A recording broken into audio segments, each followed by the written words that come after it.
I am attempting the largest private biological engineering project in history, and it's about to get a whole lot crazier. These aren't just cages, terrariums, nor aquariums.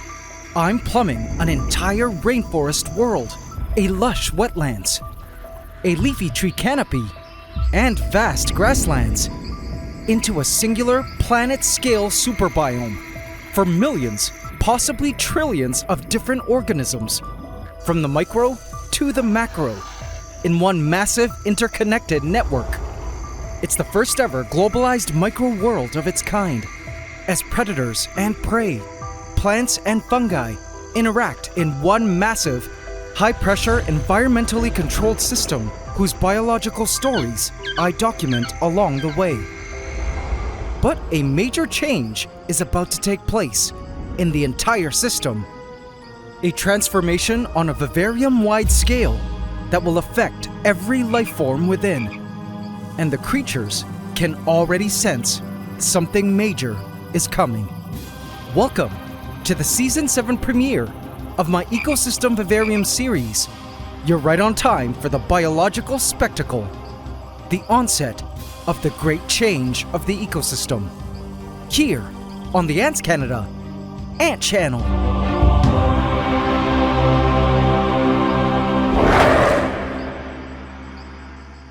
Please subscribe to my channel and hit the bell icon. Welcome to the AC fam. Enjoy.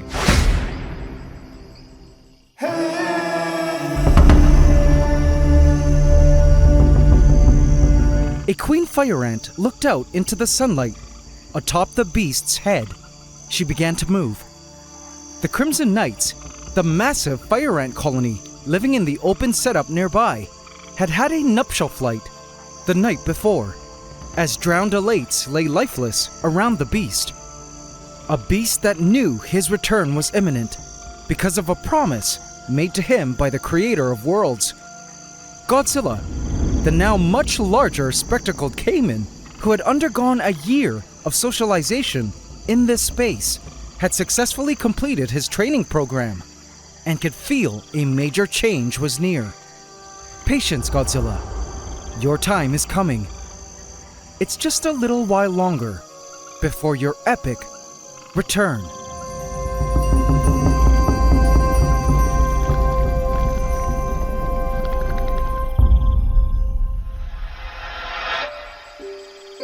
The morning sun came streaming into the ant room as a blue ant, a member of the Sapphire Royals, stood still, surveying the area while warming up in the morning sun.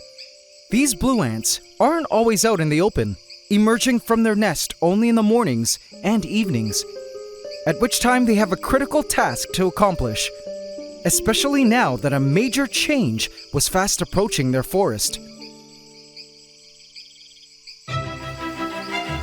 It was the site of a mass commotion, a massive coming together of frugivores. Like vultures around a carcass, the fruit flies came from far-off areas of the forest to feed, as well as many ant species. And now the challenge begins for the blue ants. It climbed onto the rotting banana and began to carefully feed. The blue ants knew this was a timed feeding, so it rushed to drink up as much of the banana juice as it could. Away, fruit flies! It was looking for thicker areas of banana slime it could drink up. Ah! A black crazy ant had chased it away. These black crazy ants have been getting cockier around the food. Also feeding from the banana were the canopy's resident red ants, who stuck together, unafraid of the pesky black crazy ants. Also working on the fruit were the ever-aggressive acrobat ants, the chromatoblasters, who fed happily alongside the fruit flies.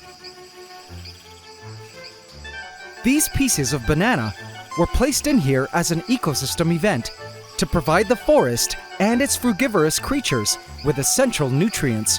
And now more than ever, the creatures of our rainforest were going to need it for the major change that was up ahead. The fruit has become a major grounds for competition, for the creatures that could collect the most of this available food would have the best chances of survival.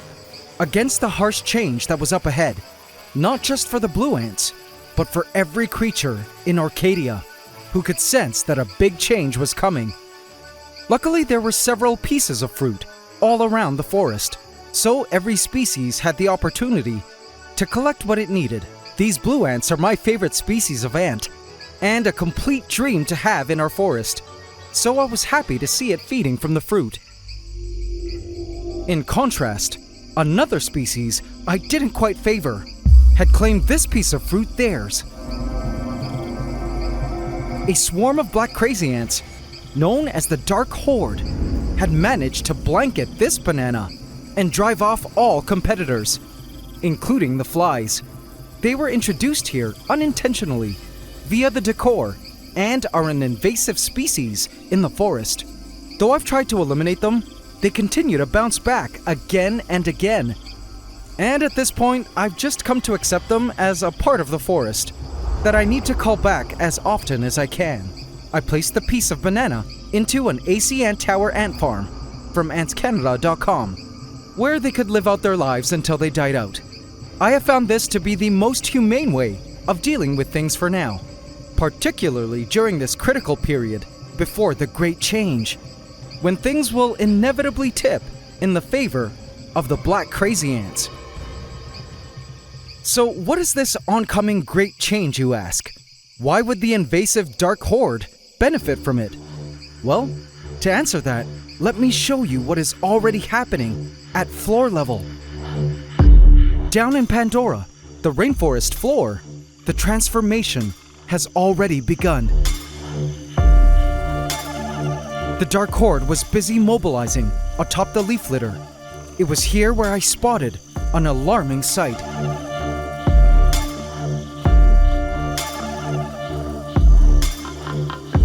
The Dark Horde was feasting on a dead adult huntsman spider. They cooperatively began to dissect and move the dead spider's limbs.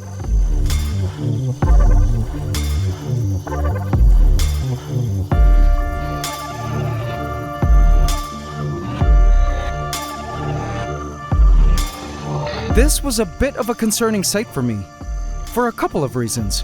First, I wished this dead huntsman would have gone on to nourish any of the many native ant species of the forest. But more importantly, as I stared at the lifeless gaze of this dead huntsman, I knew it was the start of an event I had no control over. The mass die-offs had begun. Nearby, the chromatoblasters were busy. These ants normally don't hang out down here at ground level, as they typically are up in the vines or up in the canopy, but they too were preparing for the Great Change. I watched as the acrobat ants raced across the floor, carrying brood. Interesting that they were storing their babies within spaces in the leaf litter. I spotted a giant snail tucked into its shell.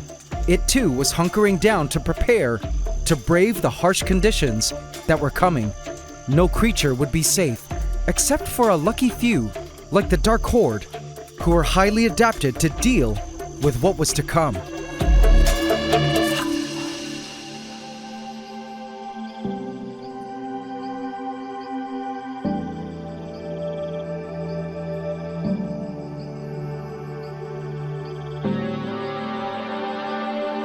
A grouping of mealybugs lay motionless on their vine air root as their hairs blew in the warm breeze. The mealybugs were also preparing by giving birth to their final set of young, those little beads there, before they too would lack the resources needed to procreate and expand their colony.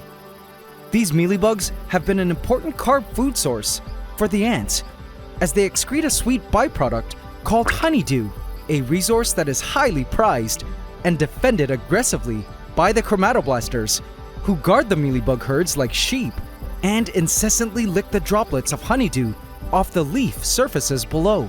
Soon such food sources will be scarce once the Great Change arrives.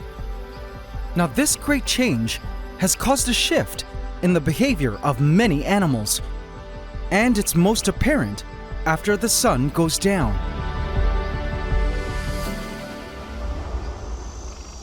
Night fell in the ant room. And something was extra loud tonight. It was a noise louder than anything I've ever heard in my 2 years of caring for the Vivaria. And it was coming from Verdantia, the grasslands vivarium. Something was singing at the top of its wings. It was one of the insects, but this was no cricket.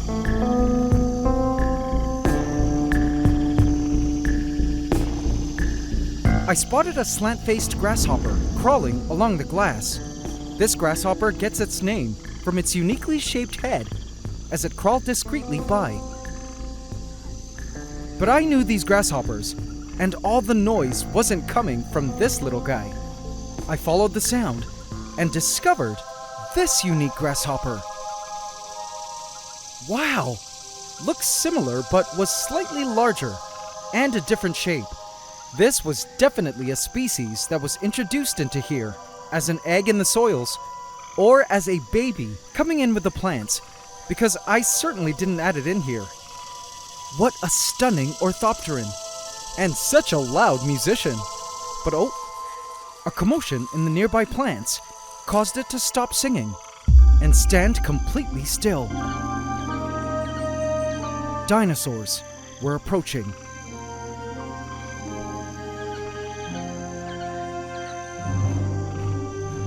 Sunny and Cher, the resident king quails, were on the prowl for insects.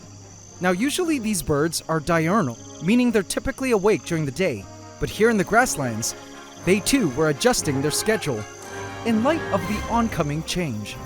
They were nighttime creatures now. Cher caught something, a fat cricket. She quickly dispatched it, and once immobilized, swallowed the entire cricket whole. These quails were on a mission to eat as much as possible right now. Sunny was on the lookout for food. He took a quick swig of water, and soon... Aha! Gotcha! Whoopee! Cher, come here! Hurry! Hurry, hurry, hurry! What? What is it? Oh! There you go, dear. Thank you. Sunny was so uxorious, willing to give up the protein to his wife, who actually needed it more than he did currently. You see, their breeding season was fast approaching, and Cher should be entering her egg-laying season soon, but only if she's able to acquire enough protein in the months leading up to breeding season. For now, Sunny will have to pass on protein to Cher and feed on seeds and plants to sustain himself, while Cher fattens up for their potential future chicks. They also knew that they needed to eat as much as they could now, before food became scarce. Certain spots in the grasslands were already beginning to dry up, which will make good nesting material when they're ready to nest build, but not good when the dryness begins to spread and more of the grassland foliage begins to die out. It was crunch time for the quails as they foraged into the night, gathering as much food as they could eat to prepare for the great change. In the seed plate, I spotted other creatures busy loading up on the goods. The Reapers, our resident colony of marauder ants, were busy on their night shift collecting seeds. These ants at other parts of the year can be seen foraging above ground during the day, but have recently also made the switch over to a night schedule. The ants meticulously selected the best seeds and grains to store within their underground chambers for what they could sense would be some hostile months ahead. Have a look.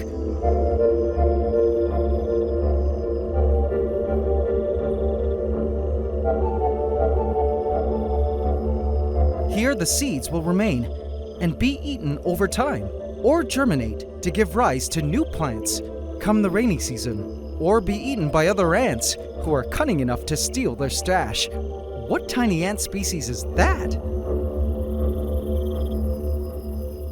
Other creatures have begun to transition to a life below ground. In a nearby subterranean chamber, I spotted a mass of eggs. Cool! Looking closer, it was a female earwig, guarding her brood. She would remain here in this underground chamber, licking the eggs clean, protecting them from fungal infection. And once the babies hatch, she'll guard them for several weeks until they're ready to emerge above ground, come the rainy season, when it's safer for them to emerge. Because truth is, this chamber would act as an effective doomsday bunker for this female and her young. One of the many ways in which even our grassland creatures have been preparing for the great change coming soon.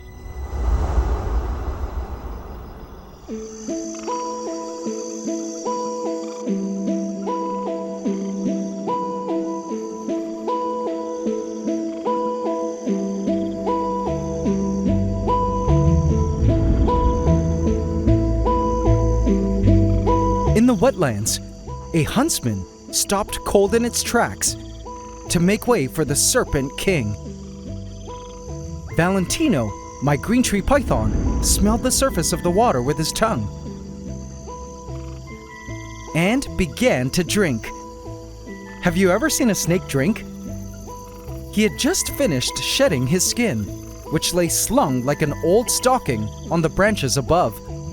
The shedding process of snakes is physically demanding and involves the production of a lymphatic fluid layer between the old and new skin, which often leads to snakes becoming extra thirsty immediately after the shed.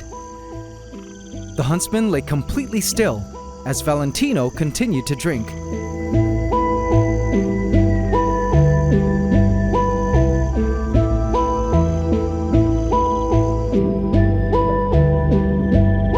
Minutes went by and Valentino continued to drink. I just couldn't believe how much he was drinking. Guess he was really thirsty.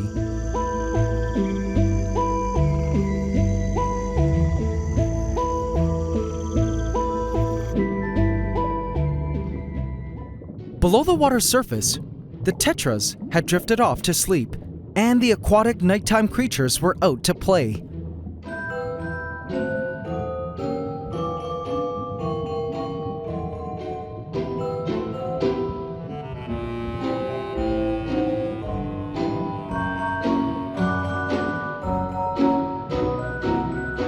Hyperamano shrimp were darting all over the place. A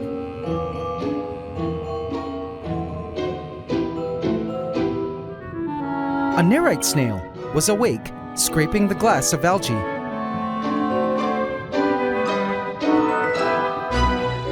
A dwarf pea pufferfish was floating around in search of small soft-bodied creatures and tiny snails to eat.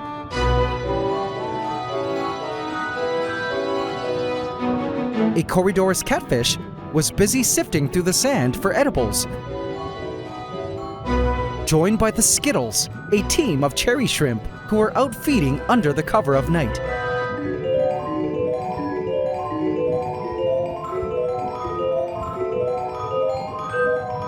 These aquatic creatures were actually lucky, as they were among the few creatures who would not be affected much by the Great Change. Life would continue to be normal for them, as the Great Change happens above. Another group of creatures in Hydromeda that won't be negatively affected by the Great Change, but rather are actually quite ecstatic about its onset, were these guys. Male tree frogs emerged into the moonlight to begin their nightly activities. These male tree frogs had not left Hydromeda since last year's breeding season. And in fact, some of these tree frogs were the young adults that had grown up from last year's tadpole batch, tree frog natives. Breeding season was close for these frogs, and soon, when conditions are correct, they'll start singing into the night to attract females needing to spawn. As of now though, the females are in a place far, far away. In fact, the females deserted the males directly after breeding season last year, leaving Hydromeda and migrating to the furthest possible place. Up in the canopy, the female tree frog lay still on her branch. She's been living happily in the treetops for about a year, feeding on insects and fattening up for her oncoming spawning season. She could also feel the great change coming. And so too could these little guys. Termite soldiers were marching boldly up the branch as they came to a dead end. Okay, soldiers, hold up. What is this slimy wall? What do we do now? I don't know. 6, 7? That doesn't even make sense. The tree frog was totally in the way, but the termites had to think of something. Luckily, the termites were able to squeeze into a tight space beneath the frog, then emerge from a hole on the other side. These termites, which very infrequently emerge out in the open like this, as they're usually concealed in their poop tunnels, were scouting the area to build their last-minute tunnels before the arrival of the Great Change. These termites, however, were total OGs in our forest and had successfully survived 2 other similar events and knew exactly how to survive what was coming. So AC family, have you guessed what the Great Change is yet? One last clue before I fill you in on the tea. And for this, we need to head down to the heart of our biological ecosystem.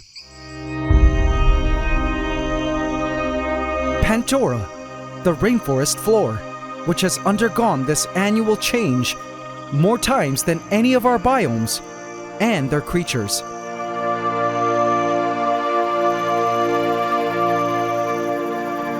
Pantgea is such a beautiful place at night, as the spiritual mists drifted across the rainforest floor, bathing all surfaces with essential hydration.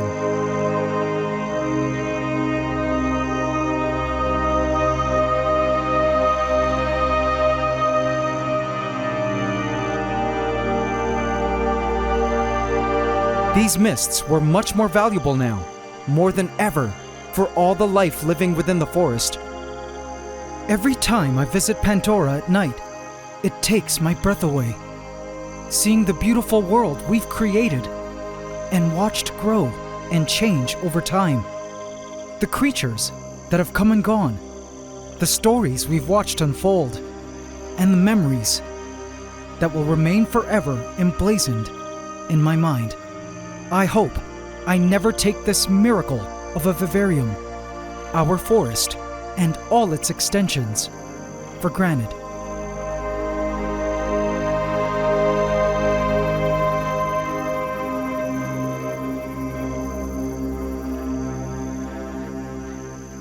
A movement off to the side caught my eye.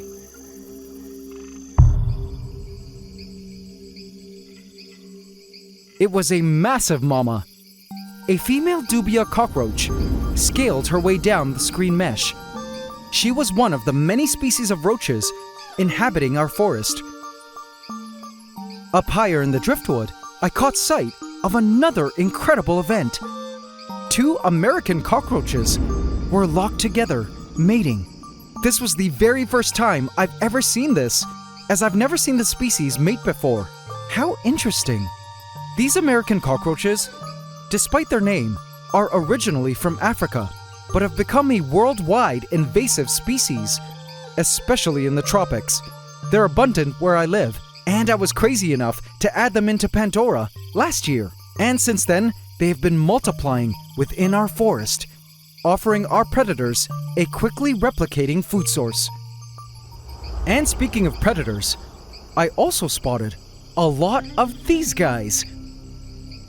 Tiny huntsman spiderlings were seen all over Pantgea. They were extremely tiny and were just a few days old. I also spotted a slightly older huntsman baby, and one that was even older, and another that was even older, and was feasting on a burrowing cockroach. The huntsmen were all hoping to get lucky enough to snag one of the multitude of creatures at soil level. The leaf litter, particularly at night, was perhaps the busiest layer of our forest. I see an earwig, the nomads, our resident nomads, a snail and isopods, a black crazy ant, and even another species of forest roach crawling through the leaf litter. But you'll find the final clue as to what the Great Change is when you look here at this giant snail. who has actually remained in the spot like this for the past 2 weeks. Tiny isopods were taking refuge near it to mooch off the moisture. This snail was actually deep asleep, estivating for the great change.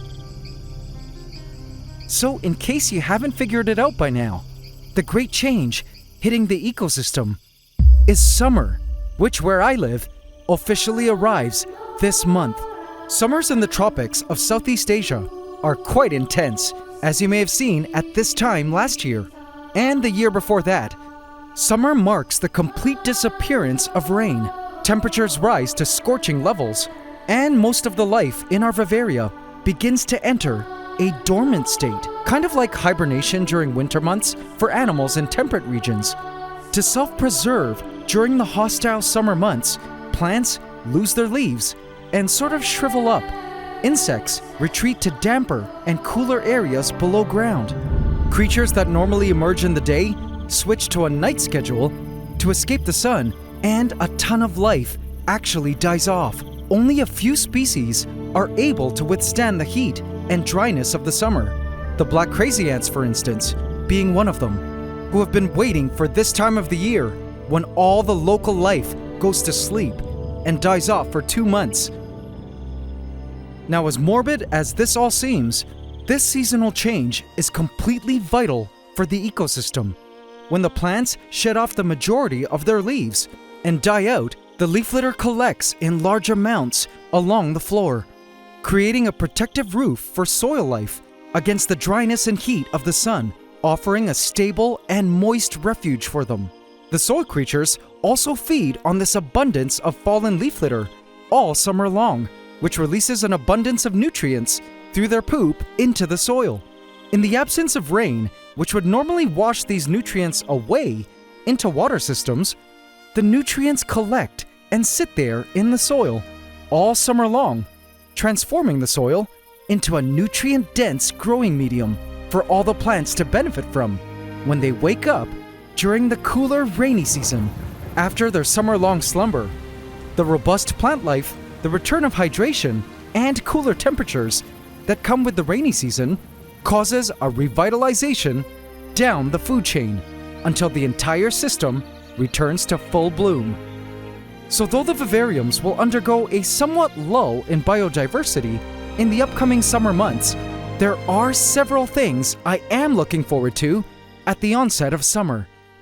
First, the breeding of several animals takes place during the summer, like the tree frogs, whom I expect will begin to spawn in Hydromeda, like they did last year, in a few more weeks. I also anticipate the emergence of Shortcake, our strawberry Pac-Man frog, who has been hibernating underground for the past few months, who upon awakening will immediately be ready to mate. I hope to pair her with my other senior frog and have been doing a ton of research to help ensure conditions are perfect. I also look forward to reintroducing an all-star favorite, the sun skinks, whose babies I will start to look out for in my yard to add and raise, once again in our rainforest, and the grasslands, perfect predators to help cull away at the roaches who have been breeding non-stop since their absence. I also look forward to our quails having their first set of young in Verdantia. I believe the fact that these predator breeding schedules, as well as prey breeding schedules, sync perfectly with summer is no coincidence. Once the rainy season hits and an abundance of insect prey and plants fills the forest, the newborns will have a glorious environment to grow up in, with plenty of food. Until then, I will use this lull in animal activity during the summer to make certain installations, like the first glass bridge that will join Verdantia to the entire system, here along the top wall to Arcadia. I've already ordered the glass, and the entire structure should be completed within the coming weeks, so that once the rainy season hits, in May or June, the creatures on both sides will wake up to a new bridge leading to a whole new and vast space to explore and inhabit. I can't wait for the Great Connection event to see what creatures make the migration. But speaking of new installations, migrations, and connection events, regarding the epic return of Godzilla, AC family, there's something else extremely exciting I have to share with you.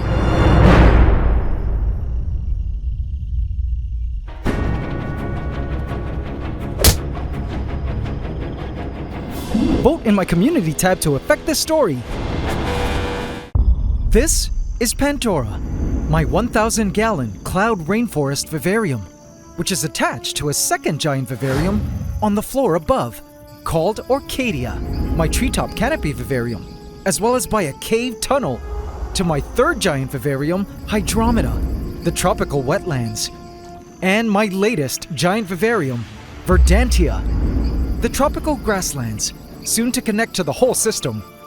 It's a personal biological project of mine whose purpose is to study the dynamics of wild ecosystems and document the secret lives of plants, fungi, and animals as they interact with one another in a complex and interconnected web of life. These vivaria have been home to a plethora of different creatures, and one such creature who entered our forest as a hatchling and grew up on its soils and past waters finally made an exit last year from our tropical system in order to undergo socialization training.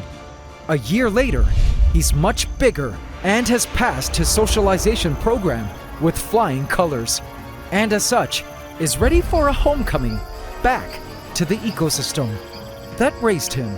And I can't wait to share my plans of his epic return. But there are a few biological issues I need to address first.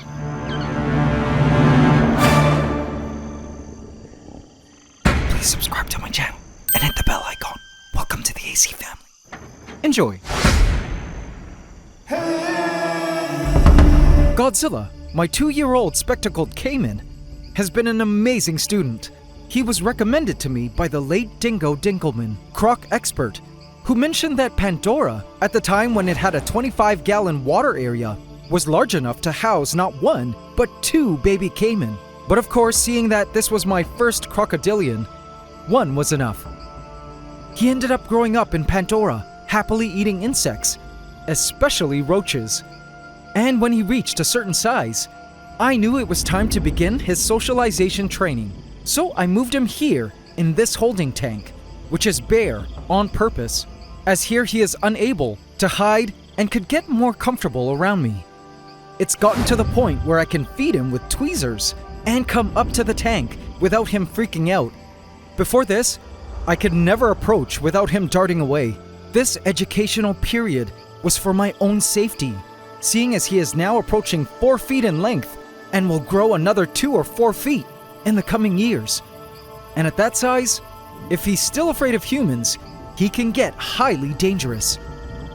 But he's chill now, and at this size, I've been wanting to bring him back to the ecosystem, at least for a few more months, after which my plan is to have him move into my 60-foot outdoor pond in my yard, or to my friend's zoo, where he could live with other spectacled caimans and even choose to breed to pass on his genes.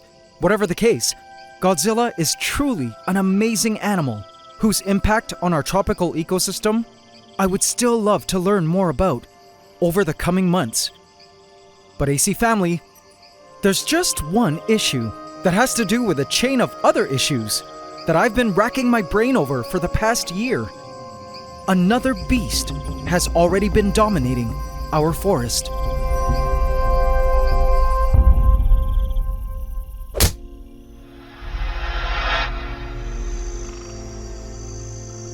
Valentino, my senior green tree python, had recently shed and was patiently waiting for his dinner.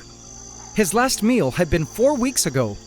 Now, just a warning, this next sight may be somewhat terrifying, but the process for me is always humbling to watch. Valentino, come and get your mouse. He extended outward in anticipation, and once he could sense the meal, he struck at it and coiled.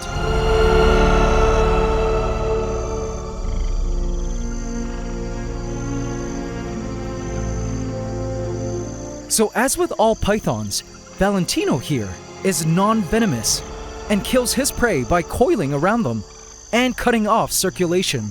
They're constrictors. After a few moments of squeezing, he was ready to begin the swallowing process. He began to uncoil. Snakes don't bite chunks off their meal and chew like we do. They swallow their prey whole, and the sight is always intense.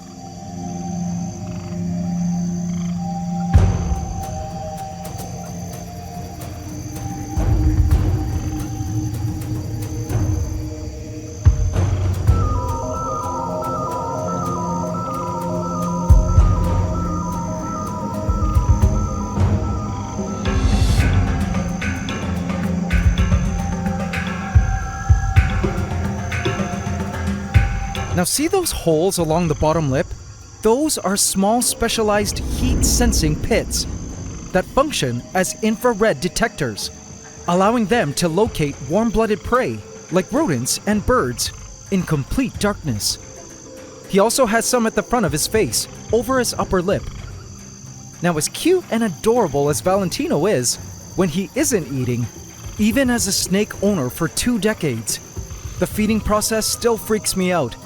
But you can't own a snake if you can't stomach the feeding process.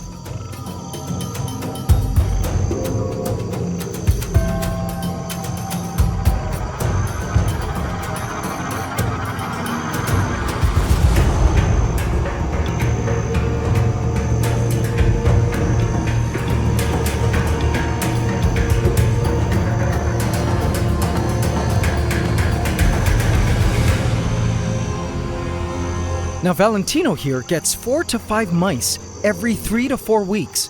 This is the feeding regimen he's been used to his entire life, and it's worked for him. There are python owners who feed more frequently, but this for me is way too frequent and considered power feeding, which leads to python obesity, which especially if you aren't breeding, can be unhealthy and isn't natural for the snake.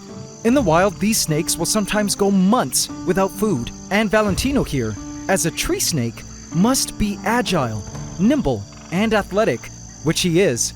Slender, lean, and even a swimming machine. During ordinary periods when he's not preparing to shed, 4 to 5 mice every 3 to 4 weeks is just right.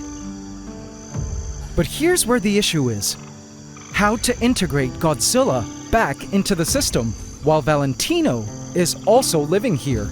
These two reptiles have never shared the rainforest space, ever. Now, I'm not concerned with Valentino eating Godzilla. For one thing, Valentino only eats warm-blooded creatures, which is why he can live peacefully with other cold-blooded creatures like the tree frogs living here. Second, he won't eat anything larger than a mouse, not even a rat pup of similar size. But Valentino can do some serious damage on Godzilla through biting. On the flip side, Godzilla would happily make a meal out of Valentino and would not hesitate to swallow him piece by piece. I knew having the two reptiles share a space was not an option.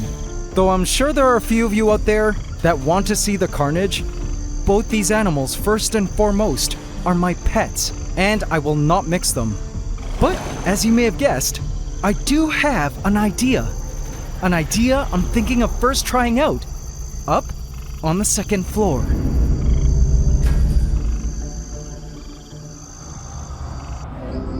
Orchidia, my treetop canopy vivarium, has grown to become a place of great biodiversity. And I love watching all the action unfold up here in the trees. The dark horde, the resident and invasive black crazy ants, were feasting on a slice of orange. When they feed en masse like this, not even the fruit flies can get in, and they patiently have to wait on the sidelines for their turn to get at the fruit. Also wandering the treetops were my favorite ant species in the forest, the sapphire royals, our resident blue ants. I just loved watching these giant blue ants foraging the treetops for available fruit. They've been amazing survivors in the ecosystem. Also wandering the Orcadian landscape were the red ants, foraging the treetops' compost pits. Check out the chromatoblasters, our resident acrobat ants, all licking the leaf surfaces for remains of honeydew, a sweet byproduct produced and squirted off by the mealybugs. All the ant species in our forest, as well as other crafty creatures, like that young roach, are scrambling to obtain some well-needed nutrients before the onset of the dry season, i.e., the summer, where I live. Because when summer hits, many of the plants, like these banyan figs, which are already starting to yellow, shed their leaves in an attempt to self-preserve, a hibernation-like process known as estivation, in response to the extreme heat and lack of water. Once that happens, a chain reaction begins down the food web, where the mealybugs that depend on the sap from these banyan leaves also must hunker down and estivate once their host plant does, thereby stopping production of honeydew. At this time of the year, any and all sweets you can find around the forest are like gold.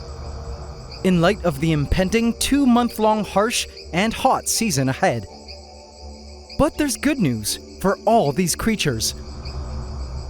There is a place where the ants and critters may be able to find some extra food resources, for an oasis of sorts will soon be available to them on a lush plateau nearby.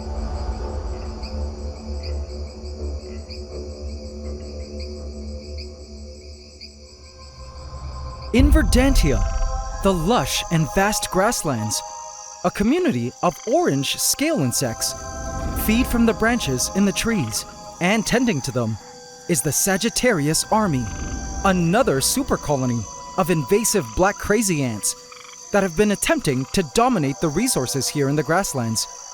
The black crazy ants tend to the scale insects, stroking them gently with their antennae and drinking the droplets of sweet honeydew they excrete.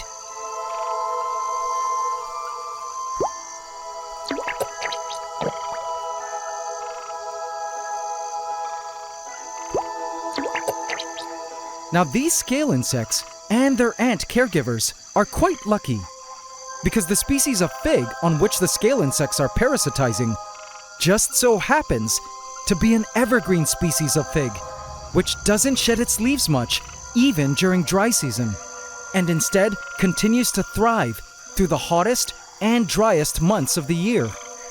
Which means the scale insects will continue to have a good supply of sap to drink from, and these ants will therefore have a continuous supply of honeydew. Now, as interesting as this evergreen situation is, I would love if these black crazy ants could have some competition up here, just so they aren't the only ones benefiting from this honeydew oasis. And so, a major project has been underway. For the past few months, I've been collaborating with my friend and architect, Ben, to construct an epic glass bridge to finally join Verdantia to Orcadia, to make all 4 Vivaria one whole connected system. It would essentially be a glass bridge which runs across the top of these windows. We carefully made the necessary measurements to ensure this glass bridge would be perfect. In the end, the glass bridge would look like this, running nicely across the top wall, over the windows, supported by supportive beams, and connecting to the top of Orcadia.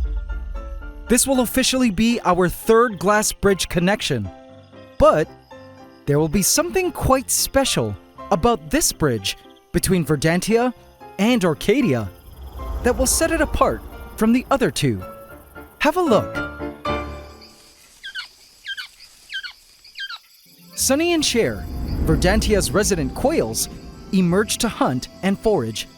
These highly specialized ground birds are designed to hunt in grasslands, with a smooth outline to help them torpedo through the plants and grasses as they seek out insects, plants, and seeds.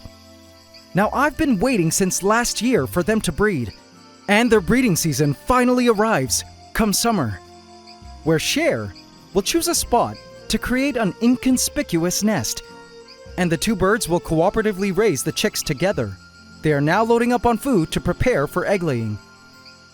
But going back to the issue with Valentino and Godzilla, I don't want these birds to mix. Again, yes, I know this is an ecosystem, and it would be true to nature if Valentino were to eat our quails, which in my opinion are a bit too big for him still. But all these animals are my personal pets that are just lending their presence and biological impacts on our ecosystem for this entire project.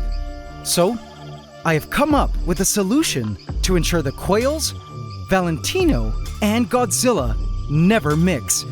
AC family, after months of mulling over the details, here is my ultimate plan. It's simple and the only way. A wire filter will have to keep our animals and creatures separate. A wire filter that is large enough to allow insects like ants and prey insects, as well as small creatures like geckos, through, but small enough to keep key animals from passing. So our bridge between Verdantia and Arcadia will have to have these wire filters at both ends to keep Valentino from entering the grasslands for now, and keep our quails safe as they enter their breeding season. These wire filters will be removable in case I ever change my mind or remove the quails from the system and want to give Valentino a chance to roam the grasslands. This to me is the best solution. Now as for Godzilla, a lot of you have suggested that maybe I give Godzilla free roam in Hydromeda, the wetlands, and I could add a wire filter somewhere along the cave tunnel joining Pandora and Hydromeda so that Valentino doesn't have access to Hydromeda while Godzilla is living in its waters. But as much as watching our beastly croc swimming through our wetlands would be totally awesome, I am afraid Godzilla would eat every little fish, snail, and shrimp he can catch in these lush waters and totally devastate this aquatic community, which has taken over a year to establish. Plus, Valentino comes here and swims, and I would feel a bit guilty cutting him off from a third of his home, which has already become a major part of his overall lifestyle. So I've decided that Godzilla will not be living in Hydromeda, and Valentino will still have access to Pandora, Arcadia, and Hydromeda, because I feel shrinking his living space at this point would not be fair to him. And so, EC family, I'm sure your big question now is, if Valentino will still have Pandora, Arcadia, and Hydromeda access, where then will Godzilla be living if he's coming back to the ecosystem? Well, AC family, it's time to share with you the details of a certain biological space I've secretly been working on. A grand idea I know you will all totally love.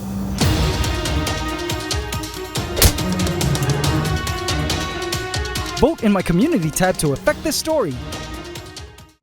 This is Pandora, my 1,000-gallon cloud rainforest vivarium, which is attached to a cave tunnel leading to Hydromeda, my tropical wetlands vivarium, as well as to a glass bridge of branches through the floor above to Arcadia, my treetop canopy vivarium. I have called these three connected vivaria Pantgea, as they have become a primordial superbiome whose creatures within cross the bridges, free to inhabit whichever biological world and niche they so choose. And then last year, I created Verdantia, my lush and tropical grasslands vivarium, the juggernaut of tanks, with a space large enough to fit 15 people, housing a plethora of unique grassland creatures and plants. Since its creation, it has stood like an isolated island of life at the back of my ant room's top floor, slowly biodiversifying and fermenting its life within, waiting for its destined connection to Pangea. But the time has come, and the creatures on both sides have no idea their worlds are about to open up, for the greatest of bridges has just been completed, uniting the old world with the new. Welcome, my Pangean creatures, to Verdantia. Verdantia, you're finally one with Pangea.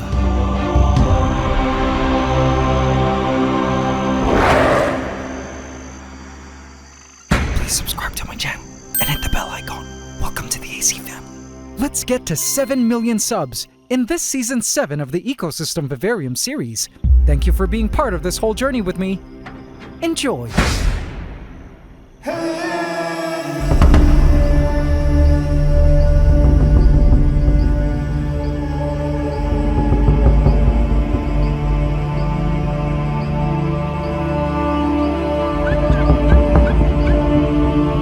Making all these alterations and renovations in the ant room in my home in order to accommodate our growing baby, our ecosystem, I realize might appear to some as a bit excessive.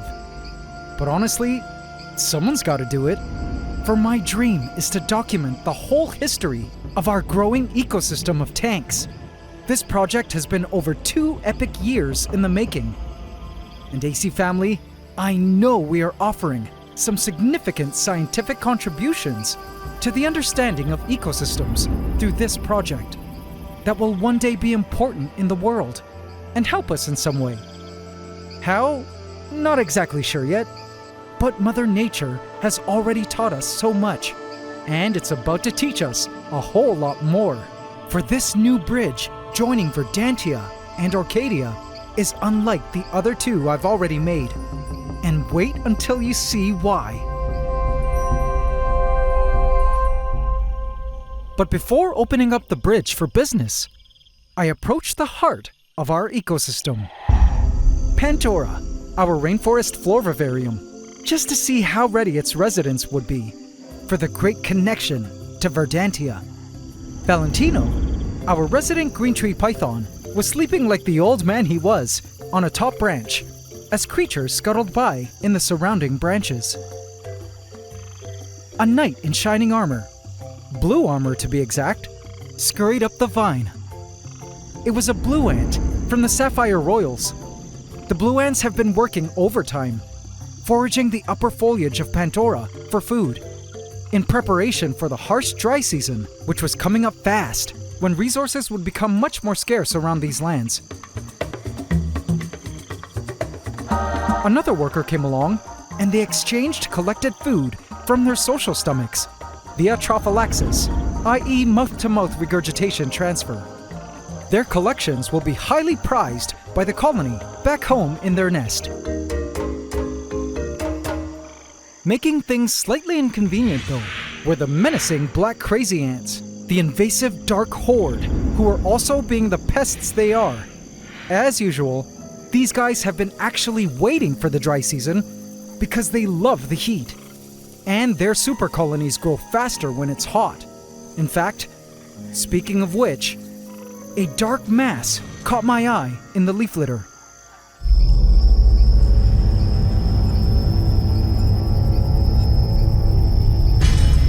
It was an encampment of about 1,000 ants and a ton of brood.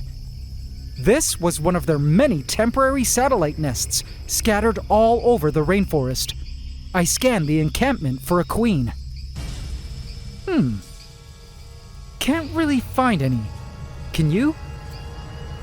What has made these invasive black crazy ants so successful in our ecosystem, and in every tropical and subtropical country in the entire world for that matter, are a few things.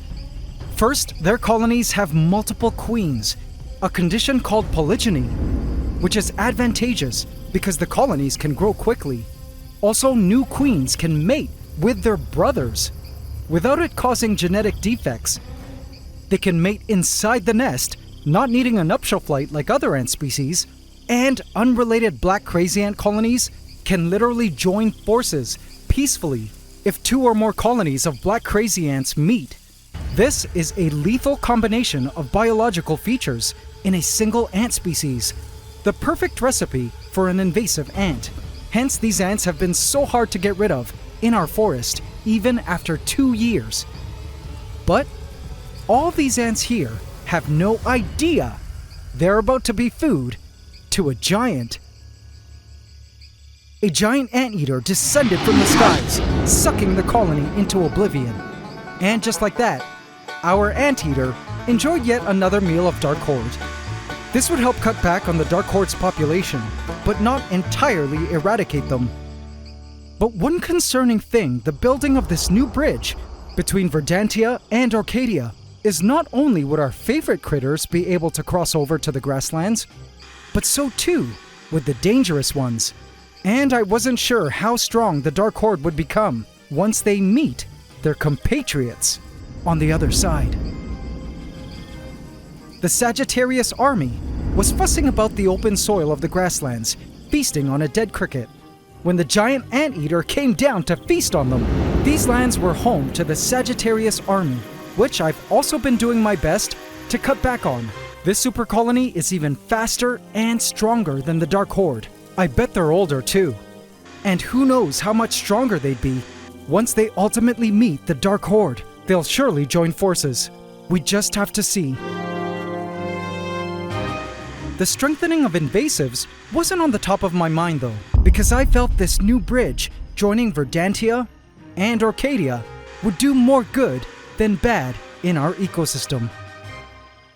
Now, building this new bridge was quite the task.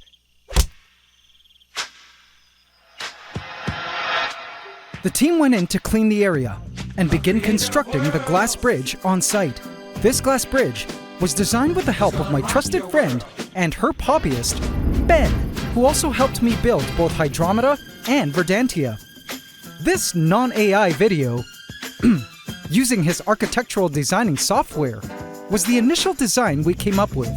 The glass bridge would sit on brackets jutting out of the wall and run along the top of the windows to bridge the two vivaria together. It took our team several days to work on this bridge. And they loved watching the vivaria during their breaks.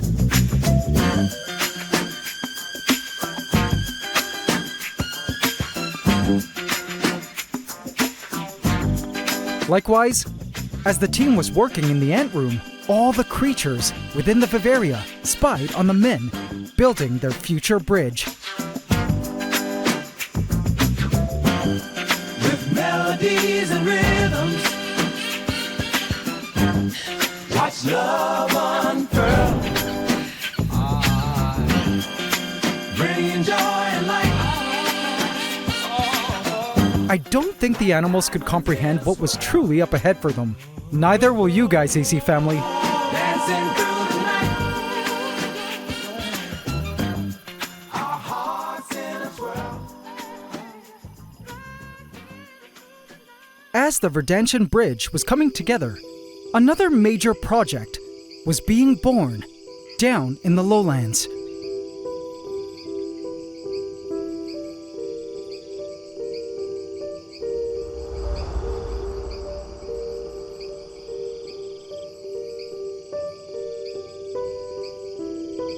Godzilla, my young spectacled caiman, was asleep below the water's surface, with just the tip of his nostrils above the water. In nature, this behavior would allow him to remain unseen below the water's surface, where he could be free from predators. As yes, even a 4-foot crocodilian like him could fall prey to even larger animals. But where he was about to go, he wouldn't need to worry about that.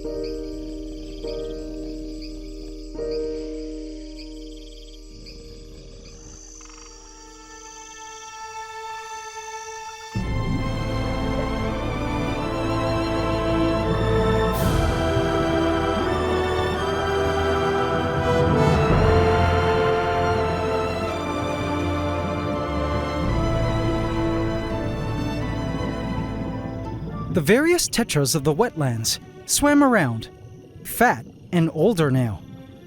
These fish, like all creatures, eventually age, and I could see it in their slower and fatter bodies.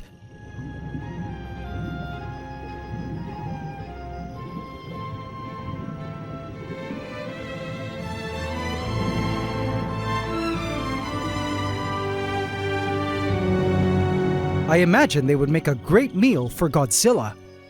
Now, as I've mentioned in the past, as much as having our croc move into Hydromeda would look absolutely stunning for about 2 minutes, knowing him, it wouldn't be long before he realized he was living in a buffet and would go on to eat every single fish, snail, shrimp, and creature he could catch. Hydrometa, as a biodiverse wetlands ecosystem would cease to exist. But I've begun the planning stage for his next place of residence.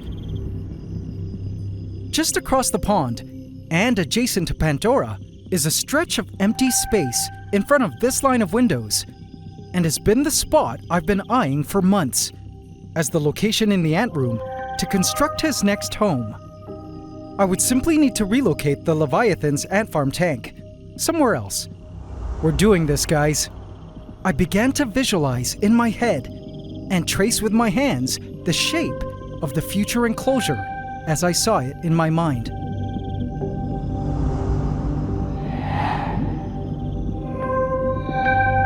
This next build was going to be a first for me of its kind, one for which it would take me months to design and or order the various specialized parts needed. But I knew if I could be successful at making what I saw in my head a reality, it would be a truly phenomenal build. I knew it would take a lot of work and time still, so I would use this time over the next few months to do more research, especially on what flora and fauna would be inhabiting such a space. AC family, mark this day as the day we begin the planning for Vivarium 5.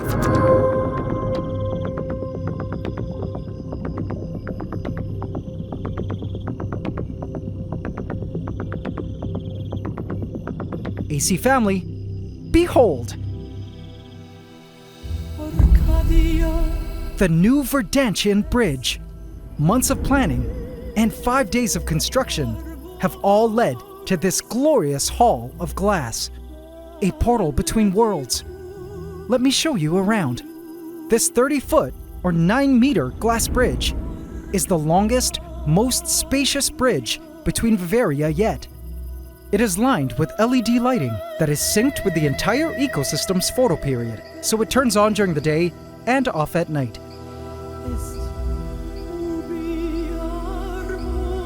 It also opens at each segment from the top in case we need to go in and clean or something. This is the hole at the top of Verdantia, where I've tried to pull up some of the fig plant to start growing up there. I've placed a branch on the other side to give creatures a bridge down into the main bridge area. There is also, of course, an opening into the bridge from Orcadia, where I have fixed some fig leaves to extend upward to help critters access the opening.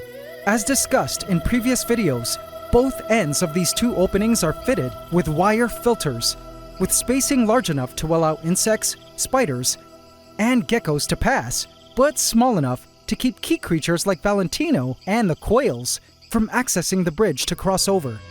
These wire filters can be removed in case I change my mind in the future. By the way, guys, let me know what we should name this epic bridge, or should we just keep calling it the Verdantian Bridge? Let me know in the comments. I've placed a Bristol board barrier to keep things from crossing over for now. But AC family, the moment we've all been waiting for. The time has come to open up the bridge. Removing the barrier, and just like that, our bridge was now open for residents on both sides to migrate. Verdantia, you are now part of the system. I just couldn't wait to see what creatures would cross over.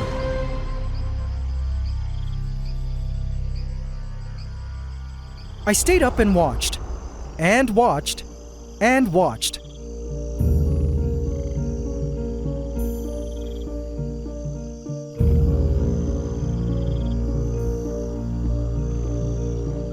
No creatures were passing the bridge. It was eventually too late, and I went to sleep. The next day, I also watched, and still no creatures crawled through that I saw. I wondered if it was because the bridge was too dry, or perhaps too glassy and not enough organic elements. I was certain the smells from the grasslands was wafting into Arcadia, and vice versa, and was sure insects would want to check things out on the other side. How sad that this bridge didn't seem to be the highway I had hoped it would be, like the other two bridges. I think we may have to naturally decorate and landscape this bridge. What do you guys think? It does look a bit sterile and bare. Should it be another cave tunnel? Perhaps just some simple rocks and gravel? Plants? Let me know what you guys think. Either way, I was a bit sad that our bridge didn't seem to be bridging anything for the first 2 days.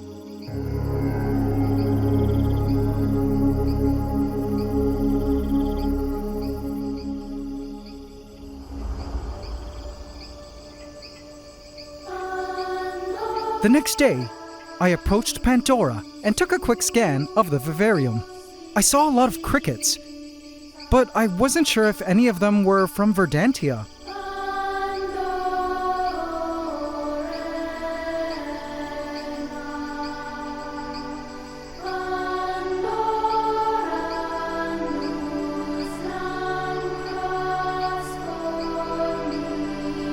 There was no way I could tell, but what I saw next absolutely floored me.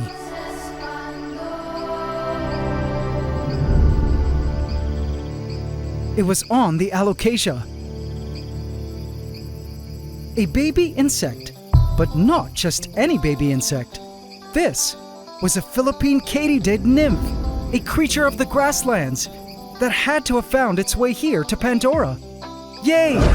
The Verdantian creatures were crossing the bridge. Proof that the vivariums had already begun cross-pollinating life. Or rather, cross-populating life. This to me was like Verdantia and the old world Pantgea, holding hands. Our 4 vivaria had officially become one, thanks to the new bridge. Go and eat plants to your heart's desire, little one. And go back to call your friends, will ya? I was so happy. It doesn't seem like any of the ants have shown any interest at migration yet. Not even the black crazy ants, thankfully. But I hear the giant anteater will be ready to pick them off if ever they're spotted trailing through here. But in other great news, while editing this video, I took a quick peek into the bridge today and found this little guy, a jumping spider who had discovered the bridge. Bro, what do you think of this bridge? He has no idea. He's gonna love it here, especially if he's looking for food. Staring into our vivariums and watching the life within thrive and biodiversify, change and migrate into the various worlds we've created together within glass is but a tiny God's eye view that I hope to never take for granted. In a world where we need to understand now more than ever that each of us are members of a giant tapestry of life, equally valuable in a world that is big and multi-niched enough to support all of us. In my mind, the building of this bridge between worlds was a symbol and reminder that though each of us may be from far-off locations of origin, we're all still united and belong here for a greater purpose. Even if we aren't exactly sure yet what that purpose is, surely one day we'll find out. Until then, may we keep on building new bridges for life. AC family, I almost forgot. There's actually one more thing about this bridge I have to show you. Remember how I mentioned at the start of this video that this bridge was unlike the other two? Well, there's a certain exciting feature I've been keeping secret from you guys for the longest time.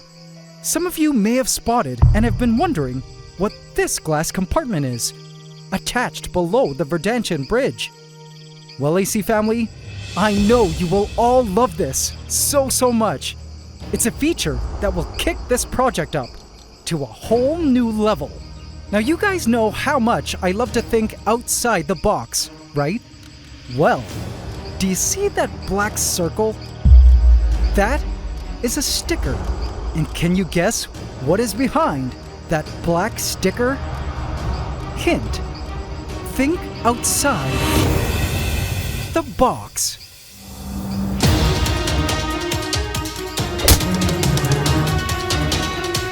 Vote in my community tab to affect this story.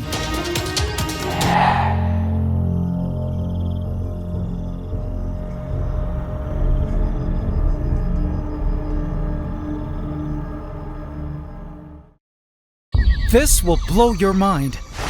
I am AntsCanada, creator of worlds, the biological engineer of a multi-year operation in my giant ant room lab, located in my home, where I'm building an expansive network of ecosystem vivariums. Exhibit A, Pantgea, my 1,000-gallon cloud rainforest floor vivarium, which is connected by way of a cave tunnel to Exhibit B, Hydromeda, a tropical wetlands vivarium, and to a vertical glass bridge of wooden vines, ascending up to Exhibit C, Orchidia, a treetop canopy vivarium on the floor above, and through an opening at the back leading to a newly constructed glass bridge to Exhibit D, Verdantia, a gargantuan 2,000-gallon tropical grasslands vivarium. It's all one massive connected ecosystem I call Pantgea, housing a plethora of fungi, plants, and animals whose purpose is to reveal how ecosystems work in the wild. And speaking of the wild, that's exactly how things are about to get. And all the Pangean creatures within have no idea their lives and home are about to change forever with the opening up of their ecosystem to the real world beyond the glass. My heart raced as I stared at the black sticker behind which lay the hole leading to the outside world. This is the moment I've been waiting for, which will surely put the viability of our ecosystem to the ultimate test. Mother Nature, bring forth the creatures that may, for the ecological sanctuary I've prepared is ready. I removed the sticker. And just like that, Pantgea, which for over 2 years had been a contained system, was officially open to the outside world. The succession of events that ensued from this pivotal moment in our ecosystem story will blow your mind.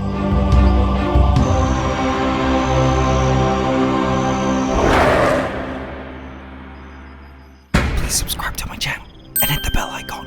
Welcome to the AC fam. Enjoy.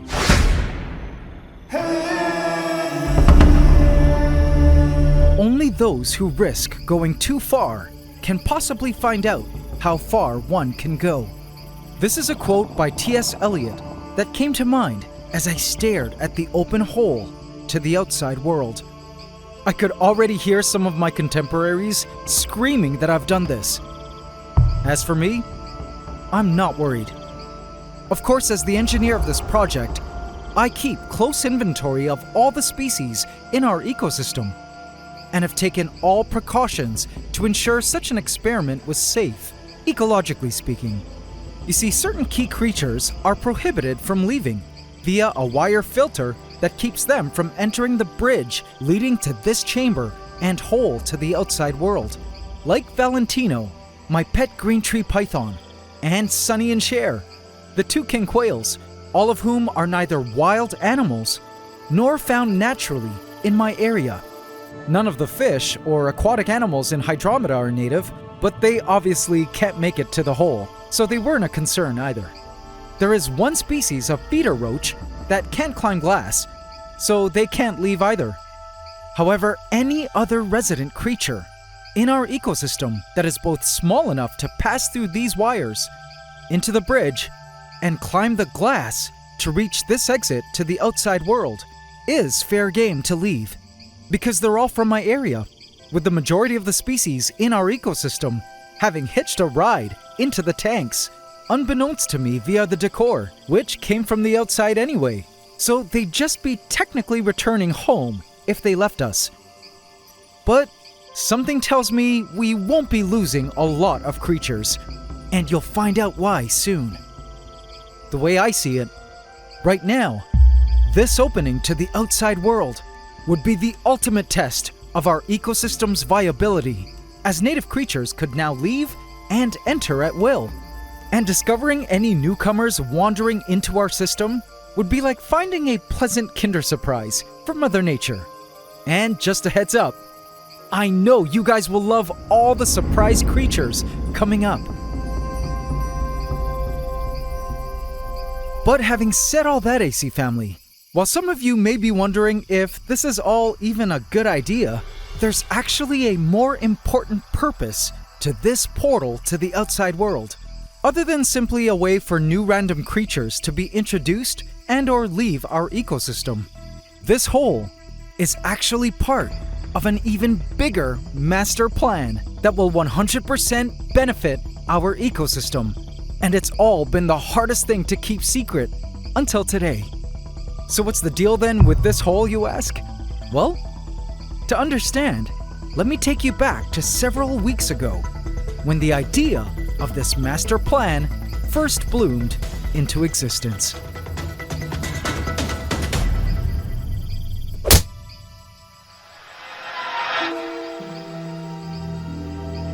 In Verdantia, the grasslands have really begun to produce some truly beautiful flowers.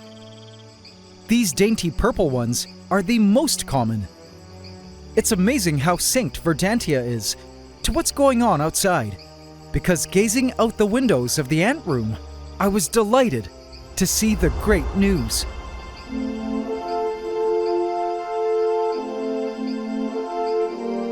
The most beautiful pink puffball flowers of the monkey paw trees around my home were in full bloom. It's our dry season, the summer, which where I live means the start of the flowering season. In my yard, an orchestra of flowers gloriously announced their return to form with their various shapes, colors, and perfumes at this time of the year.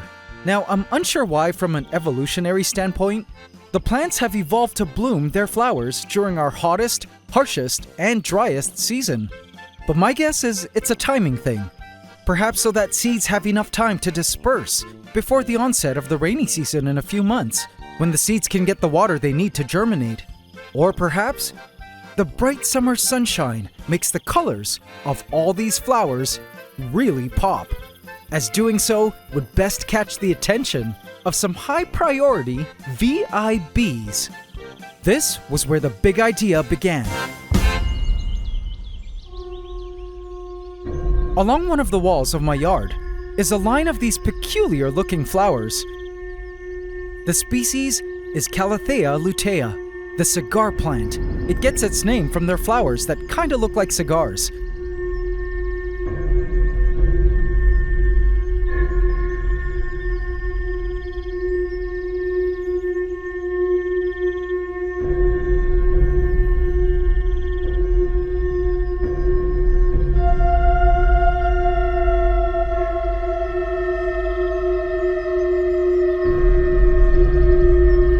I was staring at the flowers one day when I began to notice they were being frequented by some neat visitors.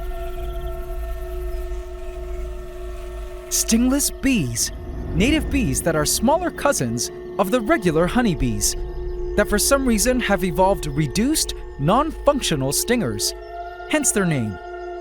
I was very familiar with them as I have several hives all around my property, which I'll show you guys later. These bees will forage as far as 500 meters from their nest, visiting a variety of different flowers, collecting nectar and pollen, which they use to feed their colony and produce honey. In exchange, the stingless bees help pollinate the flowering plants they visit. Undeniably, bees are quintessential organisms of the world's ecosystems. That, AC family, is when the craziest idea came to me.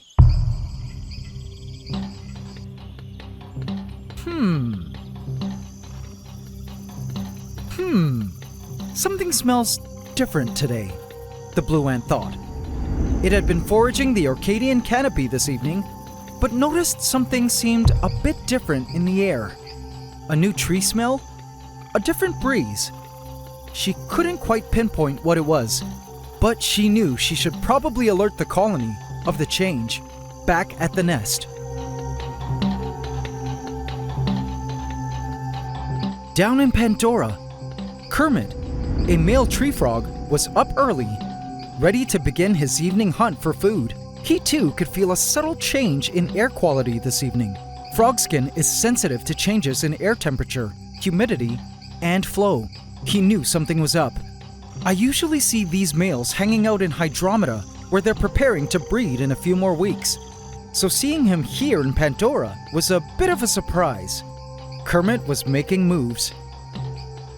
In Verdantia, Sunny and Cher were preoccupied hunting for crickets. Cher was protein loading in preparation for egg-laying season soon. I knew the two were gearing up to enter their breeding season because I caught them preening each other, a behavior birds do when in love. These two lovebirds didn't know it yet, but a major change was coming to their world as well as a result of the new hole. Now in the glass box, our first newcomers appeared. A silent and swift movement on the glass surface caught my eye. It looked like a living fruit fly, but it was actually dead, being carried by a black crazy ant. A few tiny insects had already found their way through the hole by chance and were perched on the floor. This glass chamber was currently dry and unfavorable for insects. Some of the insects that stayed too long would end up drying to death here, which is likely what happened to this poor fly, now being carried back home to the black crazy ant's nest to be eaten. In fact, I was beginning to feel like this entire new bridge above was a drying hazard for most small insects, and far too bare and sterile. So far, I've only seen some black crazy ants and a jumping spider crawl through here since we first opened the bridge up. And I mean, if I were a tiny critter, this 9-meter long stretch of open glass space would be a bit daunting to cross. But all that was about to change by morning, as I had epic plans to make this space a lot more creature-friendly.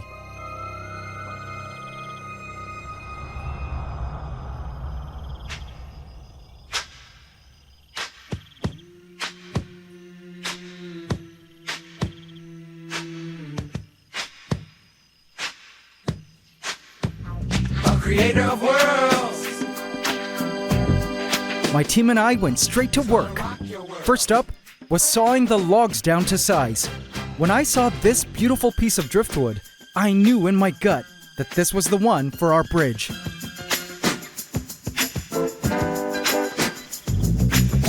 Then we worked on arranging the pieces into the bridge.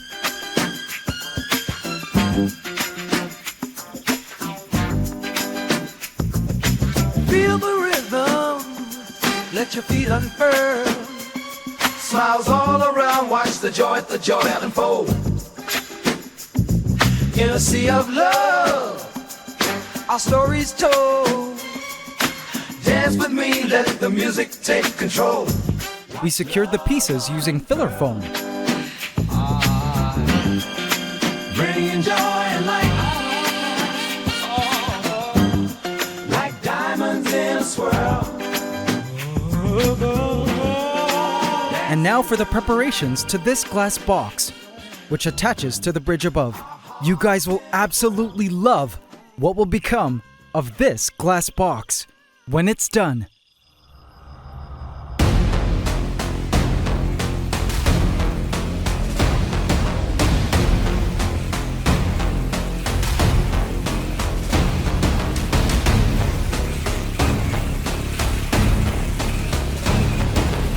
This is my bee box, one of several I keep around my property. Check out the bees. A swarm sits around the outside, ready to defend the colony, as well as help climate control it.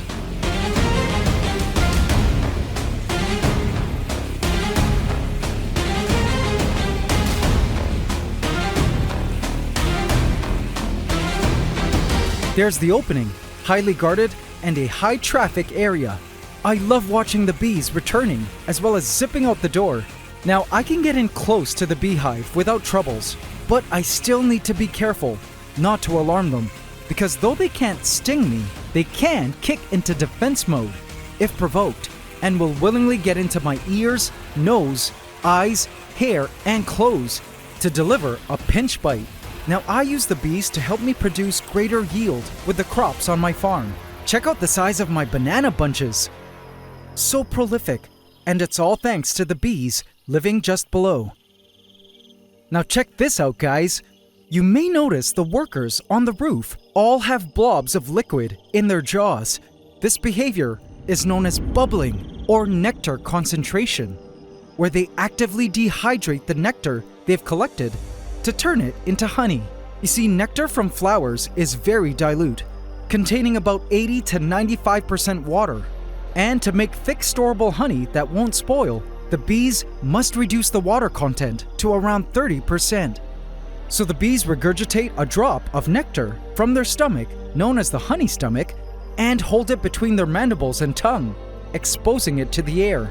By repeatedly regurgitating the droplet out and sucking it back, it promotes evaporation of the water, leaving the bees with a more concentrated nectar syrup. Bubbling is helpful because it also reduces the transport weight, is easier for the colony to manage, and is used to make bee bread, which is a food for their larvae. It even helps with cooling the bee's body temperature down, kind of like how panting cools down a dog, which is key right now in this summer weather. Perhaps that is also why a mass of them are doing it on the outside of the nest to assist in keeping the entire nest cooler by collectively releasing nest heat via bubbling. At this time of the year, the bees are the most active, most adaptive, and hardiest, which is why mature colonies, ready to start new colonies, will break off part of the colony to establish a new colony with a new queen at a different location. It's why stingless beekeepers, like my friend Mac here, use this time in the summers to split their biggest colonies in half and place the removed half into new bee boxes to establish new colonies. In the wild, the bee colonies, of course, don't have these bee boxes, but instead nest in self-made hives, usually within cavities of trees or rotting logs. AC family, behold, our brand new rotting log bridge. What do you think? Let me show you around.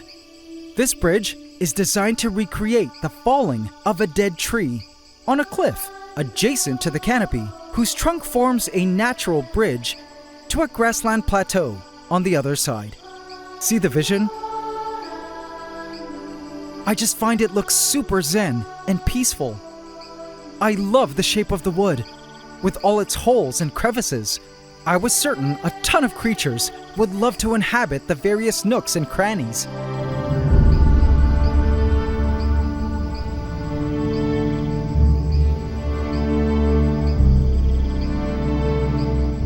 The moss growing on it looked magical.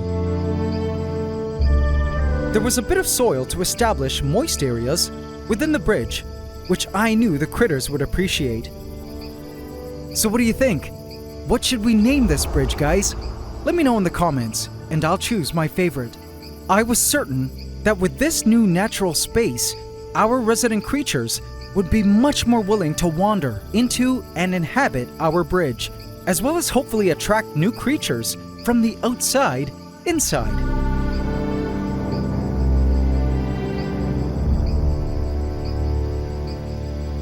And you know what?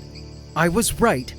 At the top corner of Orcadia, a blue ant had found its way to the bridge. Awesome! My heart was so full watching the very first blue ant excitedly explore our new log bridge. It scaled the driftwood, then traversed the green fields of moss. For its whole life, it had only known Orcadia, Pandora, and Hydromeda. But today, she had found a new fork in the road, taking in all the new sights, new smells, and mapping in her mind the beautiful logscape spanning our bridge. I smiled, knowing she would soon head back and report to the colony everything she'd found. In terms of creatures coming into the system, check this out. I noticed a movement on the branch within the glass box and couldn't believe my eyes. Now you may think this is an ant, right? Well, it's not. This is actually a spider. An ant mimicking spider that is totally cosplaying a Polyrhacus ant found in my area. See the head of the ant? Those are its jaws. Crazy mimicry. I've been trying for years to find one of these guys to add into our forest, and to think, all we needed to do was to give it an open door to walk through. I placed it back to explore and hoped we'd see it again soon. Over the next few days, Mother Nature sent more and more Kinder Surprises through the hole. A juvenile green locust. I wondered where it would go. Looks like it's headed for Arcadia. Makes sense that being up at canopy level on this top floor of the ant room, most of the creatures coming in from the hole will be canopy creatures.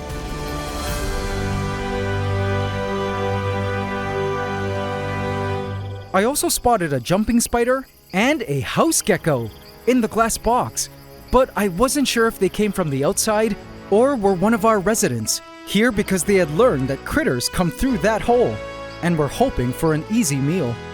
At night, I was shocked to discover a male tree frog in the bridge. Again, I wasn't sure if this tree frog was Kermit coming to check out our new bridge or a totally new guest tree frog from the outside, sensing that there was an alluring world within the hole. Whatever the case, so far it seemed like this hole just changed the dynamics of this project big time. I hope it can help increase biodiversity in our ecosystem over time. We'll just have to see. But in case you've been concerned about the hole causing a potential loss in biodiversity, especially of some of our more beloved creatures, like the blue ants possibly leaving us, I'm not too worried because in Pantgea, the blue ants enjoy regular fruit. They don't eat much of anything else. Also, Pantgea replicates a cloud rainforest and montane system, a habitat that is higher in elevation with cooler temperatures and hydrating mists, in comparison to the hotter, drier lowland rainforest outside my home. These blue ants happen to come from the local cloud rainforests near me, so I'm hoping if they ever do pop outside, they'll realize how good they have it with us and choose to stay, since Pangea's environment better mimics their natural home. I'll definitely keep an eye on them, no matter what. But from the looks of things, our blue ants seem much more interested in following their antennae to explore the new and highly intriguing smells of Verdantia. And you know what? There's actually another reason I'm not too worried about losing life to the outside world. In fact, I suspect very few creatures will want to travel into this lower glass box area after tonight. AC family, it's time to share with you the big secret I've been keeping about this hole and glass box. I'm sure some of you may have figured out my plans at this point. And yes, it's a bit crazy, but only those who risk going too far can possibly find out how far one can go. And this time, we're going 500 meters outward. Hey, Mac? All set for tonight? Perfect. Yes, everything is set and ready for their arrival.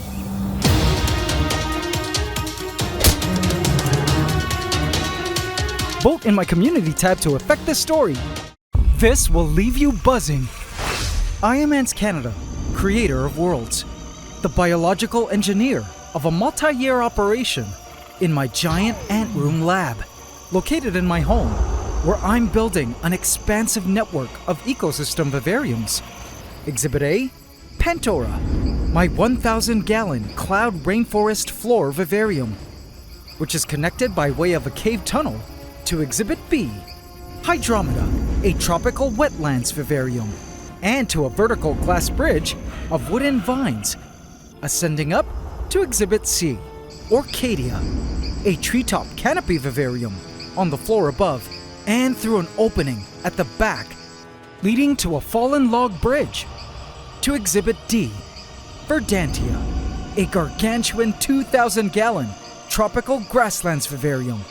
It's all one massive connected ecosystem I call Pantgea, housing a plethora of fungi, plants, and animals whose purpose is to reveal how ecosystems work in the wild.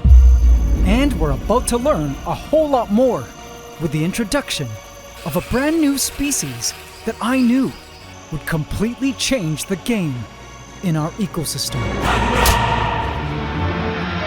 The resident creatures of Pantgea had no idea their world was about to enter a whole new era. Pantgea, I present to you a new age in your evolution. The age of the bees. The newly planted flowers of varying species were all ready to welcome their winged overlords to their enticing nectaries and pollen-packed anthers. Bees, welcome to Pantgea.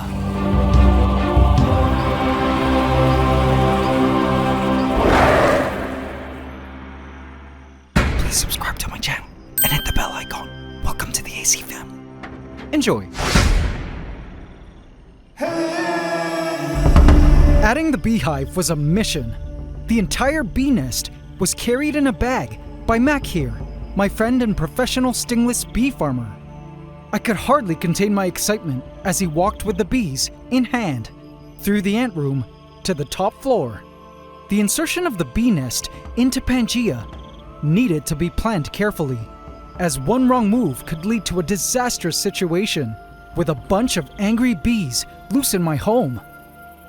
Now, the species of these bees is Tetragonula burroi, a native species of stingless bee.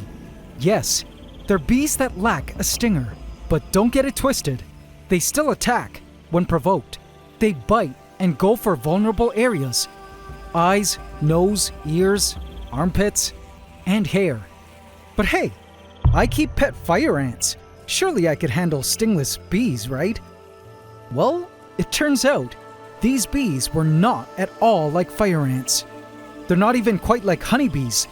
And despite all my intricate planning and preparations, I would soon discover that these bees were like no other creature I've kept before.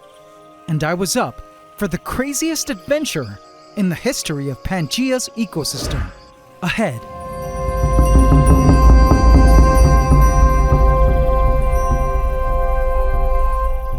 After agreeing on a plan and placing the entire bag into the glass box, which would become their new beehive, we were ready. The next step was to shut off all the lights and remove the bag to release the bees and the nest. Here goes nothing. In the dark, Mac worked as quickly as he could to remove the bee nest from the bag and remove the bag from the box. I could hear the bees buzzing around, and some came buzzing around my head. Despite standing a good 6 feet away, my protective headgear was effective, but some managed to crawl up my pants and were biting me in the places the sun don't shine. It felt like little sharp pinches. Once the bag was removed, Mac shut the door to the chamber, trapping the bees inside. But that was just the first step. I was shocked to see how many bees were on the floor, something Mac cautioned would happen. So we took a soft broom and swept them all up to place them into the chamber to rejoin the colony. These bees are activated by light and are the most sleepy and inactive in the dark, hence us introducing the bees at night. When they were all in, we could finally relax. This was all extremely exciting because pollinators play a major role in ecosystems, and I always felt that they were a critical missing link in Pangea's ecosystem. So finally introducing these bees to our system was a total dream. I was also excited because this setup is quite unorthodox for housing them, with a connection to the outside to access outdoor flowers, as well as an indoor component, with flowering plants in every vivarium. In theory, the setup was definitely bee-tailored, but whether it worked in practice was a different story. Truth is, I didn't know if the bees would even like this glass bee box, if they would decide to move out of it, or worst case scenario, end up dying here.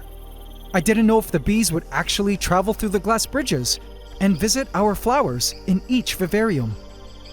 But I had done the research, laid the groundwork, and planned this experiment out to the T, in the name of science, to give our bees the best possible chance at success and welcome home.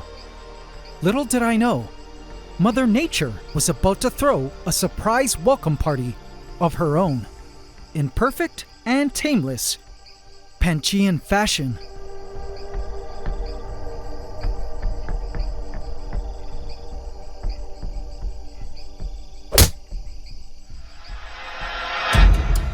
After giving the bees an hour to settle down, I looked into the bee box to examine the bee colony closely for the first time. The bees were restless and were scuttling everywhere.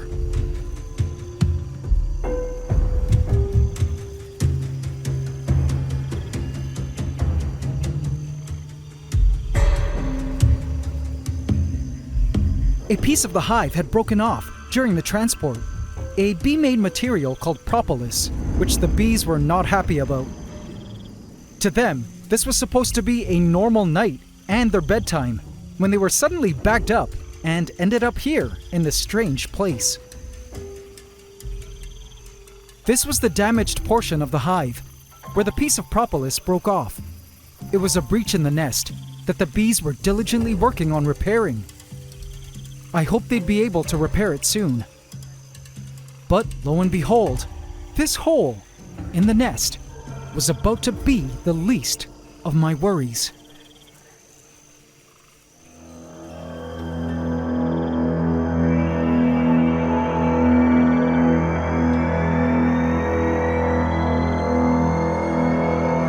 Hey!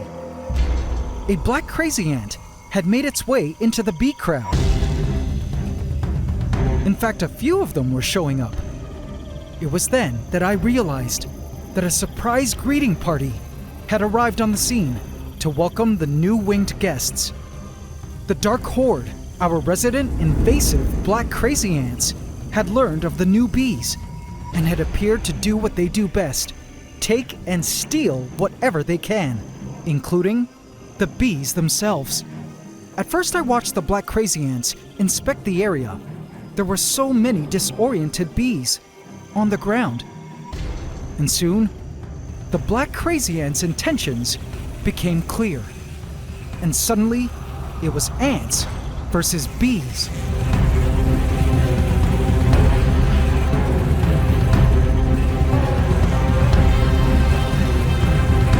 The black crazy ants had released a pheromone to inform all ants to abduct the weakened bees to take home to the nest for the colony to devour. I felt helpless watching the stray bees being attacked by the black crazy ants. I couldn't open the door to help them now.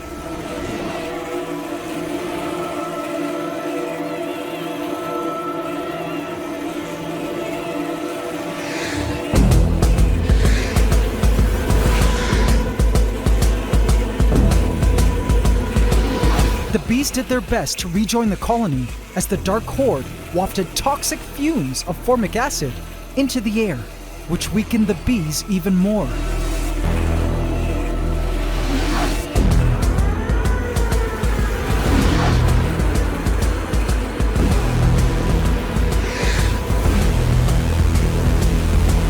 I watched in horror as the ants carried away a weakened bee.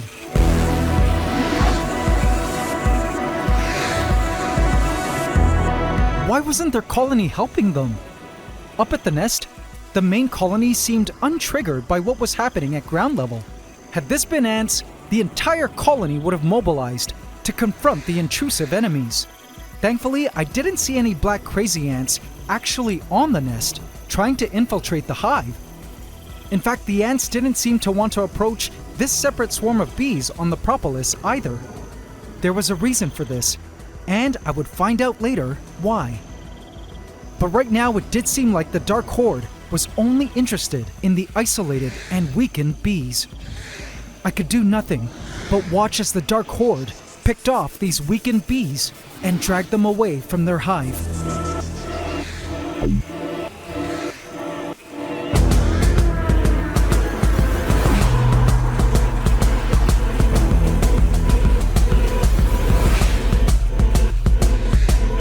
Overall, I knew it was just a small portion of the bee colony that we were losing to the Dark Horde. Mainly the weakened stragglers. But this battle was still quite sad to watch play out, especially because them abducting these bees was one nutritional point up for these invasive ants, which was only going to make them stronger. The main bee colony at the nest seemed okay for now, so I took a deep breath and resolved to head to bed with the hope that the colony would be alright in the morning.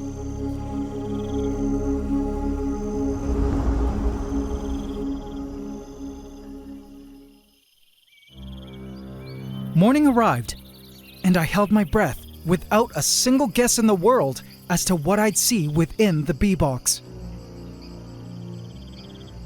The morning sun was shining onto the nest. Surely the bees were awake and active by now. Looking around the box, I did see the dark horde was still busy collecting the weakened and isolated bees. They whisked these bees up into the bridge to take them back to their nest. But as for the bees themselves, looking at the exit hole, no bees were seen leaving, to my surprise. But looking around the bee box, I was shocked to see this. In the corner, a mass of bees were all stammering against the glass. It looked like they were trying to follow the sunlight as they piled en masse into the corner, held back by the invisible force that was the glass. I knew this would be a problem, as these bees would eventually die from exhaustion if left to keep doing this, so I had to act fast. I placed a black cloth on the open side of the bee box to block out the bright sunlight streaming into the bee box. I needed to show them where to exit.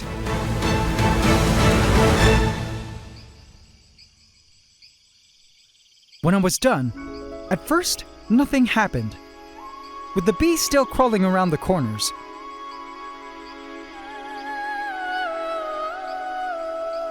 But after a few moments of recalibrating and finding their bearings, soon enough, the bees understood the assignment and, to my delight, began to exit through the hole.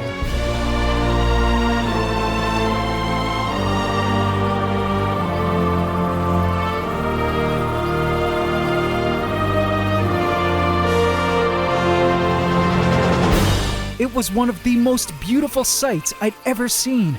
I marveled at the swarm of bees leaving our exit and entering the outside world to do their great work as pollinators. Have a look.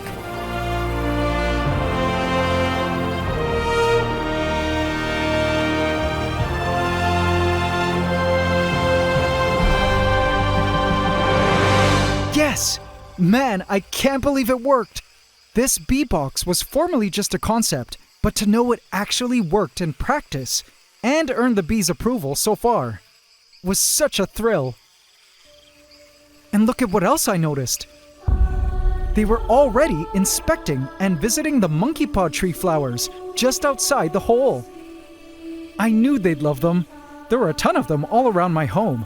These bees forage as far as 500 meters from the nest, so I imagine they were probably having a blast right now, exploring all the flowers of the plant life around their new territory. There was a massive mango tree just 100 meters away, which I was certain they were checking out. My banana trees, also 100 meters away. A ton of herbal and fruit-bearing shrubs and trees at my farmyard, within a 300-meter range.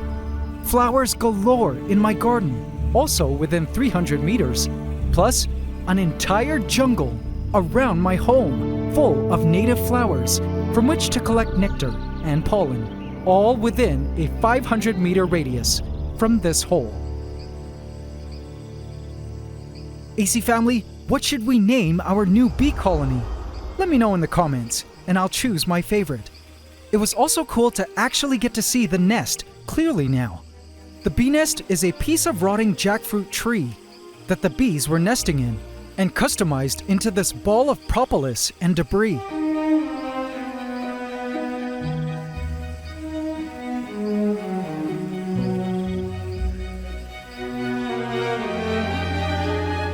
I think these bees were now treating this entire bee box like a cavity within a tree.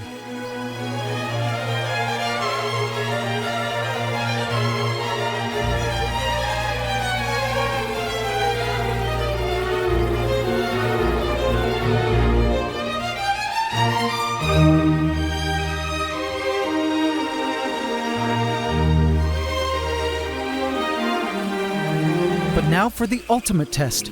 Were the bees visiting our flowers in the Vivaria? I checked Verdantia.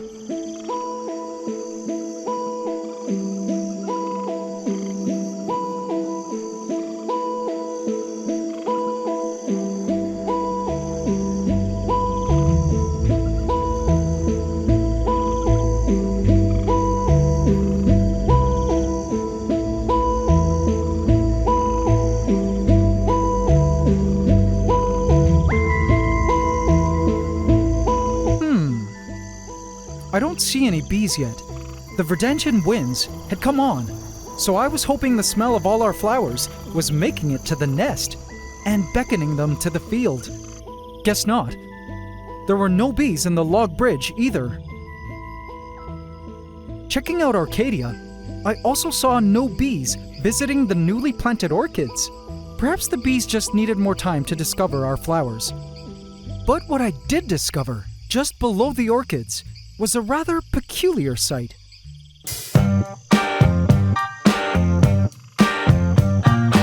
The blue ants, members of the Sapphire Royals, were feasting on a small rotting mango. I loved watching our beloved blue ants feeding. Since joining our forest, I've come to learn that these blue ants love fruit, and I've never really known them to eat anything else. It is quite therapeutic to watch the ants going to town on the mango. And the ants themselves are just stunning to look at, with their spiked armor of the shiniest cobalt blue. But what I found peculiar was the Dark Horde's reaction to it. How strange. So I had ordered a huge basket of these native baby mangoes, and it was all more than I could finish before they spoiled. So instead of throwing away the rotten ones, I placed them in Arcadia for the ants. And as you can see, the blue ants love them, but the black crazy ants, who usually devour any sweets available to them, simply paced cautiously around the mango, not willing to feed. I mean, you guys know the Dark Horde. Don't you find this strange? Even when the blue ants had had their fill and left, our native acrobat ants, the chromatoblasters, came along to have their turn at the mango. There were several pieces of these baby mangoes scattered all around the canopy, and were a total hit with our native ants, but strangely not with the Dark Horde. I couldn't quite put a finger on what it was about these mangoes that the Dark Horde didn't like. Any guesses, guys? But hey, if this was the case, I should probably offer more of these native baby mangoes to give our native ants a nutritional upper hand over these black crazy ants. It was all a mystery indeed, the surprising answer of which would be revealed to me soon. I went down to Pandora to check for bees.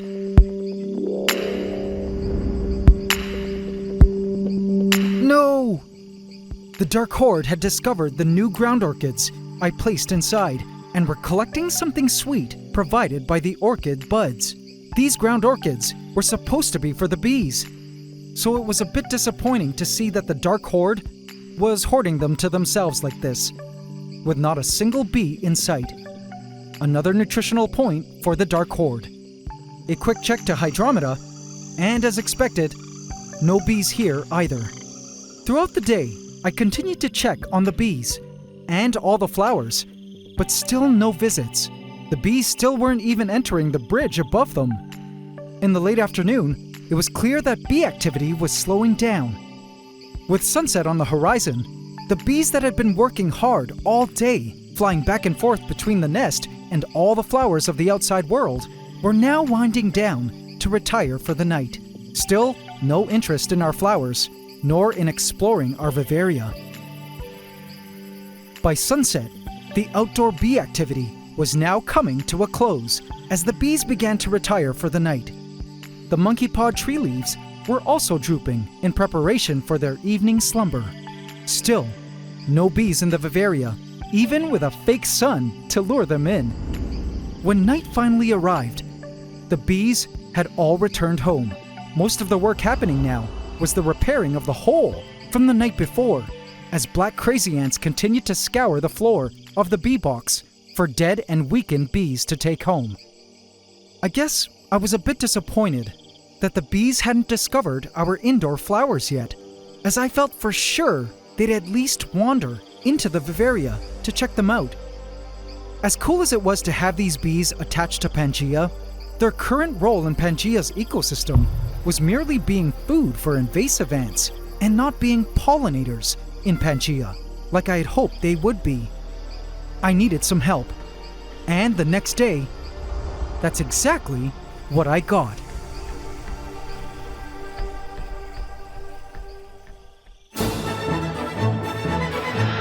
Mac had come over bright and early to begin the major operation. AC family, you guys will love this. He took one of the bee boxes from my yard and began to pry open the box.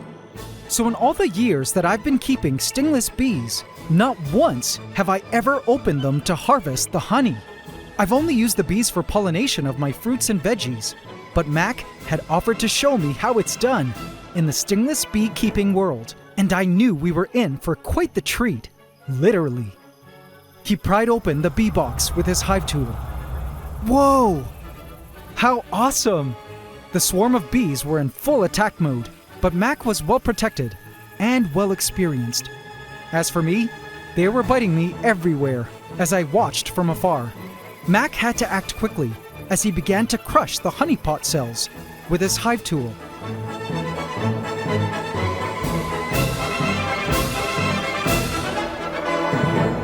Now check out these nest structures. These yellowish cells here are the pollen cells, full of collected flower pollen, which is a nutrient-rich food source for the bees. Highly useful when flower season ends in a few more months. These comb-like structures are the brood cells, each containing a developing bee, so either an egg, a larva, or a pupa. This larger light-colored cell is a queen cell, in which a future queen bee is developing. This here is propolis, a resinous substance collected by the bees from plants, mixed with beeswax and enzymes to form a general-use building material and sealant. And finally, these are the honeypots, cells containing the honey, and it's these cells that Mac was crushing to extract the honey. I was totally amazed by the process. Check out all that honey!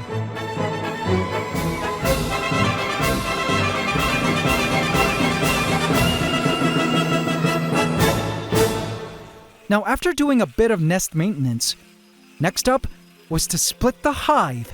This was a necessary process in order to keep the bees from moving out of the bee box. You see, once the bees feel they're running out of space in whatever cavity they're nested in, they begin to start building a newer, larger nest somewhere else, into which they would eventually move. So, to avoid this, we need to split this colony, which involves breaking off a chunk of the inner nest, as you can see Mac doing here, which includes brood cells and honeypot cells, and place that piece into a brand new empty bee box, making sure the cells are placed in the same orientation as they were in the original hive. To help establish this new bee box as an official nest, we cut off the entrance tube, which is laced with home signal pheromones, and stuck it to the entrance of the new bee box. And just like that, we now have two separate bee colonies from one. Now they could be placed close to each other, like we're doing here, or in separate locations far from each other. The magic of all this is one of the two hives will contain the original egg-laying queen, but the hive without a queen will soon have a new virgin queen emerge from one of the queen cells, and she will mate with a drone during the next nuptial flight, usually right at the start of the rainy season. Isn't that crazy cool? How I wish ant colonies were this easy to propagate. Now as for the honey, from here it's strained from the debris, dead bees and propolis, and placed into bottles. But here's what's truly unique about stingless bees that sets them apart from regular honeybees. So I've become obsessed with fermenting due to the health benefits for the human gut microbiome. And as such, have begun making my own kombucha, tepache, sauerkraut, and more. And so when I found out about the unique features of stingless bee honey, I was ecstatic. Turns out, stingless bee honey is healthier than regular bee honey, not only because it has higher concentrations of antioxidants, has stronger antimicrobial properties, and has a lower glycemic index than regular honey, but get this, it's also fermented, containing a ton of probiotics, which regular honey doesn't have. In fact, I have to let this honey sit for a few days without a lid to allow it to fart, as the naturally occurring microbes and yeasts produce gas and lactic acid, giving the honey a very unique tang, a deep tart flavor that I liken to tamarind. Also worth noting, both their propolis and the pollen are also fermented and packed with probiotics. Isn't that incredible? I get it, bees. While for some fermented foods may be an acquired taste, it was pretty amazing to know that the bees produce nutrient-rich, fermented superfood. According to Mac, if we choose not to eat all this propolis strained from the honey, we could also place it on top of the hive for the bees to eat and carry back to the nest to recycle and reuse. Now before leaving, I took Mac up to the ant room to check up on the colony, and he had some very interesting insights to share. First off, he said that he could tell our bee colony loved their new home, which was a relief, and even predicted that the bees would soon treat this entire bee box space as a nest interior, where they would build propolis nest structures and even various brood, pollen, and honeypot cells. Won't that be awesome to see, guys? In fact, they were already starting to build new propolis structures outward from the nest. Mac also said this bee box offered a ton of space, which meant they weren't going to leave anytime soon. I loved that. He also felt they would possibly even build a propolis entrance tube around the hole to restrict access of outside animals into their nest. Guess when that happens, we won't really have to worry about losing our Pantgean creatures to the outside world, nor about more invasive ants coming in.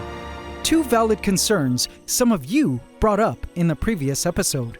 He also said not to worry about dead bees. Even though it may appear the bees are dying all the time, we can trust that they're creating new bees within the nest all the time. They've already begun to establish an official graveyard off to one side. How neat. Just like ants. We were also pleased to notice that the chromatoblasters had discovered the graveyard and were now collecting dead bees to take home and eat. Great. One nutritional point for Team Native Ants. We enjoyed geeking out at the bees and took note of how they even managed to completely repair the nest damage from the night they moved in. Inside, I was pretty happy and proud to have these bees be a part of Pantgea. But there was just one thing missing.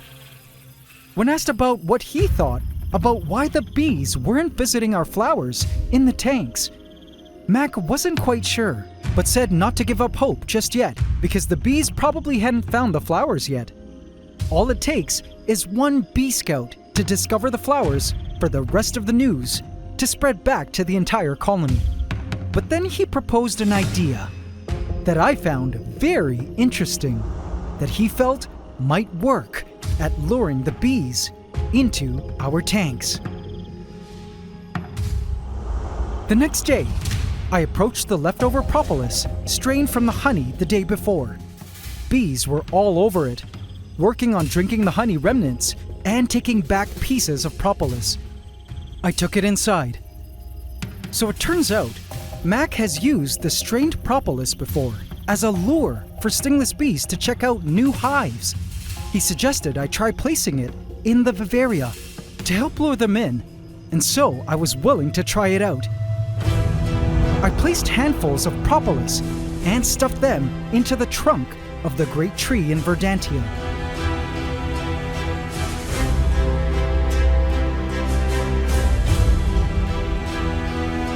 I could already see the black crazy ants swarming the propolis, which was such a bummer. I placed some propolis on the far end of Orcadia.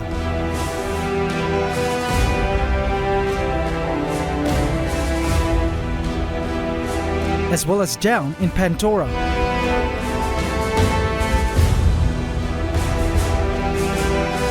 and even in Hydromeda, by an orchid. I hoped this would work at attracting the bees into the Vivaria, but I could already see the propolis was attracting the bad guys. It made me sad to watch as black crazy ants came pouring out of Pangea's nooks and crannies like bloodthirsty vampires emerging to claim their honey-covered propolis. This would indeed be 4 big nutritional points for these invasives.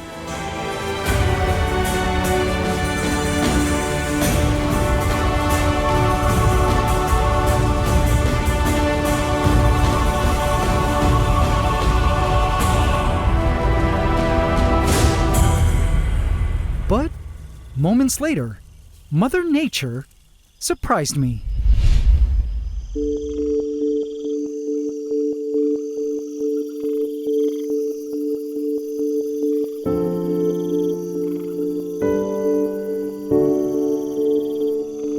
I checked Verdantia, and there was no black crazy ant swarm on the propolis.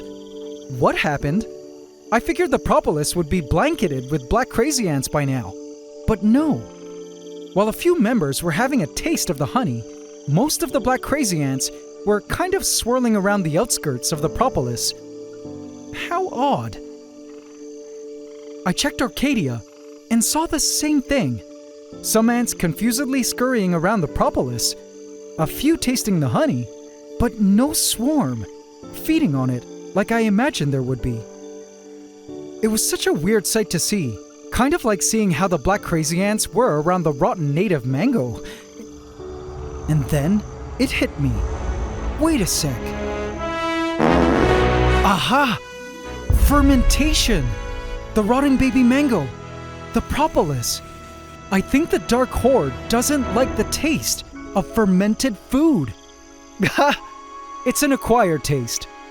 This explains why the Dark Horde doesn't seem interested in invading the bee nest or approaching that broken-off propolis piece that first night. The propolis entrance tube of the nests probably act as an effective deterrent against black crazy ant invasions in the wild. And my guess is that these black crazy ants hate fermented food. And you know what? Checking on the propolis down in Pandora revealed quite the sight. The chromatoblasters were loving the propolis. Awesome! So happy to watch our native acrobat ants benefiting from this probiotic superfood. 1 nutritional point for Team Native Ants. Actually, make that 2 points. Our blue ants also loved eating the propolis. Whoa! This is the very first time I've ever seen these blue ants eat anything other than fruit. Interesting to see that the propolis fits their palate. Feast, my native ants, feast! Strengthen your gut microbiomes. It was a beautiful sight to watch, actually, and such a neat way for our new stingless bee colony to contribute to our ecosystem. Like a gift from a new neighbor that just moved in to the apartment above.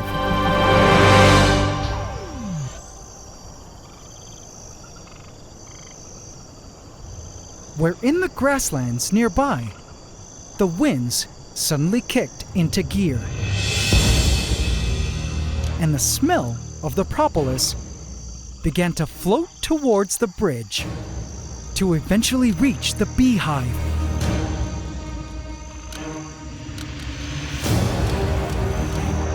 And what I discovered in Verdantia later that day left my jaw on the floor. Yes! Welcome, little one, to Pantgea.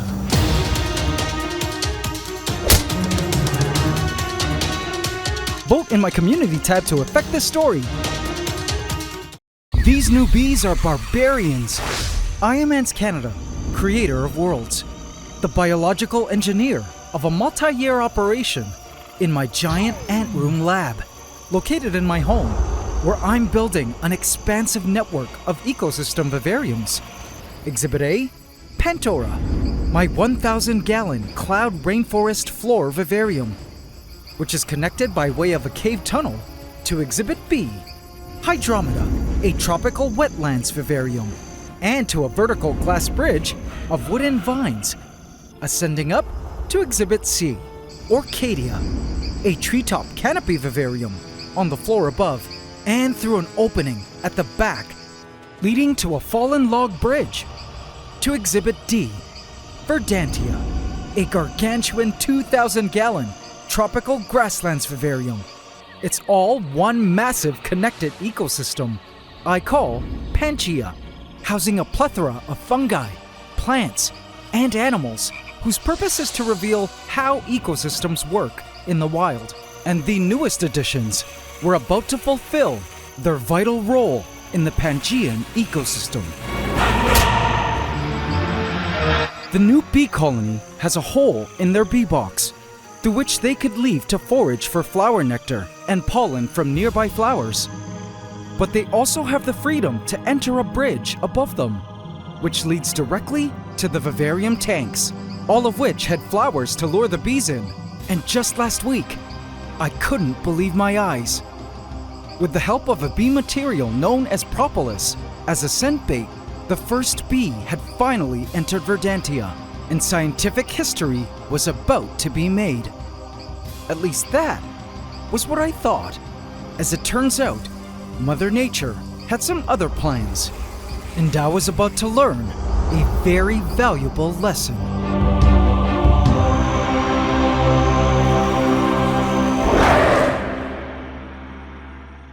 Please subscribe to my channel and hit the bell icon. Welcome to the AC fam. Enjoy.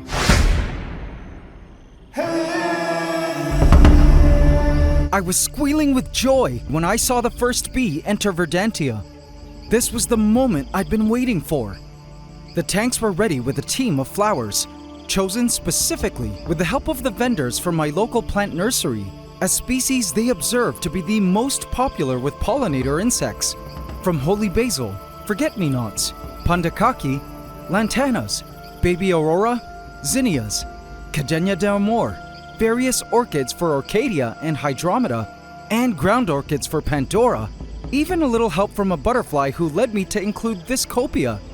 I was ecstatic, watching the first bee buzzing around the top of Verdantia, knowing my master plan to get these bees to be official pollinators in our ecosystem was working. But what I didn't know was that this was the beginning of one big mystery and curious adventure of apicultural proportions. The bee finally landed on a plant and began smelling around the flowers.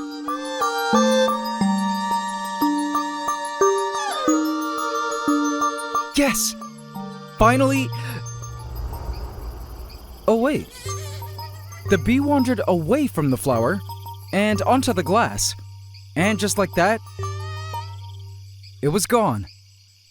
Okay, where did it go? I didn't quite catch where the bee went, but that was the only bee I saw in Verdantia that entire day. What a bummer. Why were the bees not visiting our flowers? I had some suspicions and decided to perform a little test. The next morning, I peeked into the hive, which was the site of some great activity. At first, a few bees could be seen leaving the hole, but soon, the swarm increased as worker bees began to exit en masse to begin their day of foraging for flowers outside.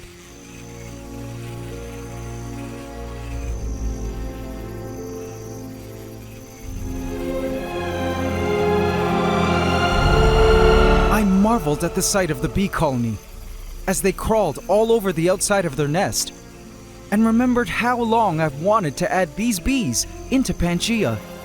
What a dream! There are over 600 known species of stingless bees, which are honey-producing bees that have an underdeveloped stinger, all of which inhabit tropical and subtropical regions of the Americas, Africa, Asia, and Australia. This species is Tetragonula baroi, native to the Philippines where I live, and I was just in love with them. How I wish these bees could talk. so I could find out why they didn't care to visit my flowers. I actually also had an official name for them, but I'll reveal that name later, because right now, there was something I needed to rule out.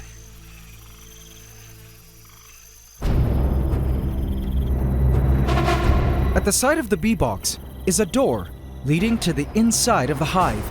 Based on my observations of these bees, if I was quiet, the bees wouldn't attack if I opened this door gently. I proceeded to slowly open the door.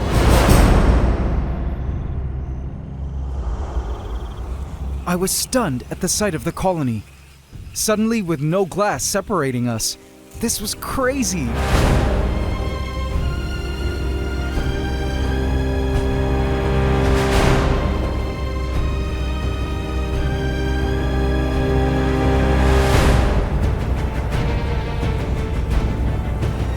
I left the door open for a bit before closing it. Here we go. A few bees had ended up flying out of the open door and were now seen crawling at my window, trying to follow the light to return back to the colony. I carefully picked these escapees up and threw them into Verdantia. When I was done, I looked into the tank, and to my surprise, instead of seeing a bunch of bees flying around, I only spotted one. I followed it carefully with my eyes, doing my best not to lose it. And bam! Aha! It flew through the hole. And sure enough, checking the bridge, yup, just as I suspected, the bees were returning to the nest. And pretty quickly too. They knew exactly how to get back home and were perfectly capable of navigating their way to and from Verdantia. This to me meant that the bees were purposely choosing not to visit Verdantia, and it wasn't merely a case of having difficulties getting there, which was a possibility. Over the next few days, the bees continued to turn their antennae up to our flowers, with no visits. On top of this, some of the flowers were beginning to wilt, due to either failing to adapt to the new vivarium, a lack of pollination, or perhaps some other reason. It was time to seek some answers, this time out in Mother Nature.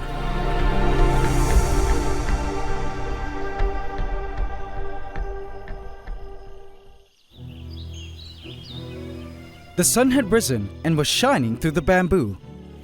The bees were up early, heading out to do their work in my yard. My parrots were screeching to greet the golden light. Goats were up and grazing. Mornings at my tropical farmhouse are always quite serene. But what I was interested in today was studying the flowers and their pollinators.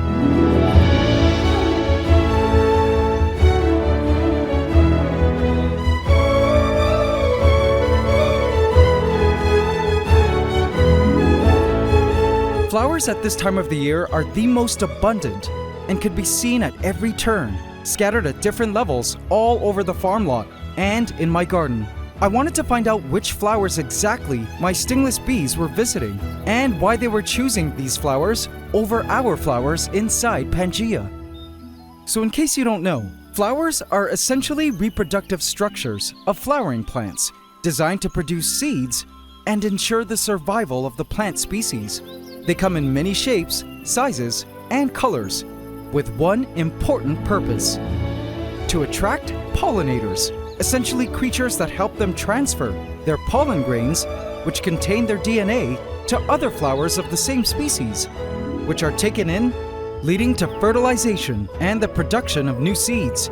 So basically, flowers are for plant mating, and while there are some flowering plants that can mate without pollinators, the vast majority, 75 to 95% of flowering plants, which is over 180,000 species, do need pollinators to carry those pollen grains and reproduce.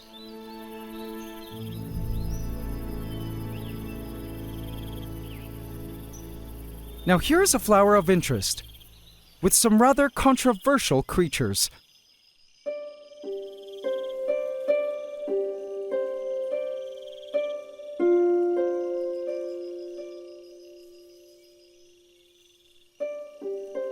on my white powder puff flowers, a team of insects were busy working on gathering nectar.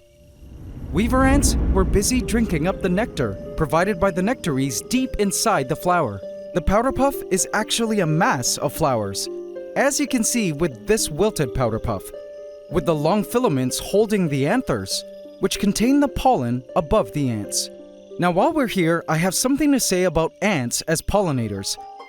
Though ants can be pollinators, it turns out they're not a plant's preferred pollinator creature, compared to bees, flies, and butterflies. Here's why. First, ants are clean freaks and are constantly grooming themselves, so they end up removing most pollen stuck to their bodies before they ever get to travel to another plant. Second, most ants don't actually even move to other plants to ever get to transfer pollen. They tend to visit a bunch of flowers on the same plant, but rarely leave to visit others. These weavers are like nectar robbers, where they take the goods, the nectar, but don't give back to the plant by delivering its pollen. But what struck me as important about these flowers was the architecture. This flower is built to attract larger pollinators, like butterflies, to land on it, to drink its nectar deep in the powder puff, and force the butterfly to brush up against the anthers so pollen grains stick to their bodies, which then allows the pollen to be delivered to other far-off powder puff flowers.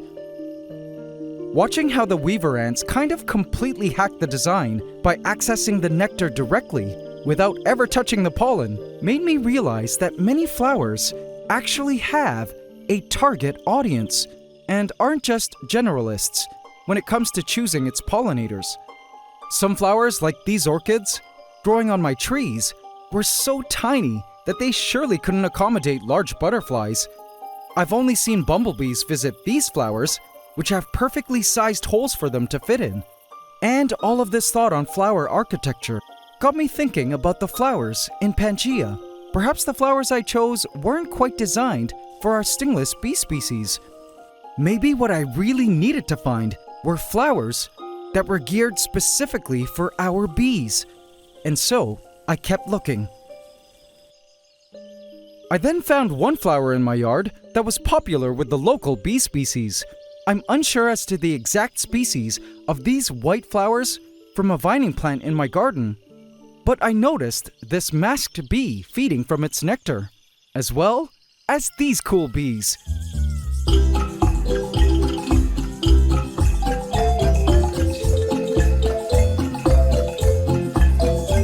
Meet Amagila cingulata, native blue-banded bees. Their bright iridescent blue and black stripes glistened in the light as they zoomed from flower to flower with lightning speed, taking just a split second to collect the nectar it needed. Now AC family, I know what you're thinking. We need a hive of blue bees in Pantgea. But sorry to say, no can do. At least not the way Pantgea is now. The reason is these awesome bees are solitary, living in small tunnels in soil. So it's not like we can take a hive and station them into our setup, like we did with our stingless bees. Whatever the case, once again, these particular flowers, though a clear favorite of the bees, were not a choice for our stingless bees. We were getting warmer though, so I continued to search.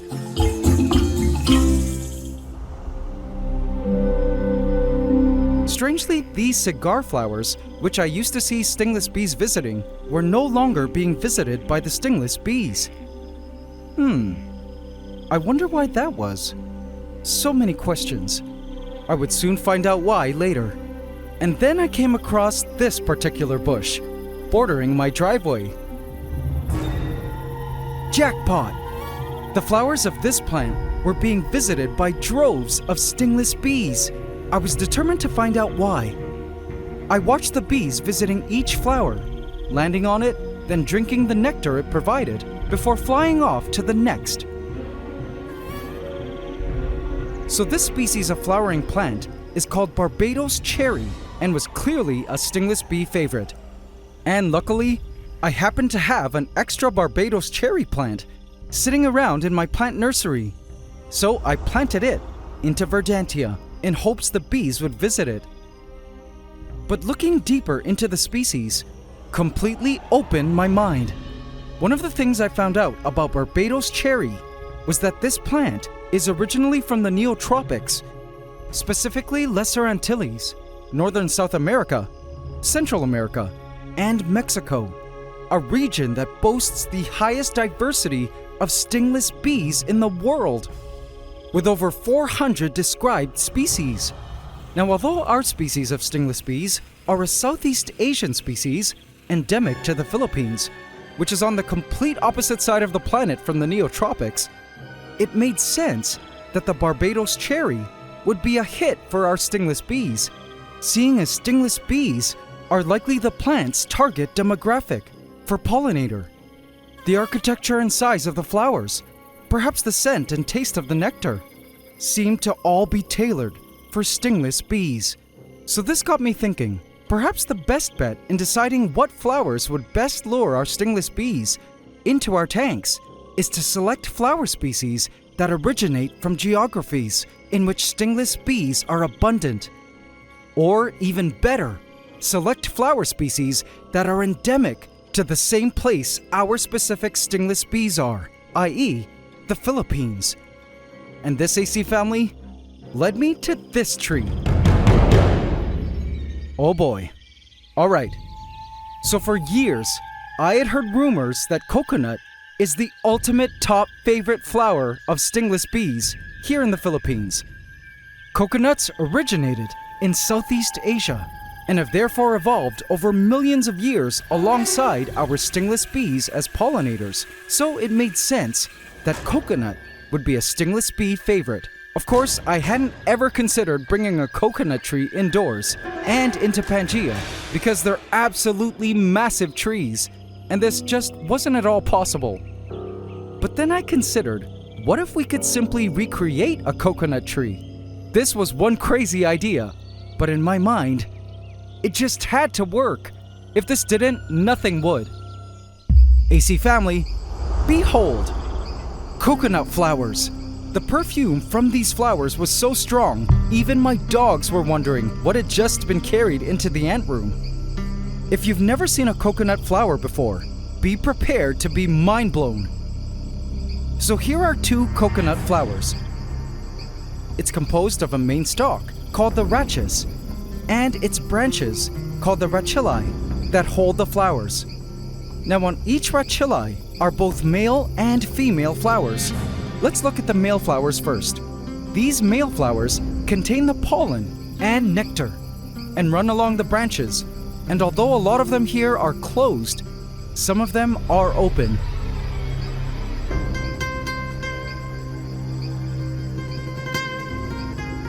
You'll also notice these large bulbous round structures at the base. These are the female flowers. Now it's well known that coconut trees' main pollinators are bees of all kinds who come buzzing along, collecting nectar from the male flowers, getting pollen grains on their bodies, then flying to other coconut trees to deliver these pollen grains to the female flowers, thereby causing fertilization, after which these female flowers actually become the coconuts. Interesting, right? And so my plan was to turn the great tree of Verdantia into a coconut tree. And I felt it wasn't enough to just stick these fresh coconut flowers into the tree. If we're going to successfully fool the bees, we'll need to go all the way. Context is everything. I had a bunch of massive coconut leaves also on standby to install. The bees had this coconut tree about 100 meters away from their nest, but it was time to give the bees a new tree to visit, just a mere 6 meters away. Let's coconutize our grasslands, shall we?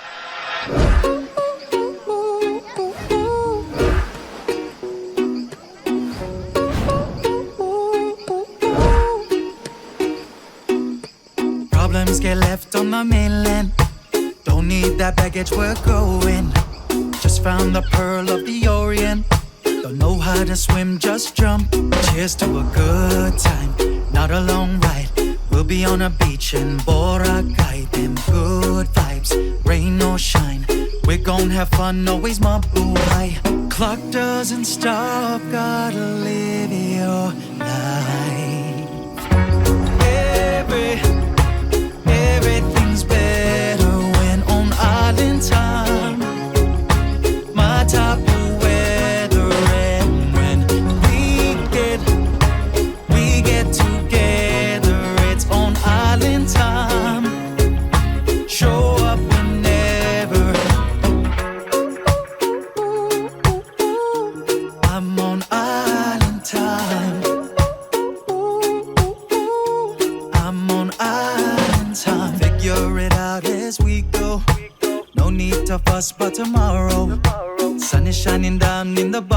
low. Sand on the beach so hot, you'll be saying Tokay, getting all high.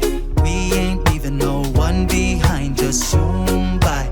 Tricycle ride, ocean is blue, waving my blue light. Clock doesn't stop, gotta live your life. Everything's better when on island time.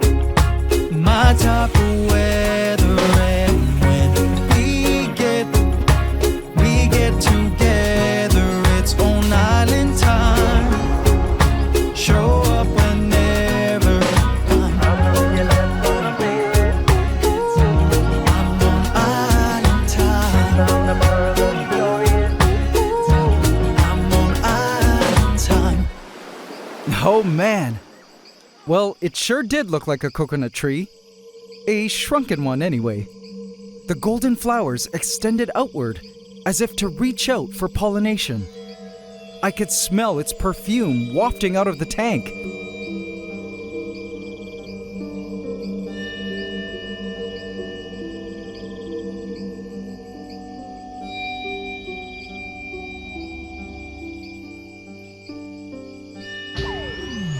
I triggered the fan to begin blowing the coconut's floral perfumes towards the bees.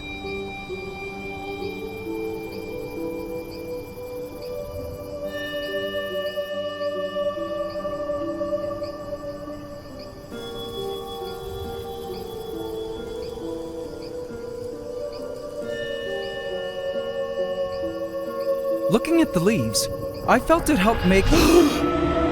Ah! A bee had entered! And soon, it was 2 bees. The smells of the coconut flowers seemed to be working. I even placed an extra coconut leaf outside the tank to truly add to the smell of coconut and lure the bees over. I watched as the bees seemed to fly around, but then head back to the nest. What? What gives?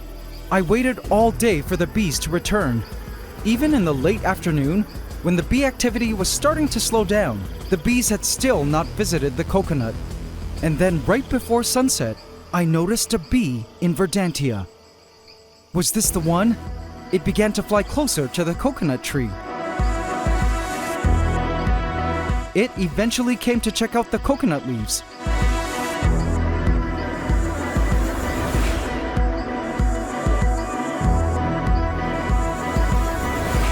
Then got trapped by a spider web. Ah! It eventually broke loose and flew closer. It landed to rest, where it was suddenly attacked by a black crazy ant. No! The bee ended up flying and shaking off the black crazy ant. These inconveniences were enough to send the bee back home. Aw, man! A few more bees came to inspect the coconut tree afterward, but all also ended up flying back home without visiting the flowers.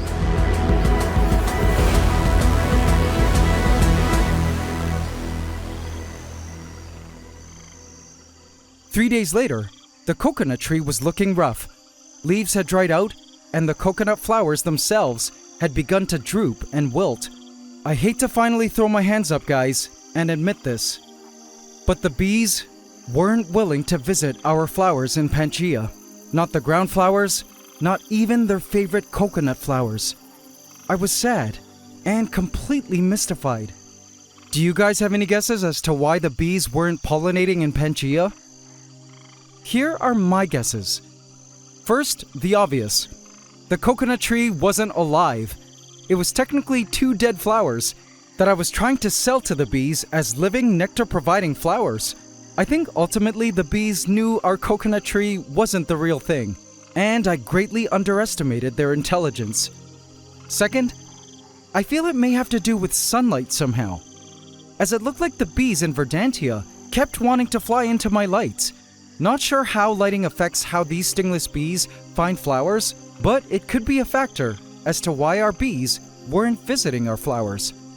Third, after thinking things over, I also realized that when it comes to flowers and pollinators, timing is everything. the cigar plants, as well as the Barbados cherry I planted into our tank, which the bees also ended up not visiting in the end, but was now sporting a bright red berry in its branches, could be evidence that flowers naturally have a golden period for visitation when they provide the tasty nectar for pollinators, but when they no longer need pollination anymore, they stop offering up that nectar. Going out into my driveway a few days later, I saw that the Barbados cherry was now producing berries, and lo and behold, the stingless bees, which were formerly seen in swarms here, were no longer pollinating the flowers. Perhaps the timing of our flowers was off. The coconut looked as though it had many male flowers still unbloomed. Whatever the case, I'll continue to plant new flowers to replace the dead ones for the duration of this year's flowering season and hope for the best. I was happy to see that several of the flowers were still alive and doing well in the tanks. As for the coconut tree, I'll leave it up for a few more days before removing it. Our quails seem to enjoy pecking at the fallen male flowers. Looking into Verdantia today, I spotted something that gave me great hope. A bee. It was visiting one of the flowering plants in Verdantia, a plant that had flowers on the way. Alright, I wonder if the bee could tell that its flowers were coming and would be back once they reached that golden period when nectar is fully available. I then noticed that the bees also suddenly had an interest in exploring the glass bridge above their beehive. Well, this was all very promising. For me, this was the bees' way of telling me to be patient and give them more time to warm up to this parallel universe I've introduced them to in Pantgea. After all, it's only been 2 weeks since they moved in. Gotcha, bees. I hear ya loud and clear.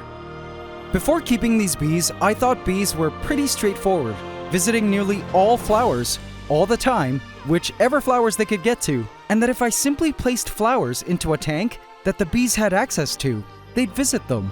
But in the end, I learned that the process of pollination was a lot more complex, and that this ancient symbiosis between plant and pollinator was one that needed more exploration.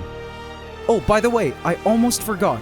The name I've chosen for our bees, which was a popular suggestion from you guys in last week's episode, is the Vivarians.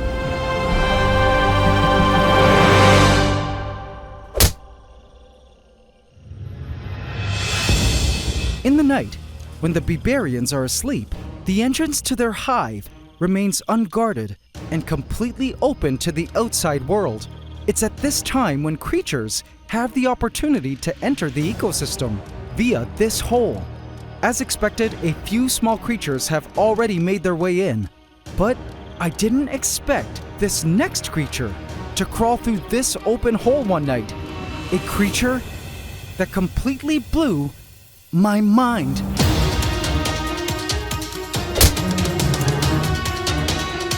Vote in my community tab to affect this story. They're all coming in now.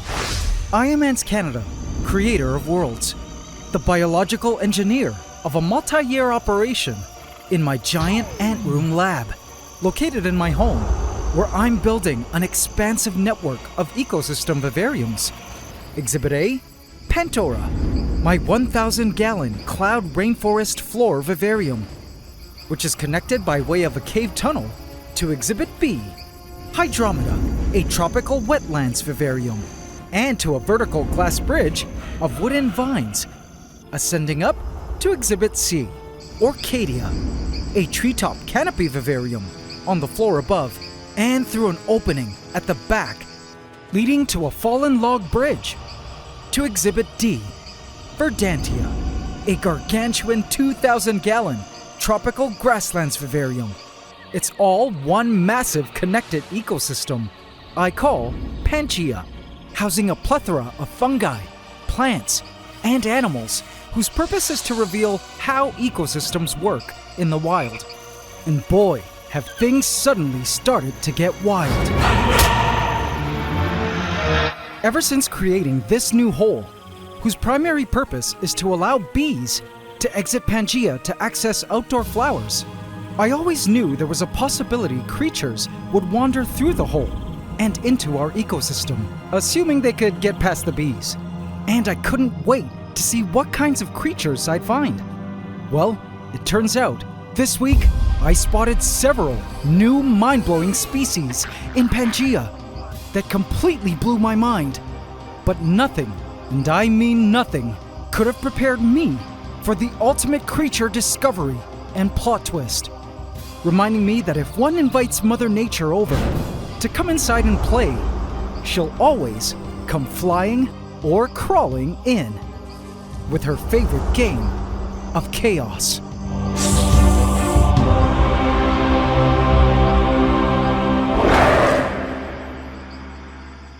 Please subscribe to my channel and hit the bell icon. Welcome to the AC fam. Enjoy. No way! AC family, I couldn't believe it. We were nominated for 2 categories for this year's annual Webby Awards. So the Webbies are like the Oscars, but for all things internet related. And I'm happy to share that the ECOSYSTEM Vivarium Series was nominated for Best Editing and Best Longform Series. Isn't that crazy? But I need your help, AC family. Part of the awards is a People's Voice Award, where you guys can vote at home. So please, after watching this episode, kindly vote for me, AntsCanada, in both categories at both the links I will place in the description box. And also as a pinned comment, let's show him the power of the AC family. Voting ends April 16th. No matter what happens, I already see this as a win for us. A win for science and education, which rarely gets a spotlight these days, and I hope to represent us on that Webby stage in New York City next month. Big thank you to the International Academy of Digital Arts and Sciences for the nod.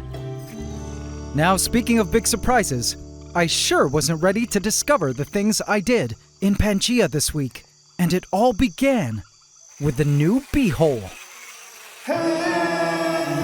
With it being summer where I live, aka the dry season, many utilize this storm-free period to do outdoor home improvements and renovations, and my place was scheduled for a new paint job.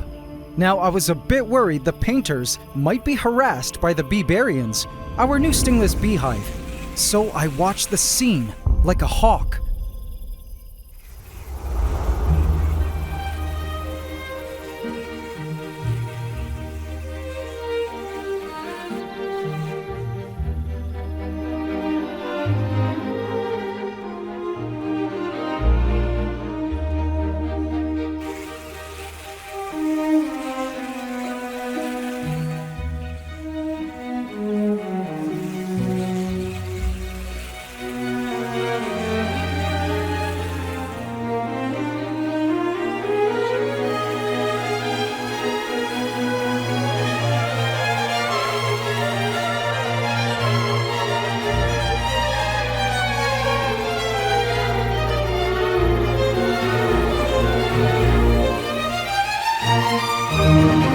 Turns out, the bees were totally behaved and didn't bother the painters at all.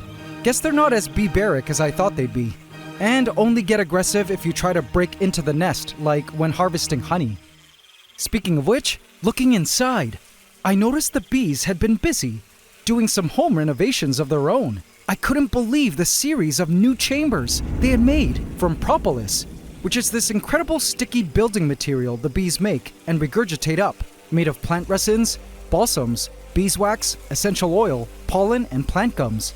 It starts off as a liquid, then hardens to create an antioxidant and antibacterial substance that becomes part of the nest. It was cool to see them already expanding their nest, which would just continue to expand from here. Eventually, they may also build a propolis labyrinth entrance to plug up that big hole into their bee box.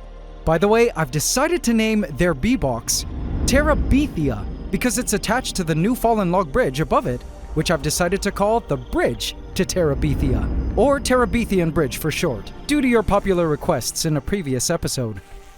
Now, until the bees do build a propolis entrance to plug up that hole, I was well aware that creatures from the outside could make their way in. From morning to early afternoon, the entrance is full of bees, but by late afternoon, the bee activity greatly decreases, and by night, The bees are completely asleep, which gives creatures from the outside a good 16-hour window to come in. And so, AC family, let me take you back to how I discovered our new arrivals. I decided to set up a feeding station with a small dish of coconut nectar placed inside a larger shallow glass vase of water to create an island that would keep black crazy ants from accessing the nectar, so only the bee-barians could drink it. I placed it into the Terabithian bridge for the bees. Hours later, bees were definitely drawn into the bridge, but looking into the feeder, I spotted a few drowned ants, as well as a drowned bee. I found that the bees weren't interested in the nectar at all, but instead were visiting the feeder to drink the water. This made a lot of sense, seeing as right now water was hard to come by outside and was extra valuable at this time of the year. In fact, Pantgea happens to be a hidden oasis in a stick-dry landscape.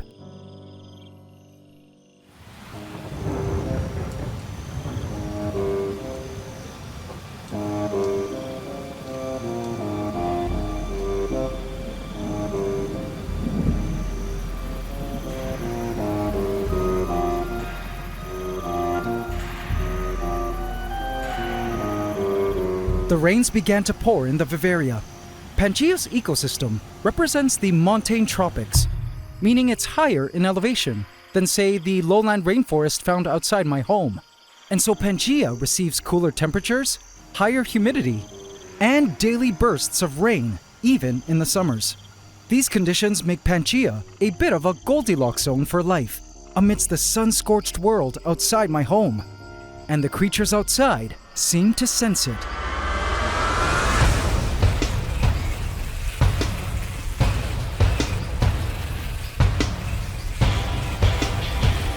A jumping spider appeared close to the entrance to Terabithia. The swarm buzzed as the spider looked and assessed the risk. I could almost see her mulling over the logistics of how she could crawl through the hole from which she could sense a cool, moist air emerging. She had to strategize.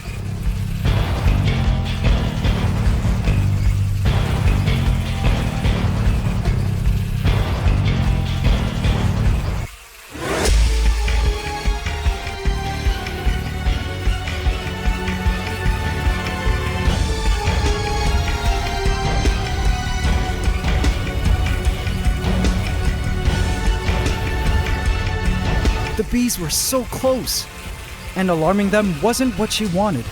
The problem was, it was the bees' peak traffic hours. She carefully inched her way closer to the hole. She was so close now.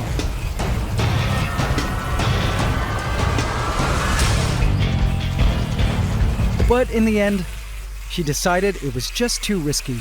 The bees would surely get to her. Maybe next time. The monkey paw trees were growing so close to the glass that periodically the hole would be brushed by with leaves. I would soon learn that having this big tree so close to this hole would make the entrance into Pantgea so much easier for so many different creatures. It was afternoon, and Biberian activity in Terabithia had died down. Looking into the bridge, I was surprised to see what I first thought was a weaver ant. How neat! But upon closer inspection, this was no weaver ant. This was a weaver ant mimicking spider, a species of jumping spider that cosplays a weaver ant. Isn't that crazy? The other day I saw a Polyrachus mimic in here, and now this spider. How cool. It had a few tasty bees to snag up here.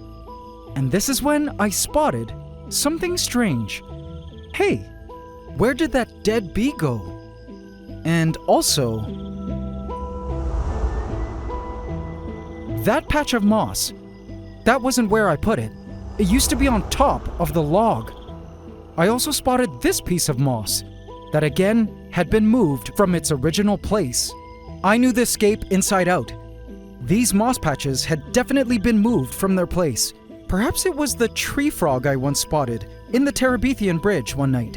Which, by the way, after re-examining the size of the spacing of the wire filters on both ends of the bridge, I decided wasn't a frog from Pantgea, as it was too large to fit, so it must have entered from the outside, or came in hiding with the log. Alright, yeah, it had to be that frog moving the moss as it hopped around, but then I spotted this.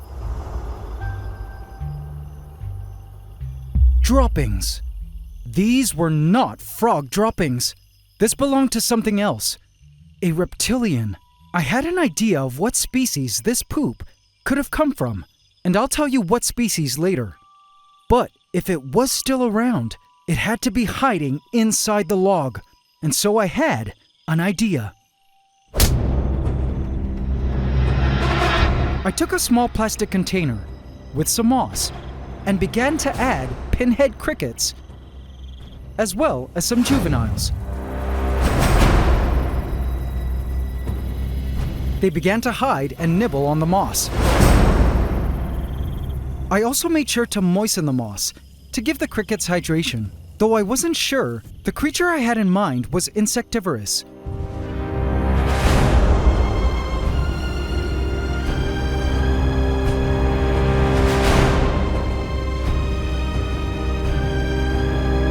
I placed the entire container into the Terabithian bridge.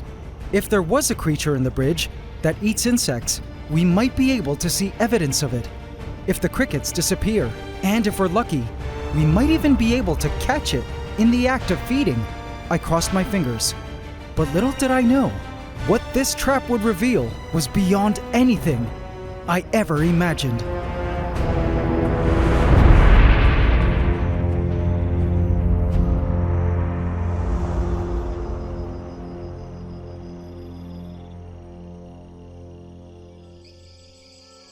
But meanwhile, Mother Nature's neat kinder surprises continued to pop up as I spotted more new species in the tanks.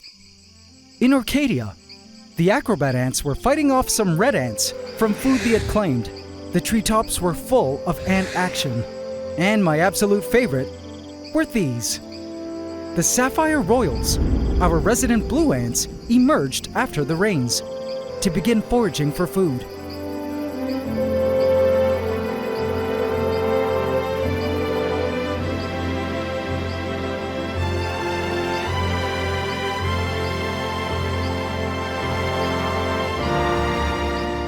These cloud rainforest natives are a dream species, and I never grow tired of watching them go about their business in the canopy, where they feed from fruit.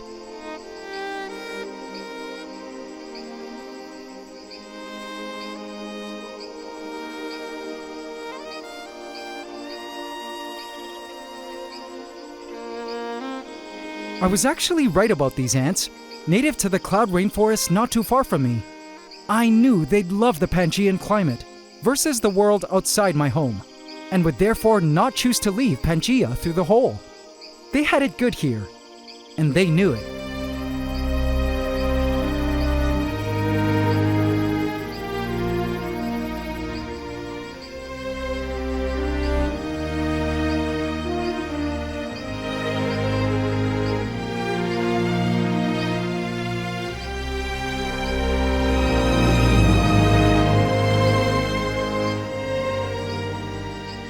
But as I was watching the blue ants, a slightly different shade of metallic blue caught my eye. I almost missed it, dismissing it as a blue ant. No way! Guys, check it out! This is a metallic blue wasp from the family Pompilidae. It was eagerly drinking water from the Orcadian foliage. It must have been so thirsty. And I was happy it found its way into the hydrated Orcadian treetops. What a stunning steel blue color. Now wasps from this family are solitary, and they're considered a parasitoid species that hunts spiders.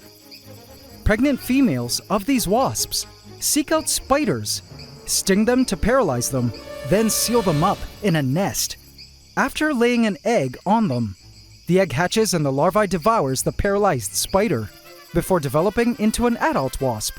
It's a gruesome hunting style, and this wasp probably doesn't know it yet, but Pangea is just full of juicy spiders it could eat. Now guys, the metallic blue wasp wasn't the only wasp I saw in Orcadia. I was floored. when I spotted this huge mama.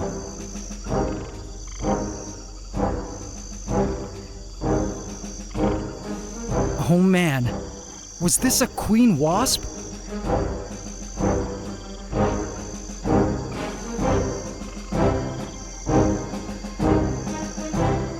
I waited until it stood still so I could really examine it. Based on my research, I believe this to be a potter wasp species, which was a bit of a relief because turns out they aren't a eusocial species, and I didn't have to worry about this wasp founding an entire wasp hive in Orcadia. Assuming my ID is correct, she is a solitary wasp belonging to the subfamily Eumeninae, parasitoids just like the metallic blue wasp, but not of spiders. Of caterpillars. Ah, you're in the wrong tank, girl. You should check out Verdantia. Perhaps there you'll find hawkmoth caterpillars. I was quite okay with finding so many predatory species in the tanks, because the prey insect population in our ecosystem was a bit on the high end compared to what it was like at this time last year. In fact, last year, we introduced microsquirrels into our ecosystem, arboreal insectivorous rodents, which ultimately led to a rapid decline and extinction of insects over a period of several months. So I ended up having to remove the predators, a whole renegade colony of microsquirrels, as well as a pair of chubby frogs, whom I released back into the wild, the quails whom I moved into my giant home aviary for a while, before bringing them back to live in Verdantia, and if you recall, even a Pandoran-born sunskink named Snap, who I released into the giant home aviary as well. Man, has Pantgea gone through some really insane transformations, hosting so many sets of creatures. Looking back on what an incredible journey it's been, watching our ecosystem evolve has been one of the most eye-opening and phenomenal experiences of my life. Like a gifted glimpse of what God sees from beyond. But speaking of the giant home aviary, AC family, I have to take you there now to explain what creature I believe has been lurking inside our bridge. At the center of my home, a 3-story aviary full of rescued songbirds fly free in a tree and plant-filled safe haven.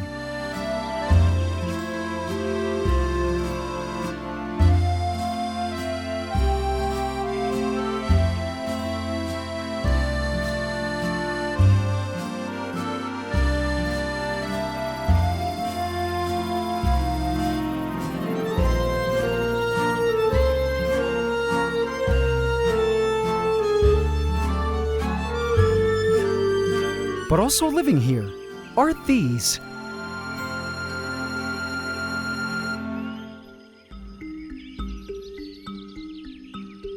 This is a sailfin dragon, one of 2 that frolic the vegetation. They're arboreal lizards found in my area.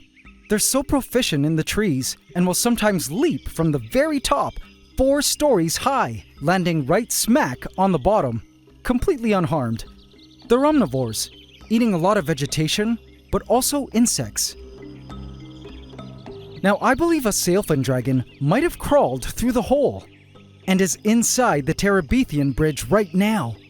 Another possibility was that it was a flying lizard, a baby of which found its way into Hydromeda when it was first created, imported in via the driftwood. This is why I also used pinheads for our trap, because they specialize in eating tinier insects. There were actually many other possible lizard species found around my home that could have well crawled through the hole. But all I know is, that poop in the Terabithian bridge definitely belonged to a lizard. It was time to check our trap. But wait, one last thing before we do that.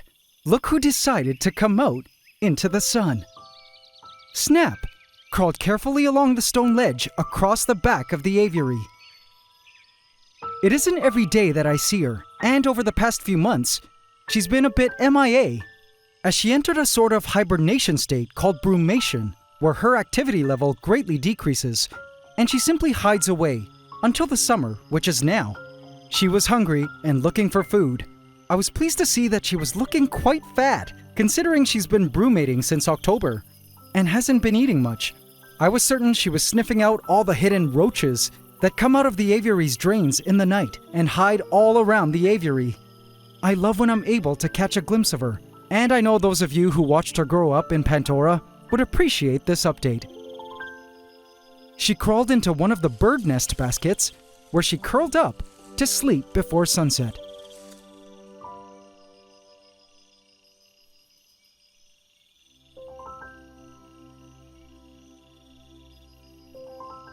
And now it's time for the big moment.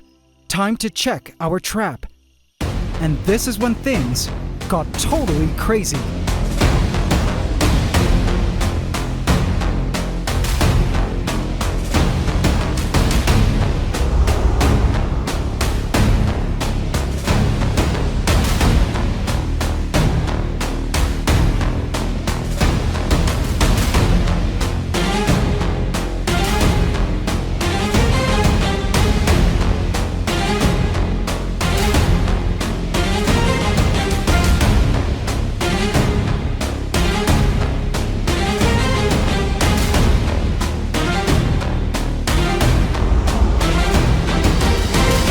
The first thing I noticed was that our crickets were all gone. And though it seemed this was a case of eat and run, luckily, I thought of checking the patch of moss and couldn't believe what I saw.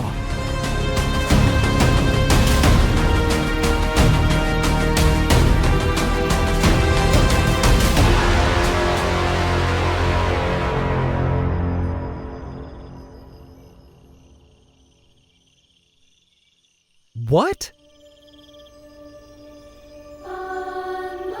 A baby sun skink?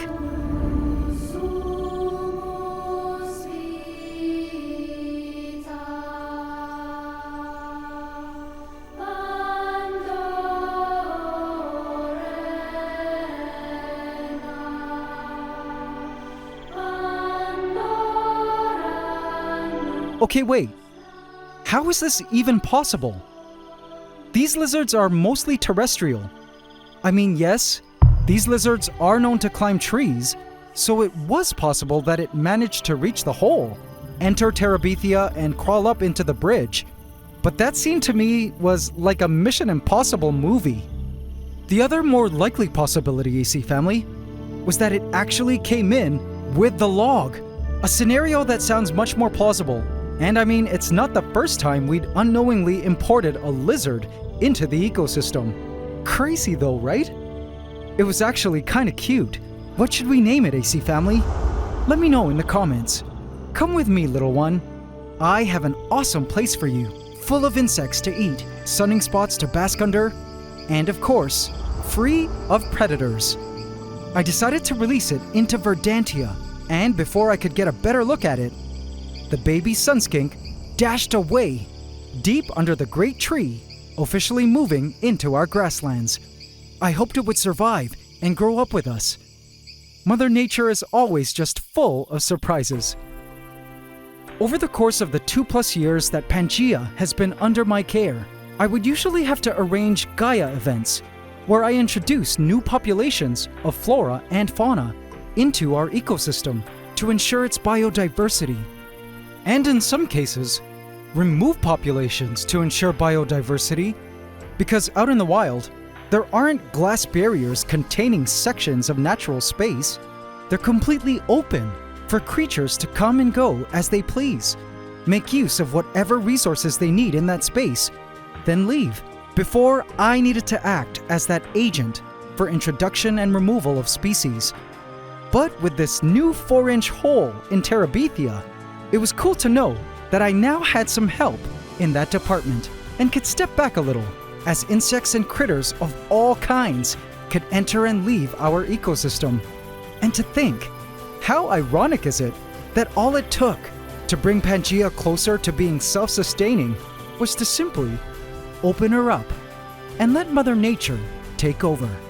Perhaps one day I'll find more unique ways to open up Pantgea to the outside and invite Mother Nature into my home to teach us more about ecosystems.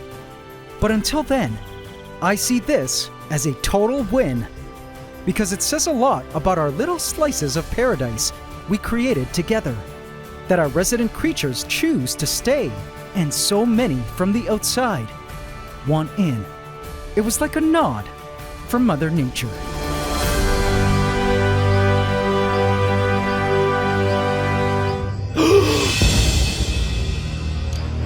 What is that?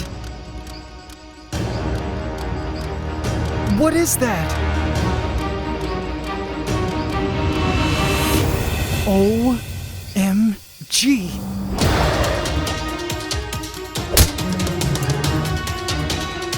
Vote in my community tab to affect this story. Nature is total chaos. I am AntsCanada, creator of worlds, the biological engineer of a multi-year operation in my giant ant room lab, located in my home, where I'm building an expansive network of ecosystem vivariums. Exhibit A, Pantgea, my 1,000-gallon cloud rainforest floor vivarium, which is connected by way of a cave tunnel to Exhibit B, Hydromeda, a tropical wetlands vivarium, and to a vertical glass bridge of wooden vines, ascending up to Exhibit C, Orchidia, a treetop canopy vivarium on the floor above, and through an opening at the back, leading to a fallen log bridge, to Exhibit D, Verdantia, a gargantuan 2,000-gallon tropical grasslands vivarium. It's all one massive connected ecosystem I call Pantgea, housing a plethora of fungi, plants, and animals whose purpose is to reveal how ecosystems work in the wild. And this week, Mother Nature had plans to teach me the wildest lesson.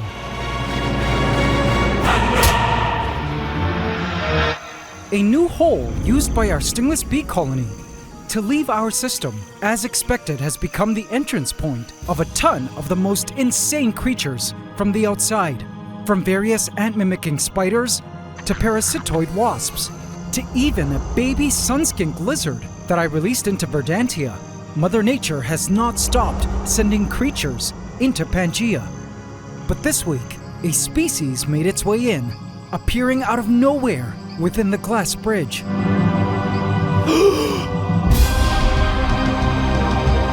OMG! Little did I know, this new creature needed help and would be the start of an adventure I'd never forget.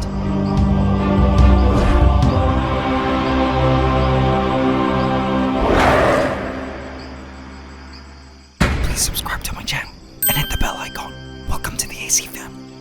Enjoy. It stood still, staring down at me from the log in the Terabithian bridge. It was a lizard, and I'll tell you what species of lizard in a bit, but something was deeply concerning. This lizard was dying and had all the symptoms of a starving and stressed lizard. Brown mottled color, a bony appearance, sunken eyes. It's currently the dry season, our summer here in the Philippine tropics where I live, and life struggles at this time of the year. Due to the extreme heat and dryness, many creatures either retreat underground to lay dormant until the rainy season, or they simply die off. This lizard looked like it hadn't eaten for weeks. And I realize in the wild, survival of the fittest meant that this lizard would have joined the mass summer die-off of creatures. But for me, actually finding its way into Pantgea was in itself an act of fitness, and I was determined to reward it by supporting its survival in any way that I could. There was something I needed to do ASAP though. I approached the bridge slowly. And to my surprise, it didn't dash away when I opened the bridge. I came in with a cricket caught from Orchidia and placed it gently near it.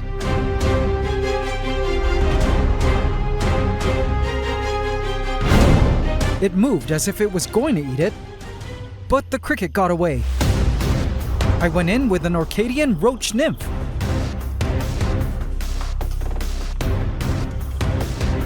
And bam! It happily accepted. This was great.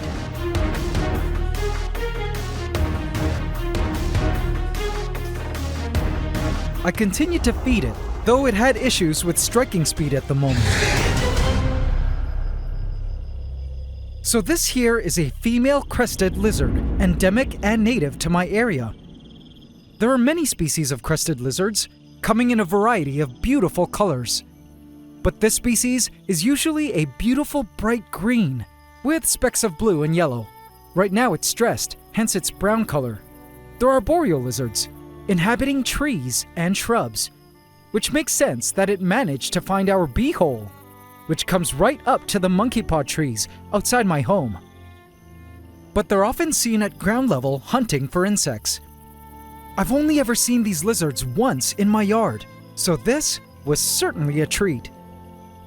And this lizard pulled at my heartstrings because she totally reminded me of my very first pet lizard that I received as a kid from my dad for Christmas.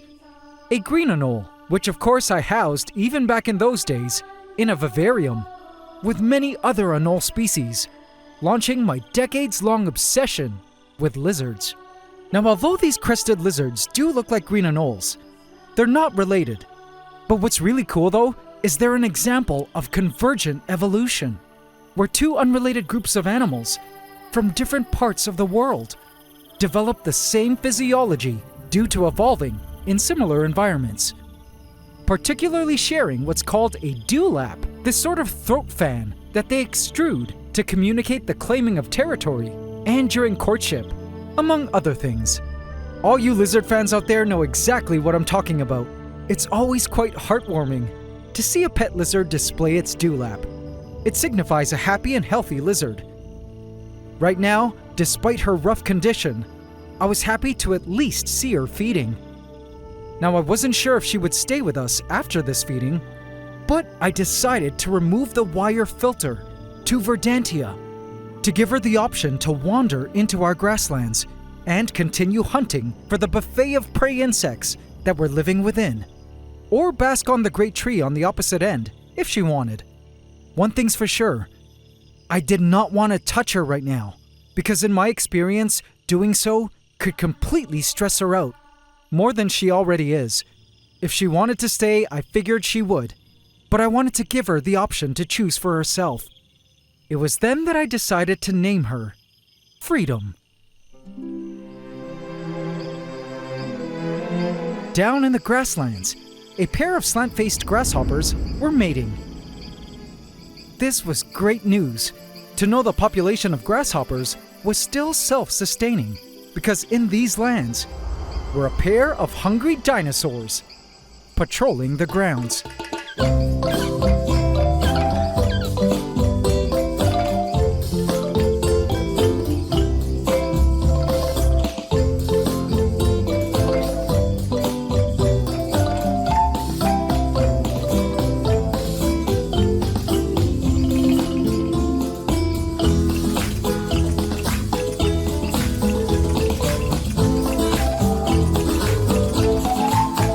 Sunny and Cher, our resident quails living in our grasslands, were on the move.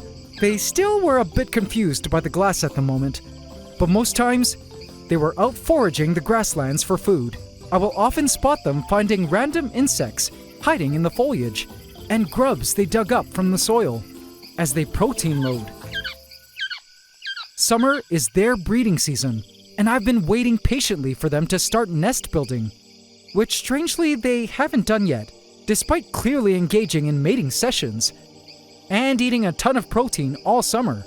There was about a month or so left to their breeding season, and if they failed to breed this year, this would have been the second year that these two skipped the chance to raise a family. I couldn't put a finger on what conditions might be wrong, but soon I would. Speaking of wrong conditions, it seems our new baby sunskink was not ready to emerge. I had a heat lamp for it on the side to bask under, but I hadn't seen it since putting it in. Perhaps it was scared of the quails? Too much open ground? Or perhaps it ultimately decided to leave Pantgea through the hole, as it was certainly small enough to fit through the wire filter. Whatever the case, right now I was curious to see if Freedom would enter Verdantia. My gut instincts told me she would. I decided to leave her be and give her the chance to choose if she wanted to stay with us.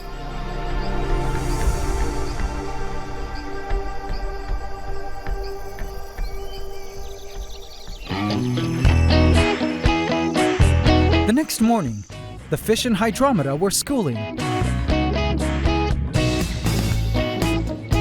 Our blue ants, the sapphire royals, were foraging the rainforest floor in Pandora for fruit.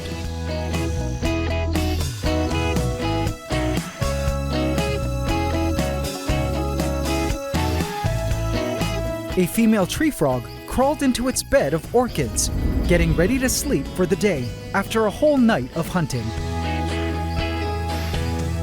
Valentino, my senior green tree python, curled up on his branch to sleep up in the trees. And to my delight, guess who I spotted up high in the great tree of Verdantia? Freedom was basking under the lights. Do I know lizards or what? I knew she'd like it here. Welcome to the grasslands, Freedom. Now here I was able to have a better look at her. Check out how long her tail is.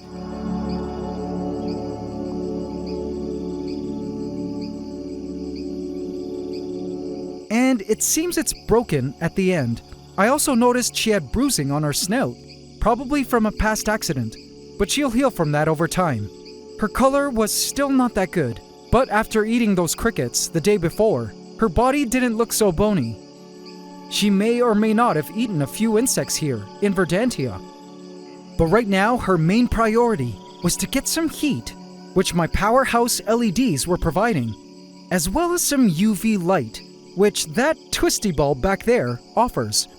Now, if you're new to lizards and are wondering why it's basking under these lights like this, let me explain by taking you to my giant home aviary.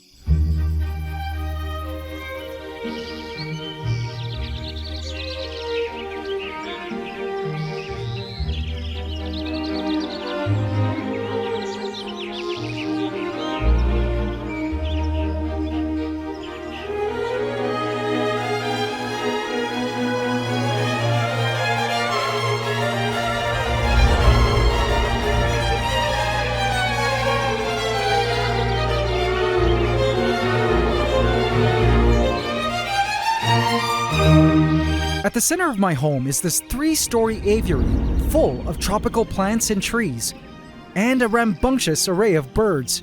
These are mostly finches, diamond doves, and quails that were either rescued, adopted, or given to me as gifts. Now I'm from the school of thought of flighted birds should be given the opportunity to fly. So these birds have a ton of space to do so, which extends up to the roof deck where they have a great view of the world around. They spend their days exploring the aviary, getting into mischief, feeding on seeds, bathing in the water fountain, preening,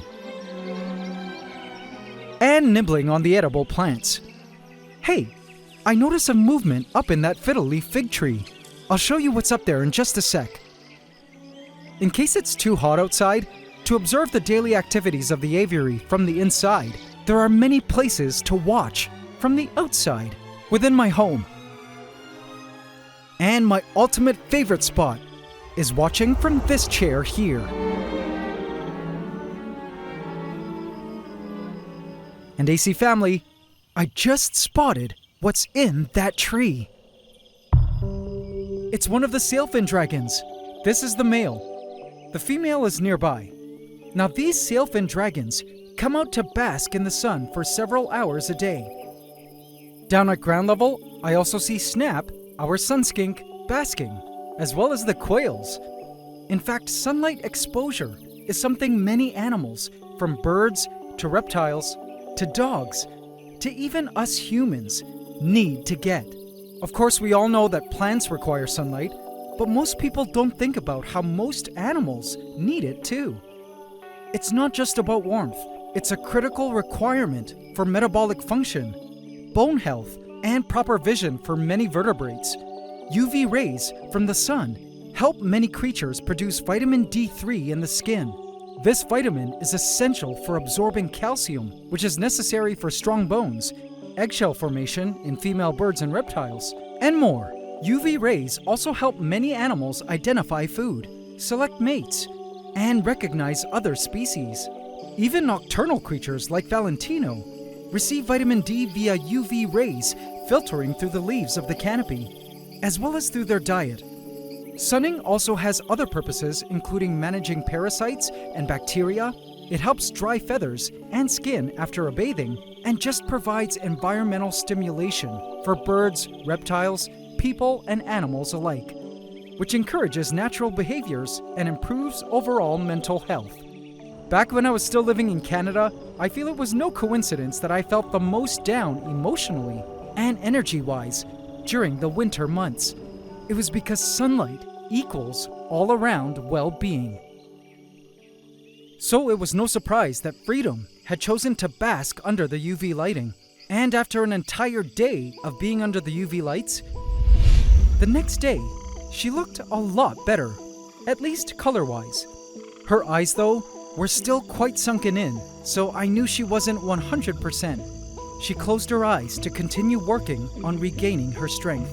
I looked forward to seeing her bounce back to good form soon. Now on the third day, I was a bit surprised.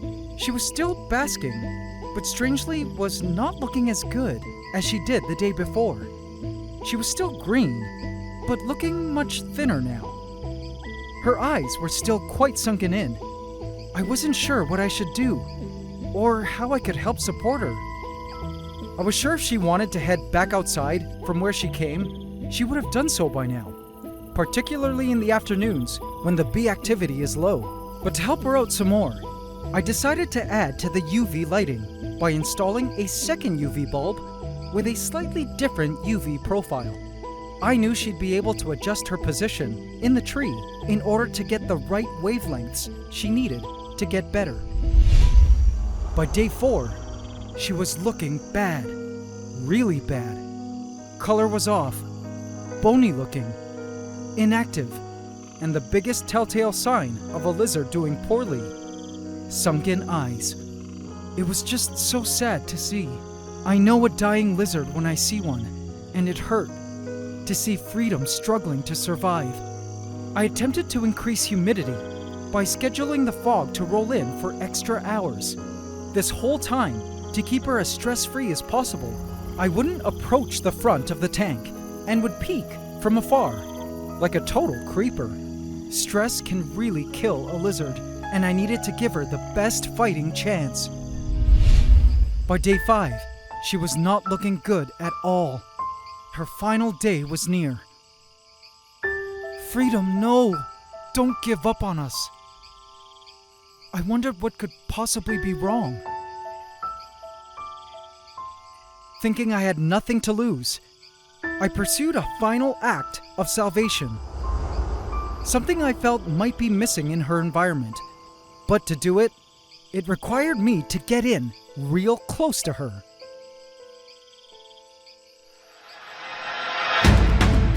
In all the years that I've owned lizards, I've found there's just something about tropical lizards and trees, or just plants in general, that go hand in hand. Tropical lizards just don't seem to do well in plantless setups, or setups with fake plants. They provide ample cover when they're shy, providing a safety curtain for the lizards to disappear into and hide when larger animals approach, seeing as everything out in nature is trying to eat them. I also feel trees help chuck up humidity as the plants release water vapor during transpiration. They also help reflect UV rays off the leaf surfaces, allowing the lizards to get some secondhand UV, as well as another purpose, which I was about to be reminded of soon. I made sure to go in as gently and mindfully as possible, so as to not startle Freedom. And to my surprise, she calmly watched as I worked at installing more fig leaves into the great tree.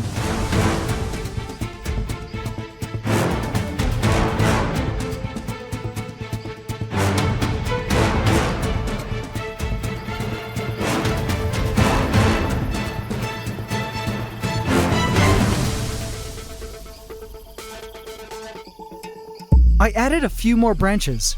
Freedom watched intently as I worked, still not dashing away in fear. As the new tree began to take form, I noticed something. Freedom began to change green. This was great. Moments later, she was totally gone from the branch. And after looking around, I spotted her dashing amid the new foliage. Whoa! This was the most I've ever seen her move. As she hung there in the tree, I noticed the end of her tail had broken off. That's okay. I was sure that would be growing back. She soon continued to dash into the foliage and climb higher into the tree. It was honestly such a relief to see her moving and totally lucid like this. I think my plan was working.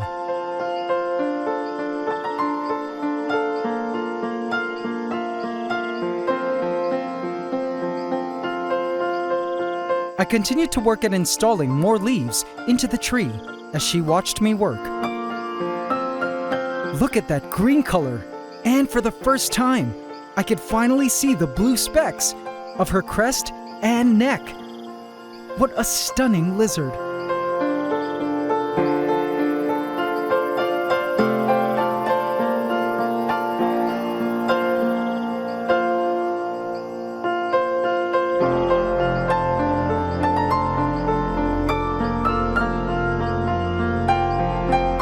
I also used this opportunity to add more greenery to the base of the tree, because context is everything. I felt we just needed to make this whole space greener. And it was then that the most insane thing happened. Pantgea was about to come in and lend a helping hand to join us at Saving Freedom.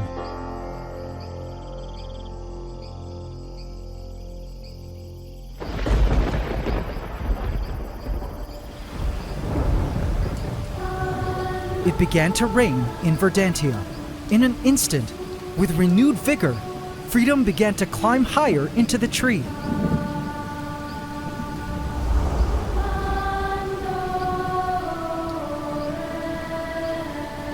And when she reached its topmost leaves, she began to drink from the fresh rainwater that gathered in the leaves. These rains passed through the Vivaria in short 1-minute spurts twice a day at this time of the year. And I wasn't sure if she was actually drinking from the rain over the past few days that she's been in here, as I haven't been hovering around the tank long enough to check. But from the looks of things, it seems she hadn't. But the new leaves, plus the rain, helped trigger a drinking response in Freedom. Many lizards depend on refracted sunlight to bounce off water droplets trickling off leaves or tree bark to help them know to drink it. This is why many lizards in captivity will not drink from a still bowl of water, because they can't see it. Normally at this time of the year, the lizards outside my home have to wait until next month for it to officially start raining before they can have a good drink like this. So I was certain this life-giving water was something Freedom had been waiting for the past 2 months. I allowed it to rain for 10 minutes instead of 1 to give Freedom the full hydration she needed. When she was done, I saw her holding her head up high at the top of the tree.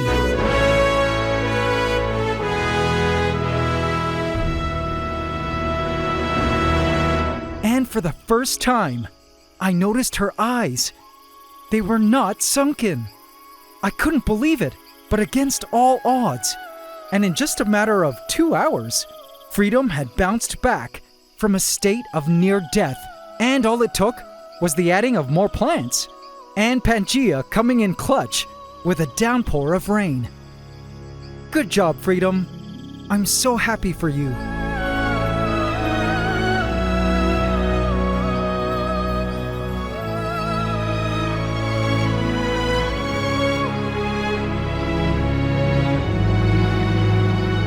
I came back a few hours later to catch Freedom at ground level, hunting for insects.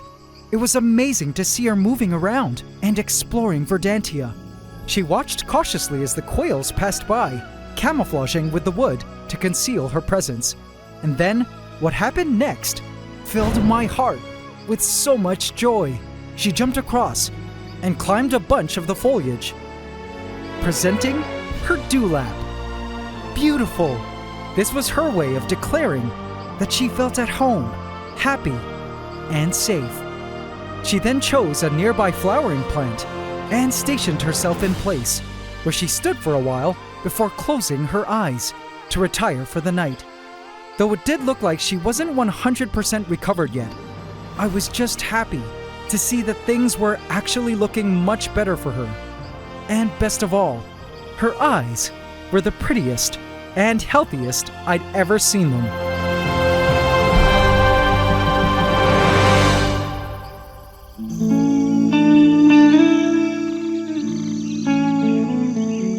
The next morning, returning to the ant room, I checked Verdantia to see how Freedom was doing. She was no longer on the patch of greenery. I looked up in the tree. She wasn't at the basking spot either, nor among any of the leaves.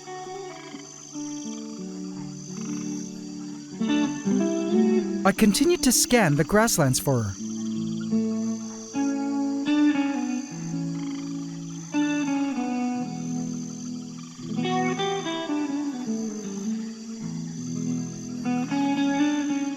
Up in this fig tree, and towards the opening of Verdantia, and into the Terabithian bridge.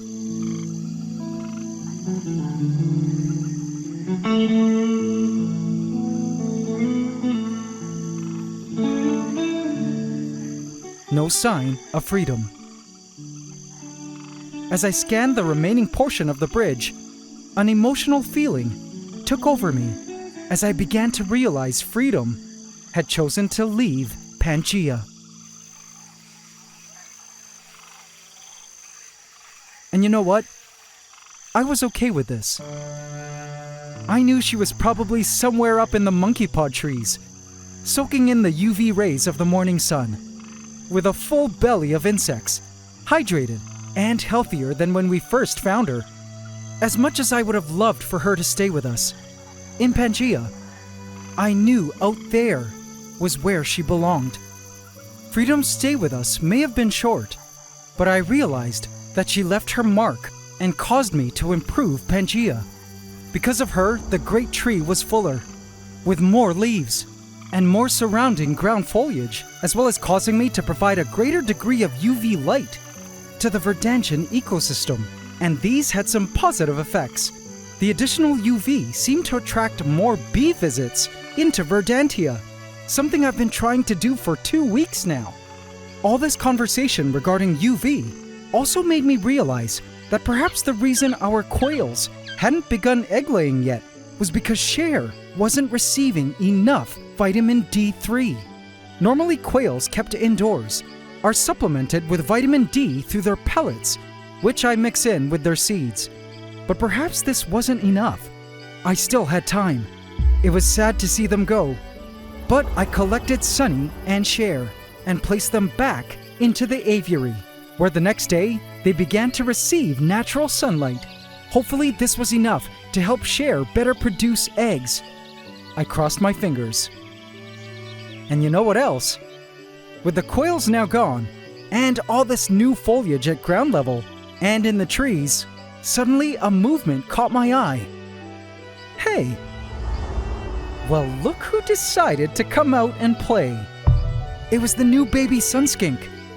Well, finally, it dashed off and captured a cricket and began to feast cum gusto. AC family, something tells me this little one will learn to like it here in Verdantia and won't be leaving anytime soon. So I've decided to give it a name based on your suggestions in last week's episode. I've decided to name it Snoop, successor of Snap. Overall, Freedom's visit left me somehow changed. I was grateful we helped save the life of a lizard, and this whole ordeal reminded me of why lizards fascinated me so much ever since I was a kid. One of the world's most beautiful creatures, often overlooked and misunderstood, diverse in species, very much so tied to their environment and important for ecosystems. It reminded me of why today I engage in lizard rescue and love helping educate others about their importance to the planet as animals worth saving, whose habitat is worth conserving, and why I chose not to cut down all these great big monkey pod trees around my home back when it was first being constructed, for I knew the trees were vital habitat for so many animal species. And today, I realized that lizards like Freedom were among these tree-dependent creatures. I doubt we'll ever get a cooler lizard to find its way into Pantgea again, at least not one of her size. Though I would miss her, at least Freedom now knew there was a secret portal up in the monkey pod trees, which could transport her at any time to an abundant land with insects to eat and water to drink, humid and green, with UV beams for well-being, and an AC family from around the world to watch over her from afar. And I realized that if Freedom ever did decide to return one day to bask under our lights in the great tree, it would be that much more gratifying knowing we gave her the freedom to do so.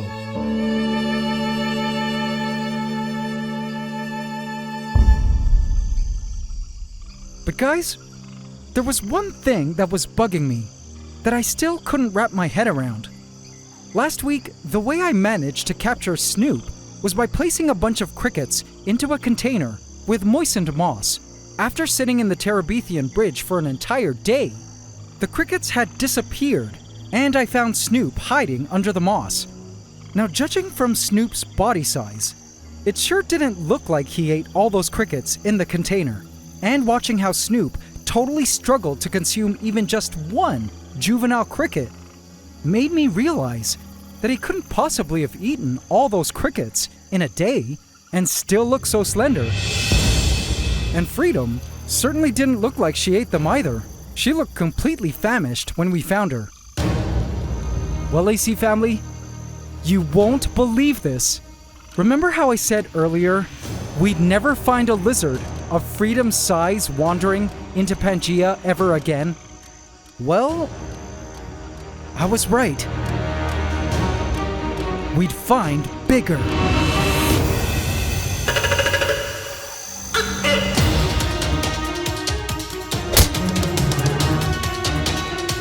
Vote in my community tab to affect this story. You guys won't believe this. I am AntsCanada, creator of worlds, the biological engineer of a multi-year operation in my giant ant room lab, located in my home, where I'm building an expansive network of ecosystem vivariums. Exhibit A, Pantora, my 1,000-gallon cloud rainforest floor vivarium, which is connected by way of a cave tunnel to Exhibit B, Hydromeda, a tropical wetlands vivarium, and to a vertical glass bridge of wooden vines, ascending up to Exhibit C, Orcadia, a treetop canopy vivarium on the floor above, and through an opening at the back, leading to a fallen log bridge, to Exhibit D, Verdantia, a gargantuan 2,000-gallon tropical grasslands vivarium. It's all one massive connected ecosystem I call Pantgea, housing a plethora of fungi, plants, and animals whose purpose is to reveal how ecosystems work in the wild. And this week, I made the wildest discovery. I live in the Southeast Asian tropics, smack in the middle of a lowland jungle that is home to the most exotic life. When first installing this 4-inch hole through my window for Pangea's new bee colony to visit outdoor flowers, I had a feeling life would find its way into our ecosystem. And so far, it's been ant-mimicking spiders, parasitoid wasps, and a few lizards. But it seems Mother Nature was just getting warmed up, for nothing could have prepared me for my very first encounter with the most dangerous beast to ever enter Pantgea, the legendary Tokay.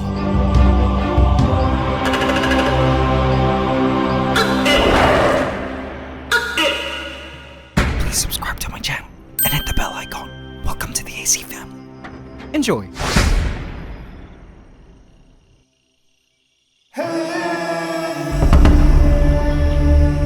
Moving to the tropics as a Canadian has been quite the experience. I traded cooing pigeons and acorn-collecting squirrels for fruit bats, drinking from my pool, the odd baby cobra trying to find a way in, huge spiders on the walls, indoor termite breeding flights, giant flying roaches on my windows. Ah! But the mosquitoes, they followed me from Canada. Basically, it's literal Jumanji out here.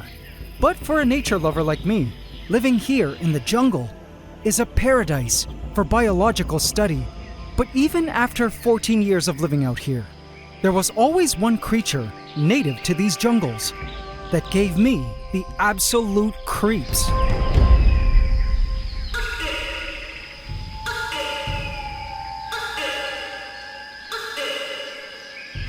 Every Southeast Asian is familiar with its sound. Locals here call this creature tuko, named after the loud sound it makes when males call for females. I would often hear them in the evenings from the forest in my yard. But just this year, I began to hear one real close to my bedroom window. It just amazed me how, based on photos I had seen of these creatures, such a smallish reptile could have such a loud call. And the thing is, I could always only hear it, but never actually see it. But guys, that all changed this week when the calls outside my bedroom window strangely stopped as Mother Nature took full advantage of Pangea's new open door policy to set me up on a blind date with a beast with its own set of baggage.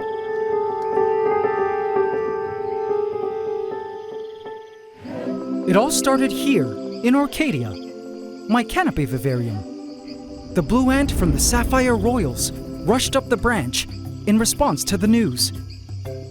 As usual, the new mango pits that a large ape, i.e., me, had left behind were like a busy marketplace for the frugivorous Orcadian inhabitants. The acrobat ants, a juvenile cricket, and even a few black crazy ants came to feast.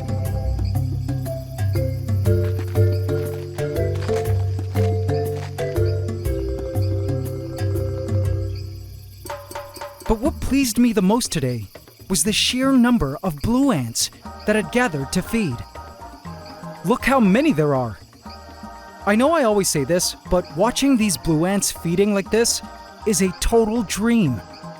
And also scientifically significant, because online records state that these blue ants feed on honeydew from plant insects and nectar from flowers, as well as insects for protein. However, none of such feeding behaviors have been observed here in Pantgea, as our blue ants seem to be exclusively frugivores, meaning they eat fruit. Never milking insects for honeydew, nor carrying home dead bugs, which is interesting to note. Guess there's always something new one can discover about animals if you ever get the chance to watch them living out their lives like this on a daily basis. Now, I've been wanting for the blue ants to make the trek across the long Terabithian bridge to check out Verdantia, our grasslands. But I think any scouts making it over there were either eaten by the quails, which used to live there, or simply had no interest to explore the grasslands when a scout reported back to the colony that there wasn't any fruit to find there. So I decided to change that. I laid down a mango pit in Verdantia for the blue ant scouts to smell and discover. Black crazy ants and crickets quickly discovered the mango, and I hoped soon the blue ants would as well. But little did I know, the mango pit would be attracting more than just ants and crickets. Something was watching carefully from the shadows. Speaking of crickets, I decided to stock Pantgea with some new blood, cricket blood that is, to diversify the gene pool. I added an entire batch of fresh new crickets into Verdantia, so Pangea's current cricket population would benefit from the genetic diversity. I wanted to strengthen the cricket bloodlines because I knew a new predator had recently claimed dominion over these grasslands, and we'd be needing a steady supply of crickets for at least the next several months. Up in the driftwood was Snoop, a brand new baby sunskink who had made his way into Pantgea, either via the driftwood or through the bee-hole. Not exactly sure how, but he loved it here now and enjoyed basking up in the trees as opposed to down at ground level. He was such a spoiled little one, eating crickets every day with no predators to worry about here. He had it made. Or so I thought. When I came back the next day to check to see if the blue ants had discovered the mango in Verdantia, I was shocked by what I saw. The mango pit wasn't there. Looking around, I spotted it covered with black crazy ants, but at a completely different location in the grass. What? There is no way it could have been carried here by the ants, nor dragged here by the crickets. Something else had moved it. I didn't know it yet, but this was the first sign that Pantgea was harboring a new guest that had decided to check in to our Pangean hotel. Later that day, I almost missed it.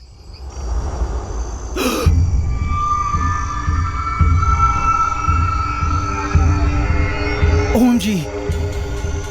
It was huge! Golden slit eyes, leathery bumpy skin of gray, powder blue, and orange.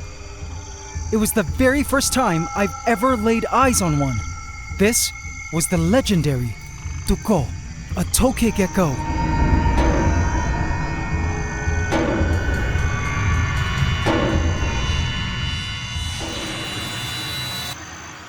I couldn't believe it had wandered into Verdantia. The first thing I noticed was just how large it was. This was no smallish lizard.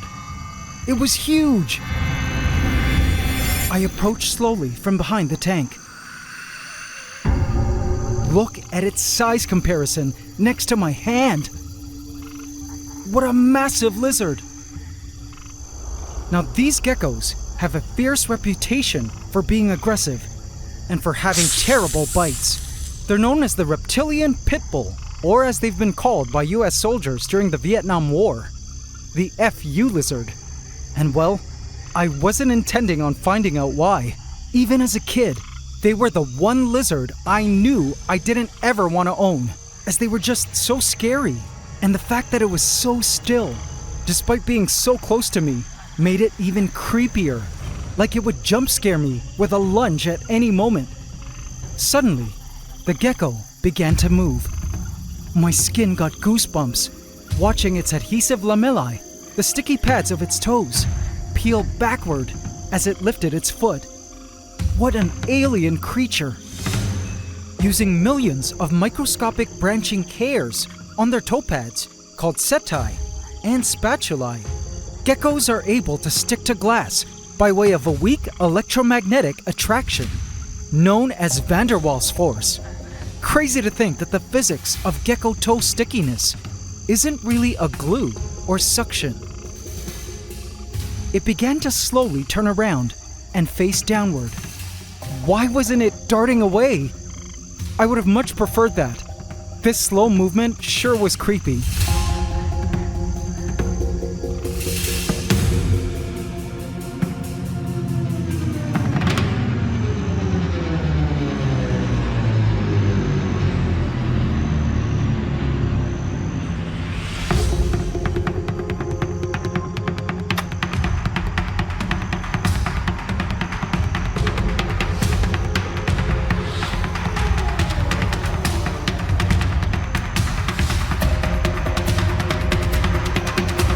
It stopped to rest in its place. I knew it had its eyes on me.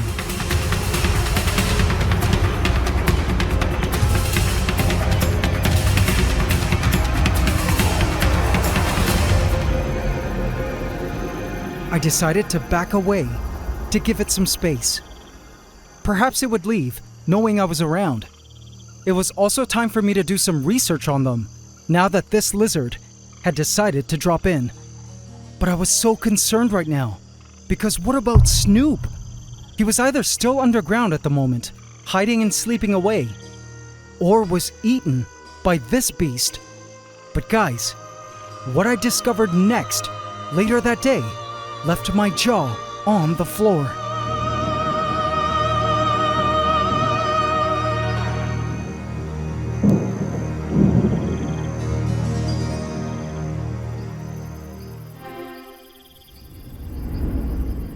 Returning to Verdantia later that day, I looked up and found the Tokay at the far end of the tank, exploring the top. Man, was this gecko girthy. I was curious though. I wanted to see if this was a male or female. Of course, though all Tokays make noises, the easiest way to identify a male Tokay is if it makes the infamous and specific courtship call for females. Otherwise, the other way to tell is based on the underside toward the cloacal area. I had to look for the appearance of waxy pores, but from my vantage point, I couldn't quite tell. Males also grow larger than females, about 13 to 16 inches long, but this one could either be a medium-sized male or a large female. Whatever the case, I was about to discover a little part of its history. Toward the other end of Verdantia, another gecko was blending in with the mesh. At first I thought it was maybe a large house gecko, but this was much too big. Upon closer inspection, I was floored to discover it was a baby Tokay. What? A second Tokay? So guys, you will be mind blown by this, but turns out Tokays are parental, a very rare behavior in lizards, where parents will guard their eggs and young, and will often form family groups. This was crazy to me. This was likely a baby Tokay that had followed its parent into Pantgea. Where was the other parent? Were there more babies here? Tokays usually give birth in pairs. How many Tokays were in Verdantia? I decided to come back in the night to check Verdantia and see if we'd find more Tokays.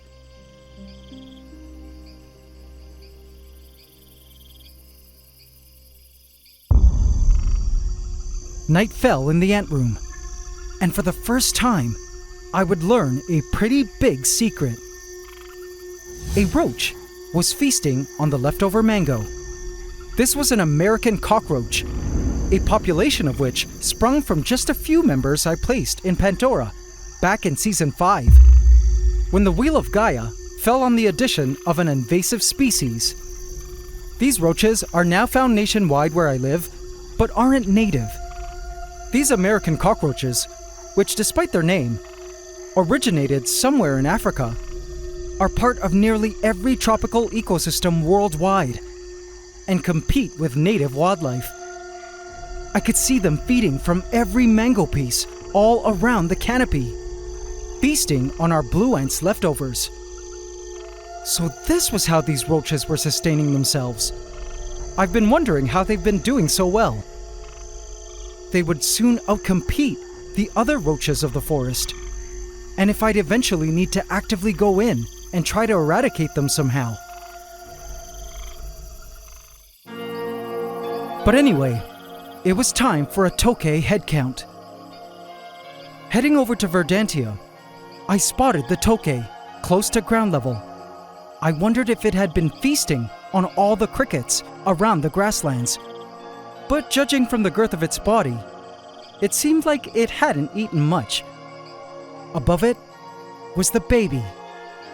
I think it was safe to assume and play Maury Povich here that this Tokay was definitely the father or mother. Right now, these were the only two Tokays I found in the tank. Where was this lizard's partner? These lizards are known to pair up, sometimes for life. Again, quite an uncommon behavior in the lizard world. I wondered if the spouse and any other kids were still outside somewhere. or if this lizard was a single parent. I had so many questions. There was a point I could have crept behind this gecko and checked its gender. But I was partly afraid and partly wanting to give this lizard some space. I didn't know how long these two would remain with us, as they had the full freedom to leave the same way they came in. But this was only the start of the craziest biological adventure, for what I would learn the next day would shake me to the core.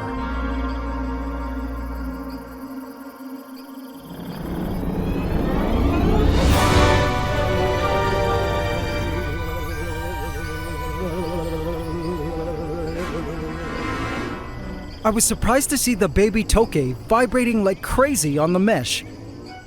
The fans had turned on, and of all places, the baby Tokay had decided to station itself here, where the mechanisms were giving it the shake of a lifetime. This was kind of funny, but if it didn't like it, it would have totally left the spot.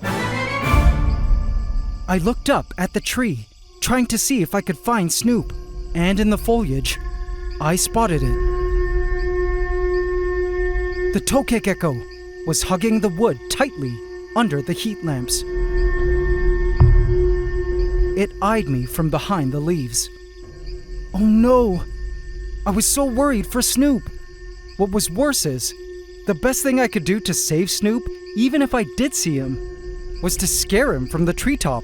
If I spotted him, maybe with a squirt of water or a stick, because I sure wasn't about to reach in with my hands and risk getting bitten by the Tokay. I did see that Snoop was not around. Inside, I trusted in Snoop's survival instincts, but of course there was a voice inside me that said he might have already been eaten. Snoop also had a basking spot here at ground level to use if he needed it. I also hoped all these new crickets crawling around had already filled the Tokay up, and he wasn't interested in any more food.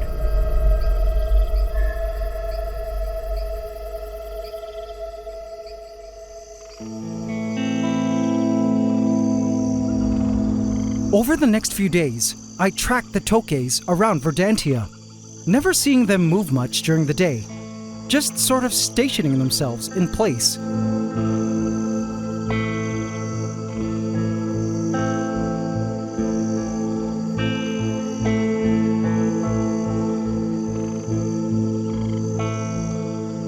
Trying their best to camouflage, though of course, I could see them clearly every time, with those demonic-looking slit eyes staring at me. In the night, I would spot them around Verdantia, but again, not moving as soon as I shone a light on them. They would always wait for me to leave the ant room before they decided to move. I also never saw them eating while they were in Pantgea, and wondered if they were enjoying all the crickets around them, though from the looks of their bodies, it didn't seem like they were stuffing themselves with crickets. Of course, every day, I would look to the top of the tree for Snoop, but was saddened with every day that went by that I didn't see him. One night I spotted what I thought was another baby in the Terabithian bridge, but it actually turned out to be a house gecko. This either came in from the outside or was a Pangean resident that entered the bridge from Orcadia. I could see why it would love this log, as it was an insect highway crossing. Night after night, these two geckos were the only Tokays I spotted in Verdantia, no others, which made me believe this was definitely a single-parent situation. But I was still curious to know if this was mom or dad. At one point, the Tokay situated itself at the perfect spot, and I came close enough to take a photograph of its underside. Aha! This photo revealed the perfect view of its femoral and cloacal area. See the femoral pores with the darkish dots in the middle of them, arranged in a V shape. Also those two black dots near the cloaca. The cloacal pores, as well as the clear spurs at the base of the tail used for mating. These are all telltale signs that this was a male. Where was your missus, dude? Possible reasons the mother could be missing, other than the possibility that she just didn't want to come into Pantgea, include predation from birds or other reptiles like snakes, or just death from old age. So far, it didn't seem like this male was looking for her, nor making any vocalizations to call for her. I expected him to be much more noisy. I think he was just freaked out by me, just as much as I was freaked out by him. So perhaps the stress was keeping him quiet in the nights. But then one night, I heard this all the way from my bedroom.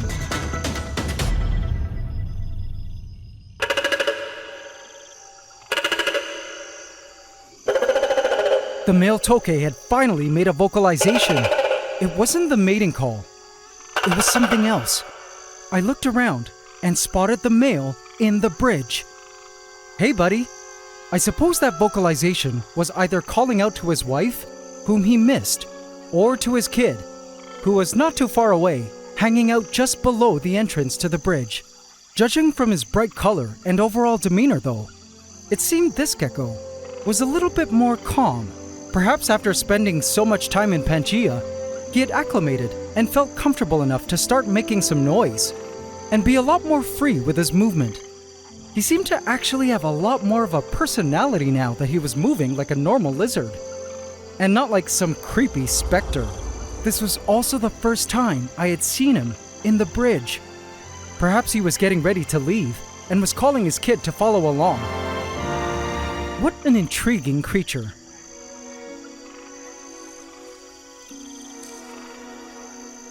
I think it also helped to see his pupils for the first time dilated. He didn't quite look like a demon anymore, and for once, seemed kinda cute. The whole night, he continued to make a racket in the ant room. It's a good thing my ant room had a door, because if it didn't, I would have had to deal with a night-long Tokay concert. The sounds it was making in the ant room, however, wasn't the familiar courtship call for females. It was some other call. It actually made me sad to imagine that he was possibly calling for his wife, whom I still hadn't seen in Verdantia. Eventually, I popped into the ant room to see what all the racket was about. I found Dad stationed at the far end of the Terabithian bridge. He looked happier than ever to be here. And I found myself somehow ready to summon up the courage to approach him and get a closer look at him. And to my surprise, he actually allowed me to get up real close.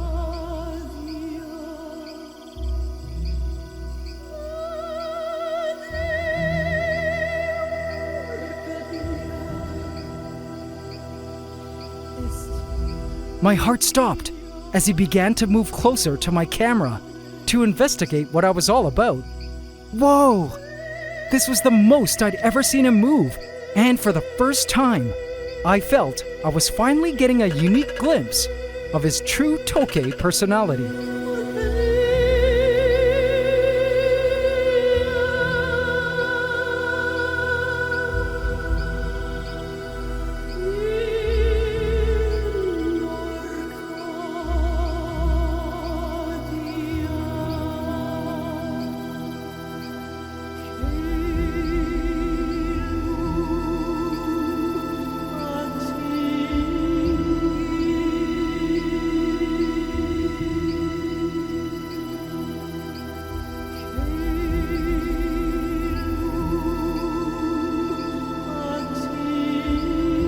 Breathtaking. He stayed here on this exact tree trunk the entire night.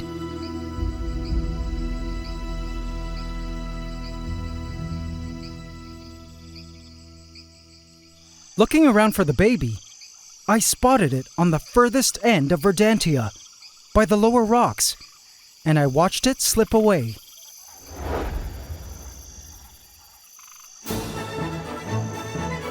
I decided to follow it behind the great tree, and was once again shocked that it seemed to be totally okay with me filming it. So close. Wow! It wandered deeper into this ground tunnel behind the tree. Crickets were all around it, but it seemed to ignore them. I wondered why. Come on, little one. There is so much food all around you. Don't you want a bite? Little did I know, it was looking for something else. Regardless, I felt so lucky on this night because all of this was such rare and up-close footage of these wild tokays. These lizards usually don't tolerate humans anywhere near them, and in such circumstances would either dash away or attempt to attack any cameraman who would dare come so close, even launching themselves at people with snapping jaws. But I think Pangea's setup, coupled with our sensitive and respectful approach, allowed us this unique and special moment with the tokays, which from that night on deeply changed how I saw these notoriously feared animals.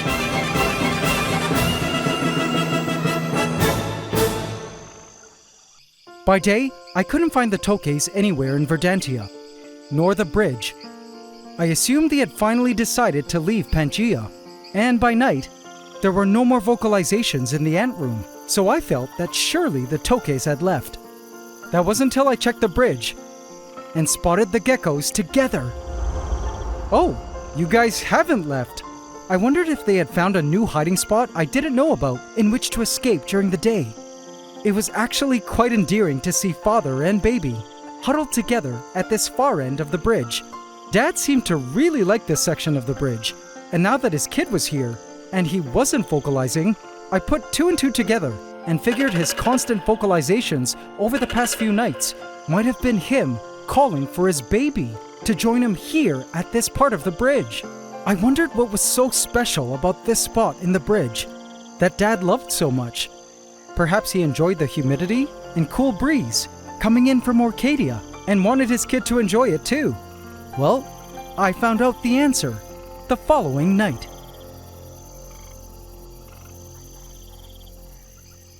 Checking on this end of the bridge, I noticed it was baby, and at first I didn't see what it was doing until it moved its head. Holy! It was eating a huge cockroach! How neat!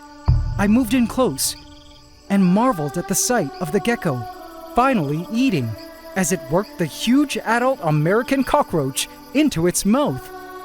Aha! This must be why this spot was so special. Dad knew it was a feeding station, spitting out roaches, which could squeeze through the wire filter from Orcadia. I guess crickets weren't quite the Tokay's thing, and roaches were high on the menu. Check out those teeth! With teeth like this, I bet a bite from Dad would hit the bone. Looking around, I spotted Dad at the complete opposite end of the bridge, and my guess was he was looking for either house geckos to eat, or perhaps other roaches.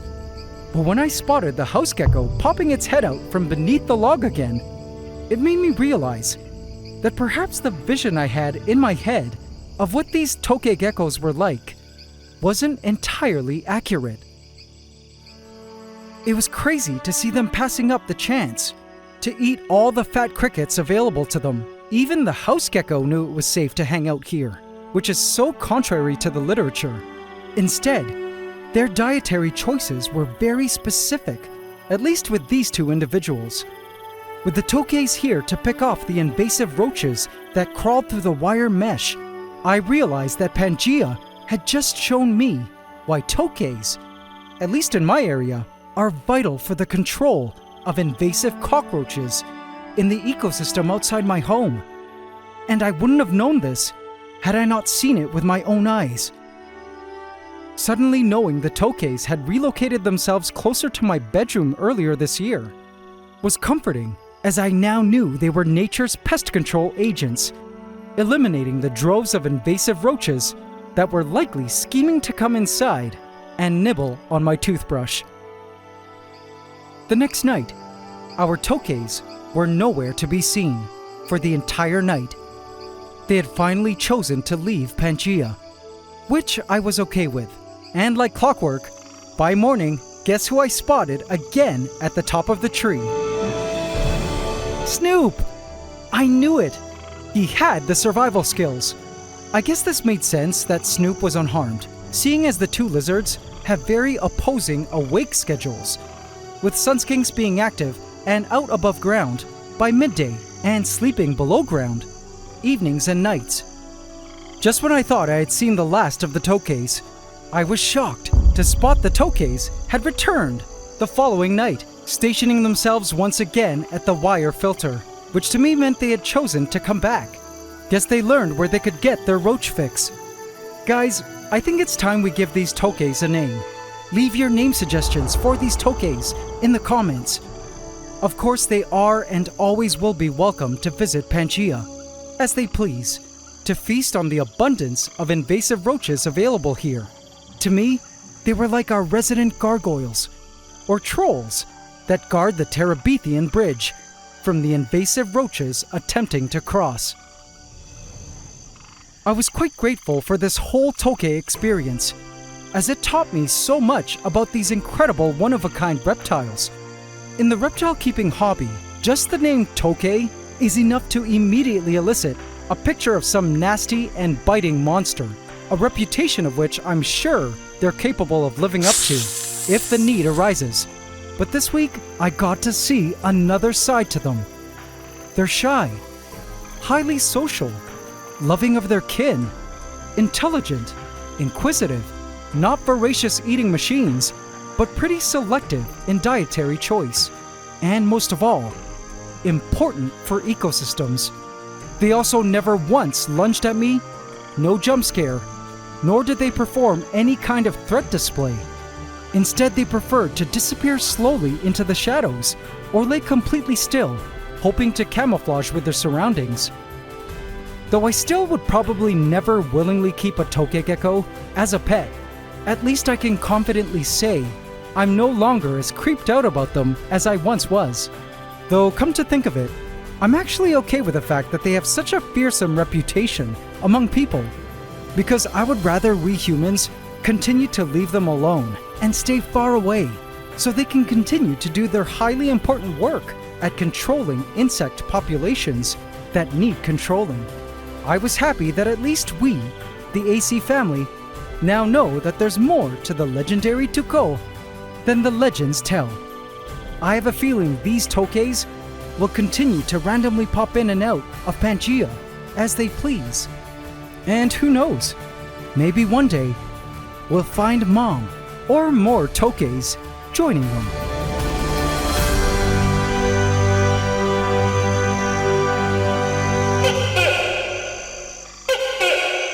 Aha! He's an eligible bachelor! Vote in my community tab to affect this story. This will be the Vivarium of Vivariums.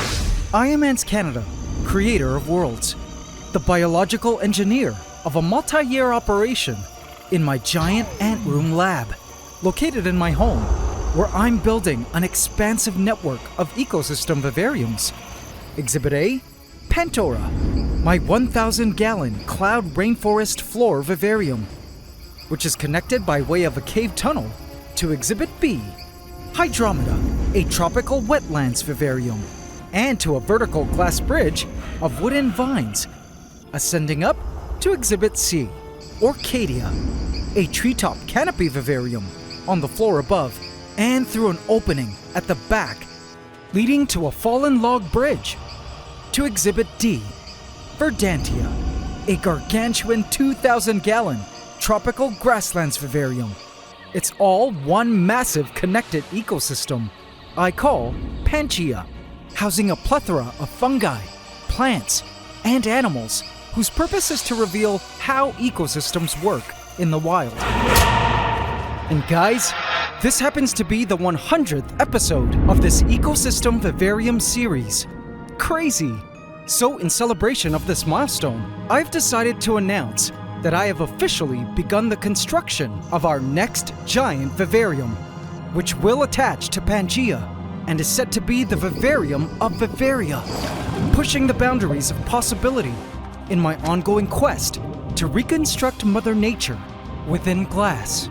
And guys, you will be mind blown by what I have planned for this next tank, Vivarium 5.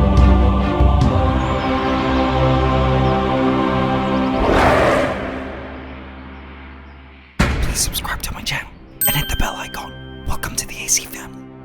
Enjoy.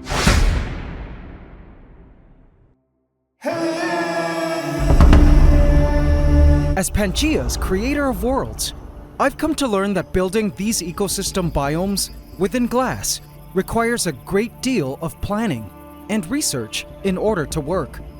It requires a clear understanding of the biome under construction, a plan for what types of living things would call it home, and how they would all interact, a knowledge on the needs of these species, and what environmental factors need to be replicated for them to thrive. But most of all, it requires an understanding of the role the biome plays at keeping the planet alive. It's why I've been studying for this next vivarium, tentatively called Vivarium 5 or Viv 5, for years now, and have been canvassing for the right team to help me, because I always knew that when I was ready, and was crazy enough to actually attempt to pull off such a hard and complex world, creating this particular ecosystem vivarium would be the coolest, most ambitious, most biodiverse, and greatest opportunity for learning in a single vivarium yet. Soon you'll understand why I say it's an understatement that Viv 5 will be unlike any other vivarium we've ever made, and to the best of my knowledge, a first of its kind. So what biome will this new vivarium be? Well, it's quite specific and a bit on the complex side, but you guys will love it. So let's get to it. One of the things that will make this next giant vivarium different is that it will offer more ecological niches for its residing creatures than any other existing vivaria in Pantgea. How so? Well, to put it simply, it's a compound of habitats that can be divided into 4 different zones, which will be home to different sets of creatures. So let's start by talking about the first zone. It's maintenance day for Godzilla, my young spectacled caiman. He eats once a week and poops once a week. And when he does, my team and I go in to give Godzilla and everything in his enclosure a good cleaning. We take precautions to ensure our safety during this potentially dangerous operation, but every time, Godzilla is highly cooperative and anticipates his favorite part of this maintenance day routine, which you will witness shortly. Now, as a crocodilian, he's got some really sharp teeth and is capable of a nasty bite, which is why, if you've been following the channel, you know he's been undergoing human desensitization training in this very open holding tank, which has been a temporary home until he gets transferred to his next home. As you can see, his training has been effective as he is totally calm around us now. And this comfortability around humans is important to instate while these caiman are young and small, because a full-grown 5-foot caiman that is scared of humans can lead to a lethal situation rather quickly. We start by doing a water change, scrub down his rocks and tank, as well as scrub his back. And this is the part he loves the most. Arching his back so we can really get in there with a good scrubbing, with his mouth wide open. This back scrubbing session takes him to crocodilian ecstasy. Oh, tickles. Sorry, Godzilla.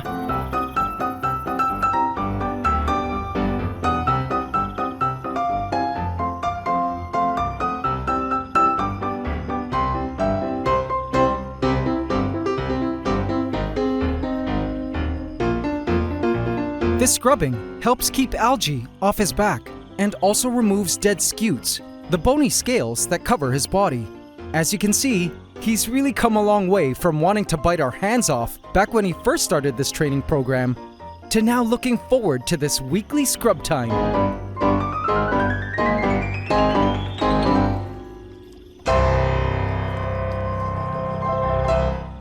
Once this tank is completely clean, it's time to go in and add some floating lettuce, which will help with keeping nitrogen levels in the water down until the next week's water change, and also reintroduce beneficial microscopic life, which will assist in keeping the water clean.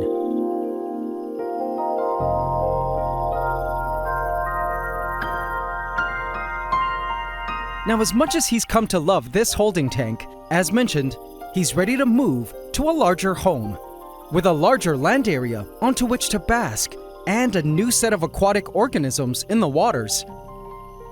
Now, I've been planning to have Godzilla move into Viv 5 because Godzilla species can actually be found in Viv 5's biome in the wild. So I can't wait for him to enjoy life in Viv 5 when it's completed. At least for a little while before we move him to either my 60-foot outdoor pond in my yard or to a friend's zoo to live and breed with other spectacled caimans like him. He will particularly love what I have planned for Viv 5's first zone.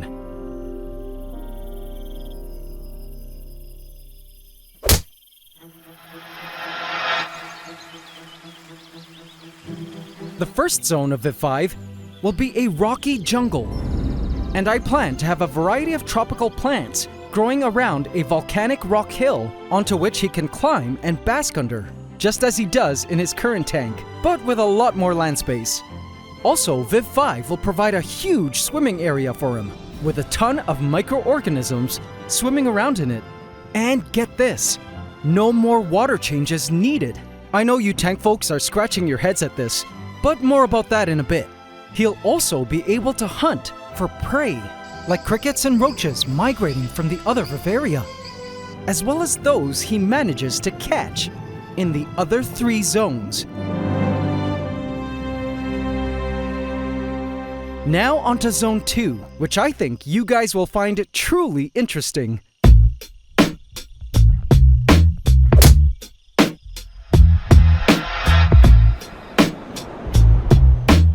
I'm a beach guy and have been able to visit some incredible beaches around the world. Each beach is different, and not all beaches are powdery sands and walkable.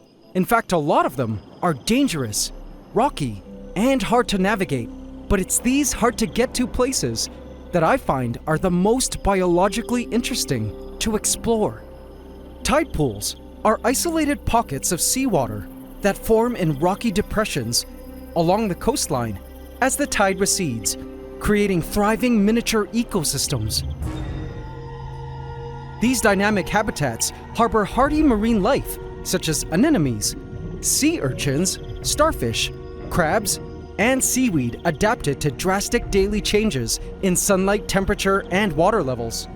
AC family, Viv 5 will have a tide pool zone where water can be trapped and creatures can take advantage of these high nutrient bowls of wet living space.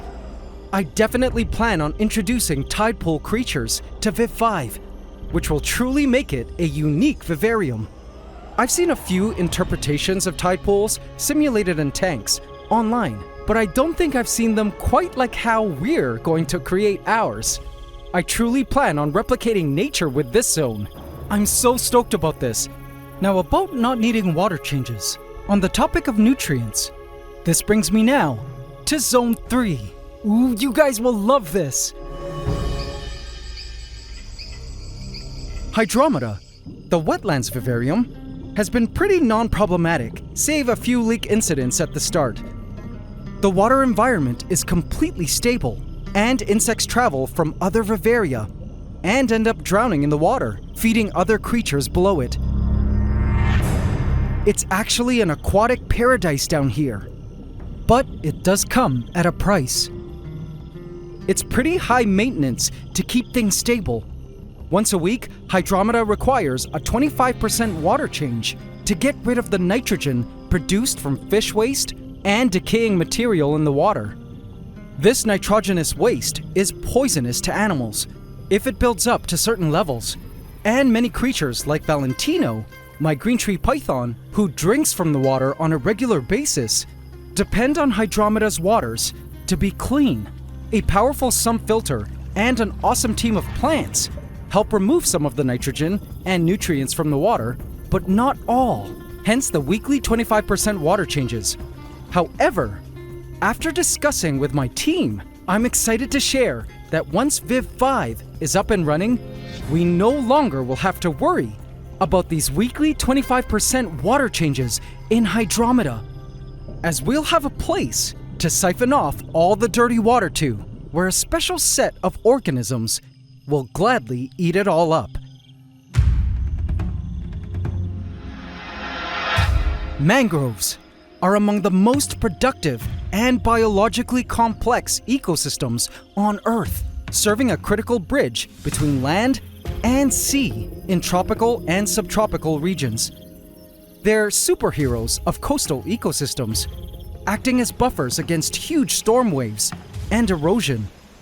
They're biodiversity hotspots, providing a home for a ton of species, and are climate change warriors as they trap hundreds of millions of tons of CO2 gas from the atmosphere.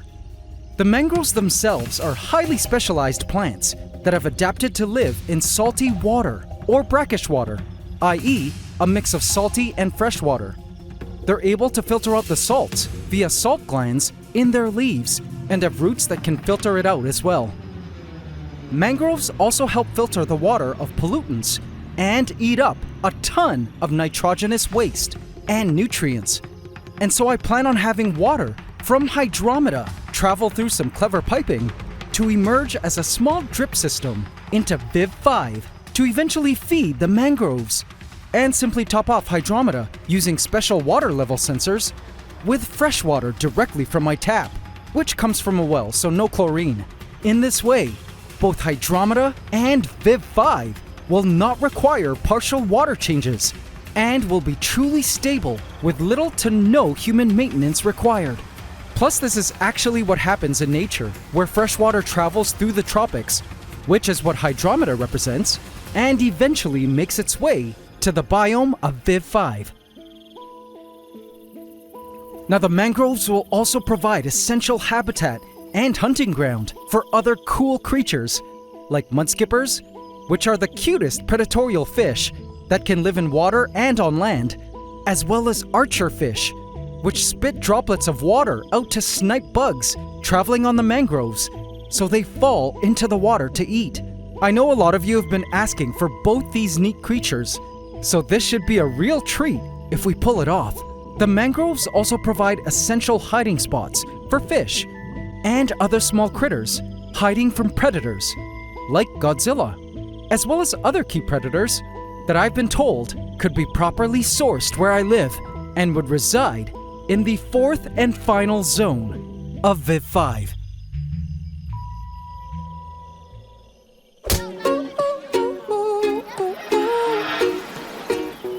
Problems get left on the mainland. Don't need that baggage, we're going.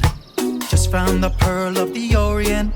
I live in the Philippines, which is an archipelago of over 7,600 islands, home to some of the most stunning beaches in the entire world. And my favorite beaches I've ever visited are found here in the Rock Islands of Palawan. Massive towering walls of black limestone jut out of the ocean like Gothic castles, cutting up the ocean into sections of shallower turquoise bodies of water, some of which are hidden estuaries where fresh water from lakes and streams meets salty water coming in from the ocean.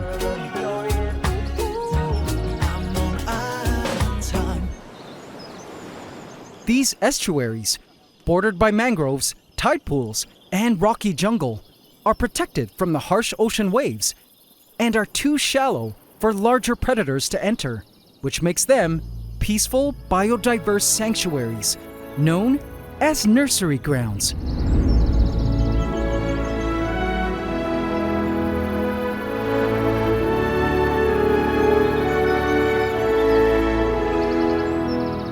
Every time I visit such nurseries, I always try to spot baby sharks, and have been lucky on several occasions. This is a nursery ground I visited several years ago, where I spotted baby black-tipped sharks hunting for fish.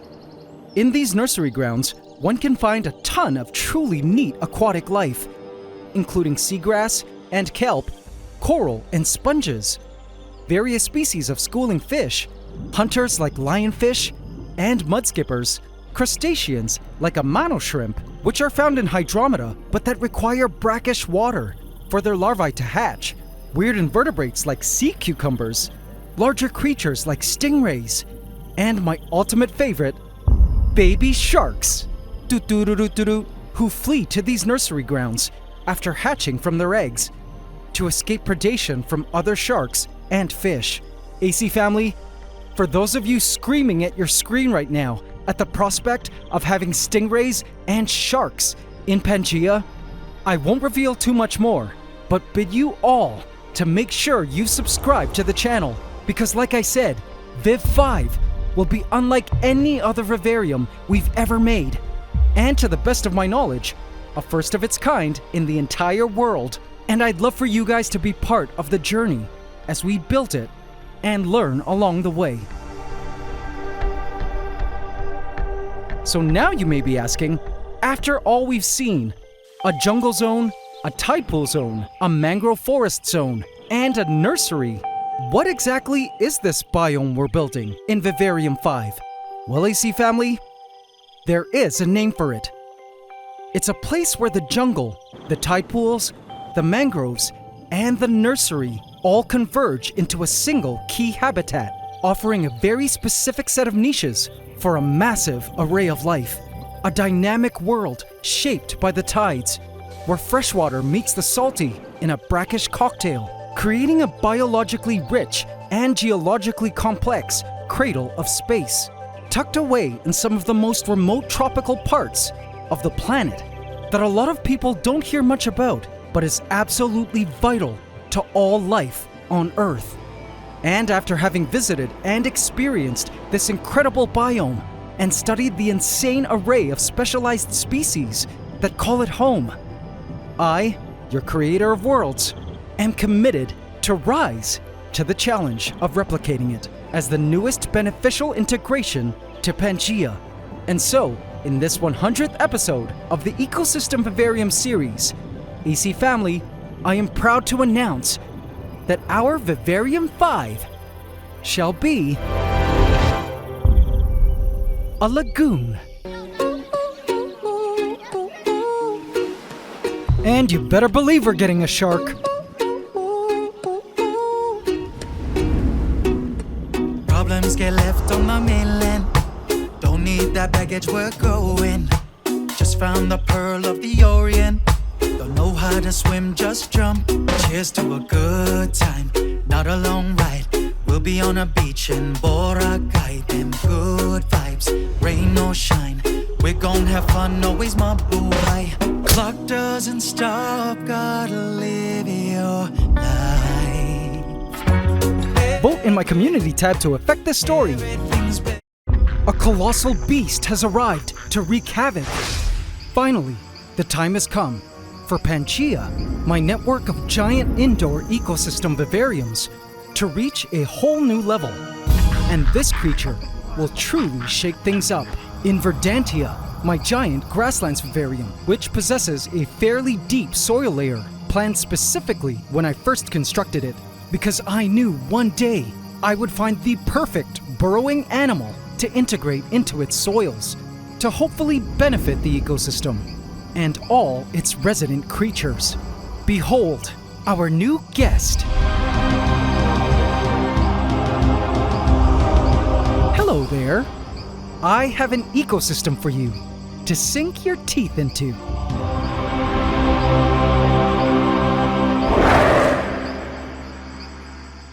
Please subscribe to my channel and hit the bell icon. Welcome to the AC fam. Enjoy.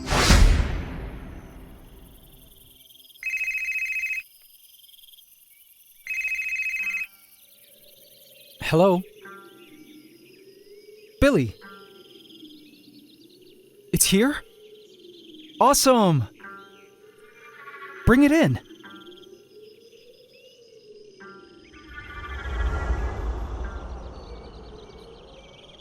Holy, it's huge! I walked up to the young bamboo rat to have a better look at it. Hello there. It seemed just as curious about me as I was of it. It was timid, yet curious, scary with its huge orange incisors, but at the same time gentle. It had a cute, flat face. Bamboo rats are large burrowing rodents native to the forest edge and fields of Southeast Asia, China, and parts of India. Now, despite her large size, she's actually just a baby and will grow up to 9 pounds. She was offered to me by a breeder friend of mine who wanted to see if she would do well in Verdantia. Of course I said yes, because Verdantia is literally her natural habitat. And again, the deep Verdantian soils were designed to accommodate her in order to learn just how a burrowing mammal like her would impact an ecosystem. I was certainly up for quite the surprise and learning experience. Let's go in. I gently opened the cage and made first contact. She was surprised, but I placed my hand near her so she could smell me. I was told she was friendly, otherwise I would not be doing this. Don't be afraid, little one. I promise I won't hurt you. I went in to pick her up.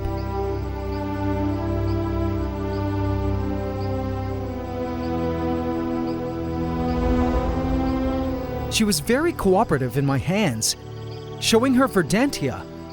I could tell she was curious. Welcome to your new home. I proceeded to place her inside.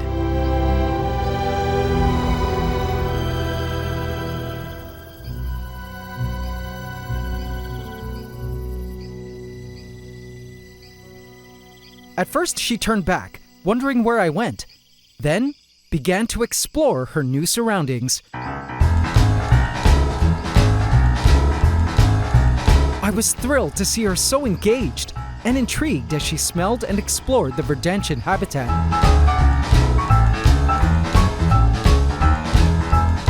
Now, as cool as it was to see a bamboo rat in the grasslands, she's a mammal, and throughout Pangea's history, every time we've added mammals to the ecosystem, the impact was extreme. From the microsquirrels once populating the canopy, leading to an entire insect extinction, to the goat and skinny pigs that helped clear a field of invasive basil. Mammals are no joke, and my main objective this week was to decide whether or not this bamboo rat was a feasible addition to our ecosystem, based on a list of criteria.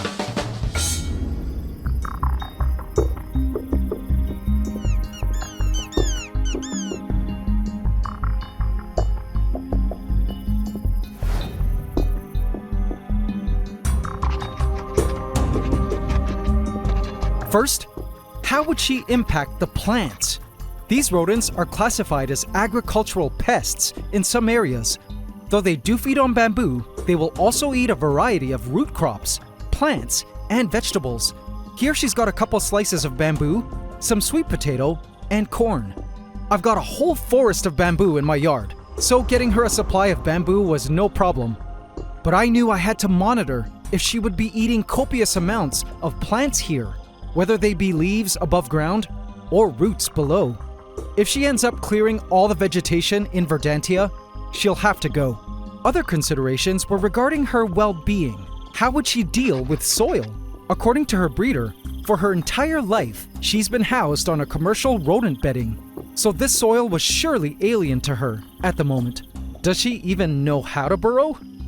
I also needed to pay close attention to how she would handle life with the various ant species in Verdantia. Bamboo rats naturally share the same habitat as ants, so I was interested to see how she deals with them in Verdantia. If they bother her too much, I would be ready to go in and rescue her. Finally, I needed to assess whether her presence in the grasslands would benefit the ecosystem or if it would negatively impact it. All of this criteria would help me decide if she stays or leaves. And she was about to teach me about two of the criteria now.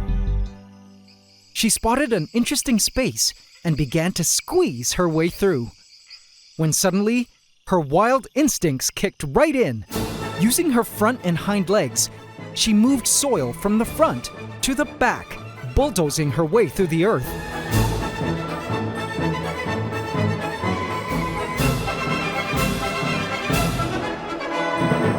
Her once chubby body was now flattened and elongated like a ferret as she squeezed her way through the tightened space.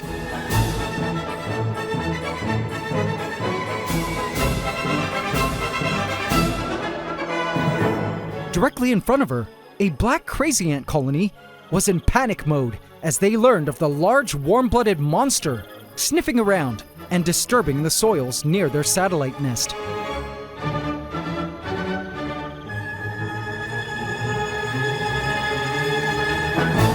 She was not deterred at all and continued on her mission to dig.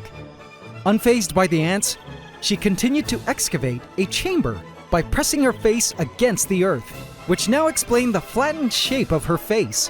It actually had a purpose. I was curious to see if she was using her huge teeth to dig as well.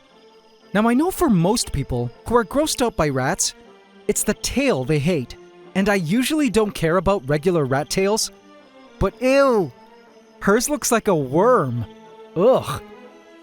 Although in this digging context, I could see how it could be helpful for balance and an extra semi-prehensile limb for grip. It was interesting to see her sense and feel the world in front of her, with her nose, whiskers, and teeth shaking the dirt off as she went along. With her powerful front legs, she would shove earth behind her, and with her hind legs, kick all that earth back even further. Her fur was all oriented to face the back in order to make her more streamlined for the task. And it looked like the dirt didn't stick too well on her fur either, as a single shake would have it all off her body. What a perfectly adapted digging machine.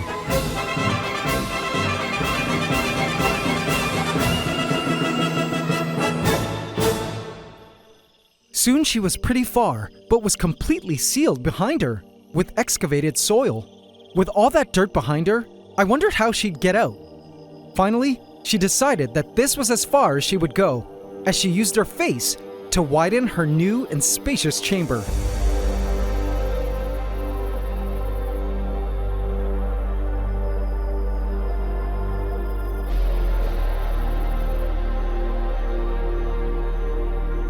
After which, she decided to begin digging her way back out. But instead of kicking dirt back behind her like before, which would totally destroy her previous work, she switched to another surprising technique. Using her body to flatten the soil, she widened a tunnel leading back to where she entered, and also used her face to pack the soil in.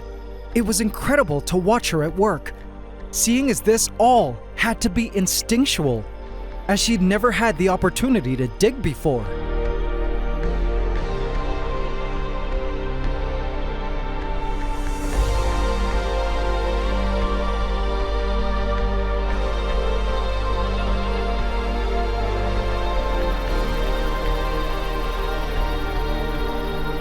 And after several minutes, the bamboo rat had completed a pretty sweet chamber and a tunnel leading to the outside.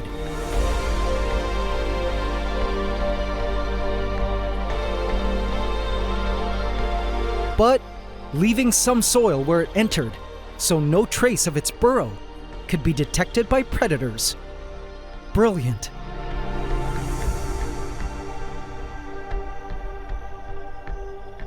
Meanwhile, in the forest nearby, a predator had woken up by the faint smell of a mammal. Valentino, my senior green tree python, smelled the air in Pandora. Even though the bamboo rat is much too large for him to eat, he couldn't tell size right now. All he knew was the familiar scent of a rodentian mammal. And it was time for him to track it.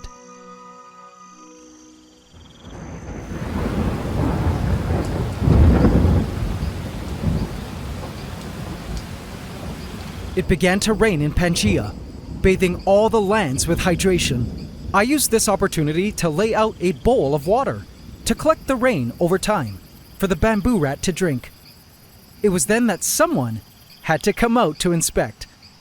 The soil began to move. And soon, I began to see a soil-covered nose sniffing the air. It was so cute.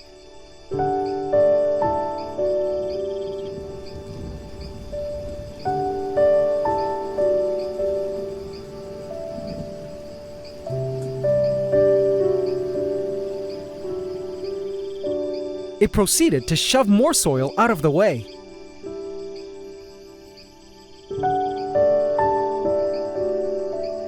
The smell of rain against earth and plants was a first for her. It was in this moment that I saw intelligence, beauty, and not a dirty animal, but a bamboo rat in its most natural state, doing what it was born to do. Witnessing this moment was quite special.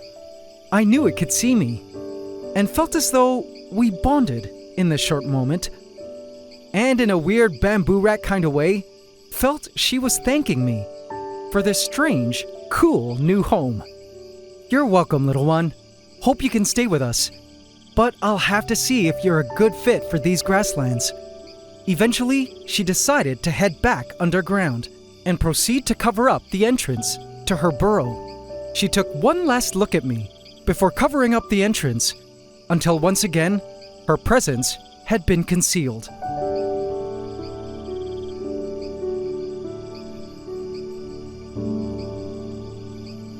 I knew bamboo rats are nocturnal, so I decided to return in the night to see if she would emerge and begin to forage. It was night, and in Orcadia, the rains had woken up one of the tree frogs who sat happily moistened on a branch. Nearby, a blue ant was feasting on some mango, as well as these guys. The roaches had emerged to feed as well. This is a baby American cockroach, an invasive species, but a key prey item for Pangea's predators. And there were plenty of them now all over the forest. Over there is a dubia roach, also emerging. Hoping to catch them were our semi-resident Tokay geckos, Tiki, that baby right there, and Tuko, the father. I say semi-resident because they are actually outsiders that come and go through the bee-hole attached to the bridge they love to hang out in, where they snag roaches that squeeze through the wire mesh. Dad, do you smell what I smell? Tiki asked. Yes. A mammal. The bamboo rat peeked its head out from the ground, sniffing the air to ensure it was safe.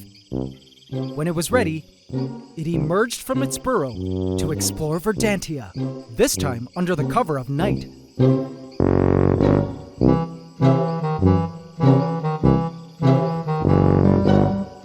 It came across its corn on the cob, which was covered in black crazy ants.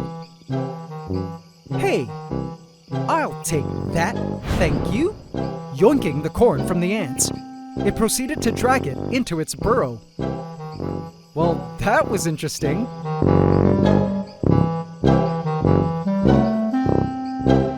Inside its burrow, it began to chow down on the corn in peace. All I could see was beige fur and its big orange teeth munching happily on its corn. But one thing was for sure, not everyone was pleased with this new resident moving in. The black crazy ants had been displaced from a very key and strategic moist spot under the tree and was forced to move its colony above ground to holes at the tree's base as well as spaces behind the tree. Oh no! See that huge white pupa? That is a queen elate, a future queen. I actually had no idea they were occupying areas beneath the tree until the bamboo rat displaced them. As usual, these invasive ants have been quite sneaky and resourceful, growing their army in secret places, and I knew I needed to do something about it ASAP. Valentino had climbed up to Orcadia, still following the scent of the mammal. He could smell its urine, mixing with the damp post-rain air. Valentino here eats mice and other small warm-blooded mammals, which we feed him once a month. Now, a lot of you have requested that we simply release micro squirrels back into the system, because they wouldn't lead to a population boom and insect extinction this time, as Valentino would keep their numbers down. I'll definitely consider this once Pantgea is much bigger and offers multiple bridges of evasion for the micro squirrels, so that at least they have the opportunity to continually migrate away from Valentino, can never be cornered by him, and actually get to spend a significant amount of time never actually running into him. This would be much truer to nature, and not stressful for the micro squirrels. What do you guys think of this idea?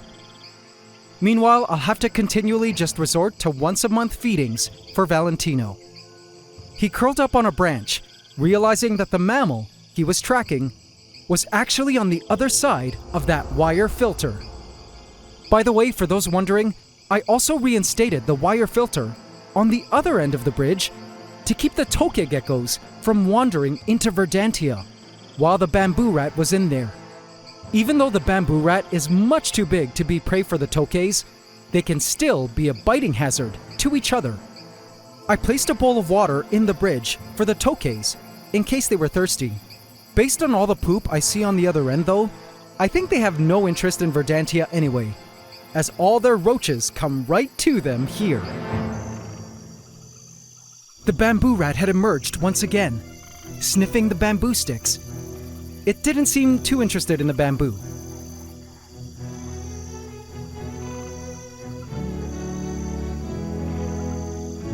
It eventually found the water bowl and immediately began to nibble on it. And just as I thought it was about to drink, it stuck its paws into the water. Okay, guess it just needed a quick rinse. I watched it disappear back into its burrow for the night.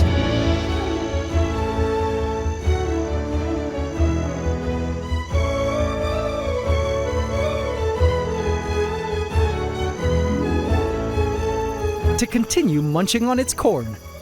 But it was a bit of a blessing that it left some of this food outside, because it led to a great surprise discovery. Hey, the marauder ants! Awesome! They were feasting on the sweet potato. I actually wasn't sure how well this colony was doing, as it's been a while since I'd seen them. They've been rather MIA lately, and I felt they could have been outcompeted by the black crazy ants. Turns out they're okay, and looking really active. Plus, I had no idea this species eats sweet potato, which is great because their invasive competitors, the black crazy ants, aren't capable of eating tubers. So this was another win for Pangea's native ant life. Now the biggest surprise of all would come the next morning. Checking Verdantia, the next morning, I searched the back for the bamboo rat's whereabouts. Looks like it dragged in the sweet potato overnight. Wow, the tunnel was so long now, and surprisingly led all the way to the middle of Verdantia, where a clear mound could be seen. Man, was this bamboo rat busy last night. But where was it? I went back and couldn't find it anywhere until I found the entrance to a second tunnel. I followed it to the side of the tank. And to my surprise, all the way down to the front of the tank, where I spotted a movement of beige fur. Whoa! It was all the way down here, deep at the drainage layer, where it had excavated a chamber. I watched as it continued to excavate, and this time, yes, confirmed, it used its big orange teeth to shovel chunks of soil away from the walls. Its tunnel work in just a day was unreal, and seeing the cool tunnels in the soil kinda reminded me of the joys of having an ant colony. Only this was one creature, and tunnels much bigger. It amazed me seeing the mounds of soil it had moved here at the original burrow entrance, as well as here, under the tree,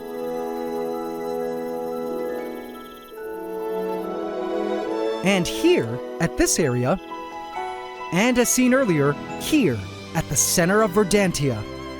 I watched it yawn before curling up to go to sleep, as morning was its bedtime. What an animal. So guys, now for the verdict. Should it stay or should it go? Let's go over the criteria. Over the next few days, I monitored the plants carefully. The field seemed largely untouched, And the bamboo rat seemed to prefer the sweet potato, corn, and bamboo pieces, which it dragged into its burrow. So over a week, the plants seem okay. Let's talk about the burrows. This is a big one. The reason I've been wanting a digging animal is because moving soil around is highly beneficial for soil health. First off, it helps redistribute nutrients. You see, leaf litter is eaten up by soil creatures like springtails and isopods, as well as bacteria and fungi, and the byproducts of these organisms result in a nutrient-rich soil layer called humus. Then burrowing insects like ants bring lower, less nutrient-dense soils that have been leached of their nutrients by the plants up to the surface, where this humification process restores the soil's nutrients, making more humus. This constant process of bringing up deeper soils to the surface packs the humus down lower and lower, where plant roots can get to them. Now, though burrowing creatures like ants drive this process along steadily, when a mammal like a bamboo rat does it, this humification process happens so much quicker, leading to more super nutrient-dense soils for the plants. Aside from this, bringing food materials deeper into the soil accelerates the humification process even more, as food sitting around is broken down by soil organisms directly in the deepest layers of the soil, where roots can get to them. The second reason the bamboo rat's burrows are great for soil is because they allow for oxygen to reach the deepest areas of soil, which help prevent what are called anaerobic spots from forming, which appear as dark spots in the soil, where a lack of oxygen causes harmful bacteria to produce toxic compounds and turn soil acidic, which kills beneficial microbes, plant roots, and microfauna. There are already anaerobic spots all around Verdantia, which is normal, but too much is bad. This can be resolved by burrowing insects and worms that create tunnels allowing for oxygen to reach such places and stop this harmful process from happening. But obviously, having huge bamboo rat tunnels like this to funnel air through vast underground areas truly helps clean up these dangerous anaerobic spots. If all that wasn't enough, the bamboo rat herself poops and pees into the soil, thereby releasing even more nutrients into it, not to mention being able to break down some of nature's toughest to digest food types, like bamboo. Now about the ants, obviously she isn't bothered by them, which makes evolutionary sense, but one of the coolest things I've noticed is that her digging around has completely forced camps of black crazy ants to places above ground where a mighty anteater could get to them. I also love that now I know our marauder ants are indeed alive and well and share a similar love for root crops. As such, I decided to bury various different root crops around Verdantia for food enrichment for both the bamboo rat and the marauder ants. Ginger, carrot, and potato. In the meantime, if these root crops end up growing here, that would be cool too. So like ants, rats seem to have a bad rep in the world as being dirty, disease-ridden pests. And now with this recent news of the hantavirus, I expect a rise in rat and rodent hate in the media. But this week we learned how these creatures do have an important role in ecosystems and have the power to drastically shape them. And so, based on my evaluation, AC family, I've come to decide that our bamboo rat has so far been a positive agent in our ecosystem, and thus can stay in Verdantia. At least for the time being. Welcome to Pantgea, little one. AC family, what should we name our new resident bamboo rat? Let me know in the comment section. And remember to subscribe to follow this bamboo rat's journey with us. I look forward to seeing how she continues to transform the grasslands as her network of tunnels expands over time. Speaking of network expansions, on the opposite end of Pantgea, down on the first floor of the ant room, another expansion was well on the way. In fact, it was already here. Bring it in.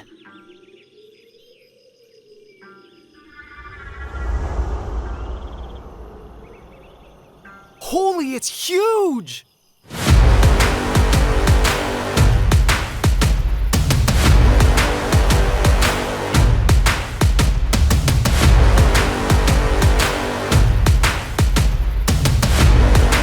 Viv 5 has arrived. This is just the stand. Now, didn't some of you say it was too small?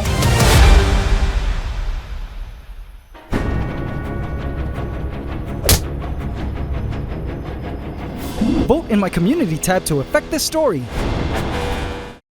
I'm attempting the impossible tank, a jungle zone, a tide pool zone, a mangrove forest zone, and an oceanic nursery, all in one giant biodiverse and specially designed vivarium. It's a place where the jungle, the tide pools, the mangroves, and the oceanic nursery all converge into a single key habitat, offering a very specific set of niches for a massive array of life. A dynamic world shaped by the tides, where freshwater meets the salty in a brackish cocktail, creating a biologically rich and geologically complex cradle of space, tucked away in some of the most remote tropical parts of the planet that a lot of people don't hear much about, but is absolutely vital to all life on Earth. And after having visited and experienced this incredible biome and studied the insane array of specialized species that call it home, I, your creator of worlds, am committed to rise to the challenge of replicating it as we attempt to recreate the ultimate brackish slice of nature using state-of-the-art technology and some clever innovation, building what will become the world's greatest Lagoon Ecosystem Vivarium.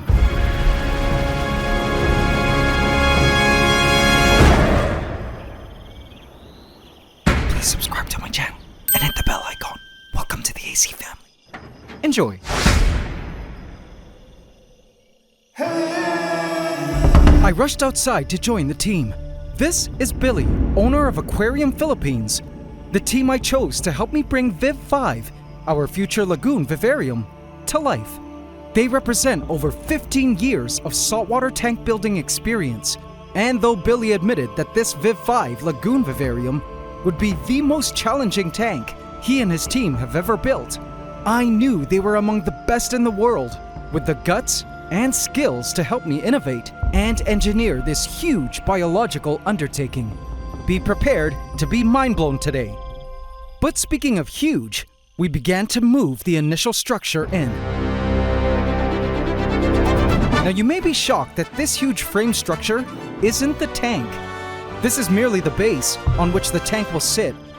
And carrying it up to the second floor of my home, where the ant room is, was a mission and a half.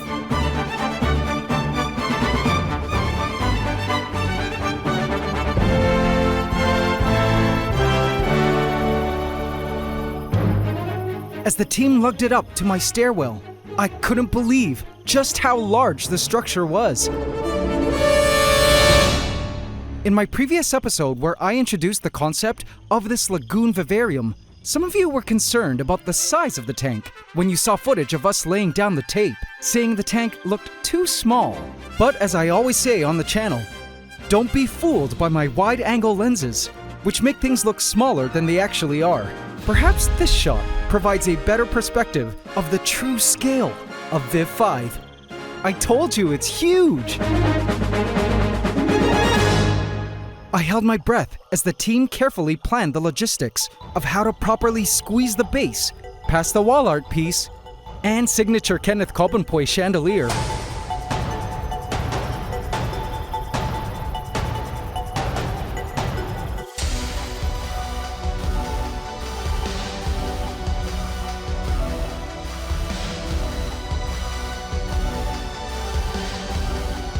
Eventually, we managed to slide it by and maneuver it into the ant room.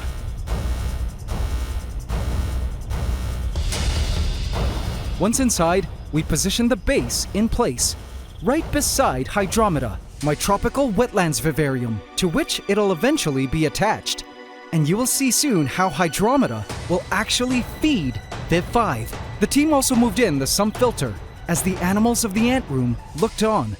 They were intrigued by the sudden action and gear moving in, and little did they know, some of them would be getting a chance to actually experience life in Viv 5, when it officially attaches to the whole vivarium network. Next was glass. There were many pieces of glass for the construction of Viv 5, but on the night the shipment for the glass came in, I sadly couldn't stay to watch as I had to catch an important flight out in order to attend a very special event. It was the day of the 30th Annual Webby Awards in New York City, the ultimate and prestigious awards night, headed by the International Academy of Digital Arts and Sciences. It's kind of like the Oscars, but for everything internet related. Celebrities were in attendance, the world's top internet personalities. And thanks to you guys, yours truly was also invited to accept not one, but 2 Webby Awards for Best Longform Series, as well as the People's Voice Award for Best Editing. Now, as awesome and prestigious as all this was, the whole time I kept checking my CCTV camera on my mobile as the team was building Viv 5 in the Ant Room. Now, they didn't allow all awardees to accept their awards on stage, as there were so many winners. But AC Family, I'm happy to share that they let us up, and their only rule was the acceptance speeches were to be a maximum of 5 words only. I was so honored to represent you guys on that Webby stage. The epic, up-close storytelling of AntsCanada offers a compelling answer to the question, what's the deal with ants, eh? Accepting the People's Voice Award for Creators Best Editing and the Webby Award for Creators Best Series. Give it up for Mikey Bustos.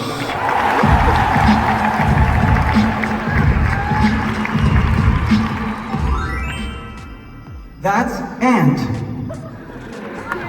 For thank you.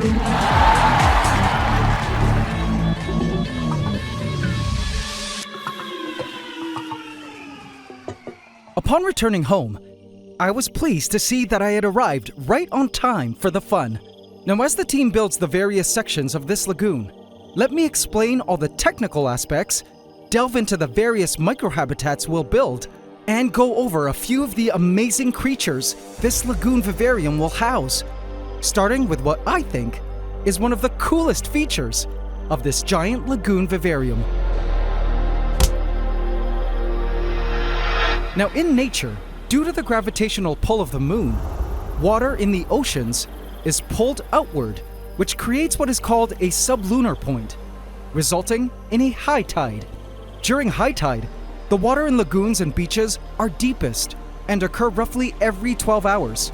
Now, when the moon is far, the lack of gravity causes a low tide where lagoon and beach water level drops, thereby exposing areas which are submerged underwater during high tide to the air during this low tide period. I knew that for this Lagoon Vivarium to be a true lagoon, it required this constant gradual ebbing and flowing of the tides. Here we are marking off the high tide level, i.e., when the water level will be at its highest point. The dimensions of this volume of water during high tide are 2 feet deep by 9 feet long by 3 feet wide, which translates to over 400 US gallons, or just over 1,529 liters of water. This here marks the low tide. Now you can better visualize how drastic the water level will change over time, depending on the time of day or night it is in the 24-hour cycle. This rising and falling of tides is actually a vital feature for all the life that inhabits lagoons, and I'll be getting more into that in a sec. But first, for those of you aquarium hobbyists that are scratching your heads wondering how the tides will rise and fall, well, let me explain. So see this little hole and pipe here? Now this pipe has 2 functions. When the tide is rising, water will be coming out of here from the main subtank filter, called the sump. But the moment the tank kicks into low tide mode, and the water level is scheduled to lower, the pump will stop and this pipe will switch functions, where a special valve will have water dripping slowly through the pipe and back into the sump. Now, to avoid overflowing, the sump will have another water reservoir to capture all of that extra water dripping in from above. The drip will be perfectly timed so that the tide will gradually fall, and our Lagoon Vivarium will experience a period of lowering tide. Now down here marks the 4-inch sand layer of the oceanic part of the lagoon, and it's here where you will find these two pipes, which will be attached to a separate canister filter, meaning not attached to the main sump. And this separate canister filter will be running 24 hours, so that once low tide hits, and the main sump will no longer be filtering, the oceanic part will still have filtration. Now, once the lagoon has hit the low tide mark and is ready to kick into high tide mode again, the sump pump will turn on and this pipe will switch to refill mode and bring the water level back up to high tide. Isn't that all just crazy? Now, AC family, wait, because there's more. It gets even crazier and more complex. Now, this Lagoon Vivarium isn't just your straightforward saltwater tank. It's a brackish water habitat, meaning a mix of freshwater and salt. You see, lagoons are a very specific habitat where the freshwater from the land meets saltwater from the ocean, and is also known as an estuary. And here's where the magic of Hydromeda, the neighboring freshwater tank, comes into play. The plan is to actually have water from Hydromeda feed our brackish system, just as it would happen in nature. Now, a lot of you hobbyists wondered in the previous episode how we'd be pulling all of this off. Let me explain. You guys will love this. So as water from Viv V's lagoon evaporates into the air, it causes an inevitable loss of water from the system, which due to mechanics, will result in the water level in the furthest chamber of the sump to drop. Don't ask me why that is, but it just does. Once this water level drops past a certain point, a sensor will trigger a pump to take freshwater, which will be held in a separate freshwater reservoir that will go here in this area to shoot up this pipe located in this section of the tank, which will house the land rainforest area of the lagoon, and create a calm dripping stream to cascade down into this section here, where the freshwater will mix with the salty water from the ocean.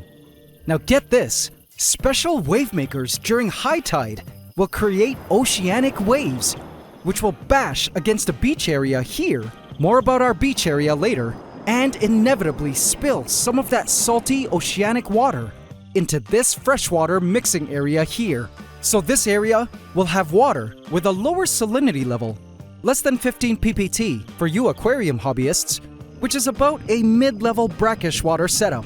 And the larger oceanic part will have a slightly higher salt level, approximately 18 ppt. All salinity will be monitored via these cool gadgets called digital refractometers, which will be placed in both the oceanic and mixing areas. We'll have to periodically dose marine salt over time to ensure proper salinity in both these key zones. Now, once the water level of this freshwater reservoir drops past a certain point, another sensor here in the freshwater reservoir will trigger another pump in Hydromeda to siphon Hydromedan freshwater out of Hydromeda to top it off. In this way, we'll have a complete cycle of Hydromeda's freshwater feeding Viv V, just like in nature. A third sensor will top off Hydromeda with filtered freshwater from my tap as it continues to feed Viv V, which actually also means I no longer will need to do weekly routine water changes on Hydromeda. Does all this make sense, or did I lose some of you? Just know that this lagoon system is highly technical and required a lot of innovation and planning. But guys, I'm about to blow your minds again regarding this mixing area. Some of you may have been asking, why the glass partition to make it a separate mixing section and not just have freshwater mixed directly into the oceanic area? Well, turns out this mixing area is more than just a mixing area.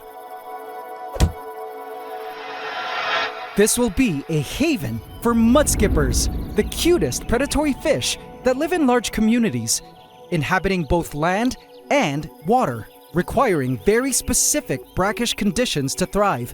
The plan is to fill this area with a blend of mud, which will contain what is called bentonite mud, an absorbent volcanic ash-derived clay that when mixed with water creates the perfect mud for mudskippers. What's cool is the bentonite mud possesses a strong negative charge that attracts and binds to toxins, heavy metals, and oils, so it will actually also serve as an effective filtration medium for the lagoon system, particularly for the mudskippers. I expect the mudskippers to love digging their signature tunnels into this area, as well as the variety of beach crabs we hope to add in. Speaking of which, it's now time to talk about our beach. Yes, AC family, we will have our very own personal beach. And check out how cool it is. The banks of the beach will have sand as well as these cool rocks, known as live rock. So live rock is the calcium carbonate skeleton of long-dead coral. It's called live rock because its porous nature provides a natural home for beneficial bacteria, microalgae, and tiny marine organisms to thrive, which help keep the water clean and healthy. The live rocks act as yet another natural filtration system for the lagoon and are key to any saltwater aquarium.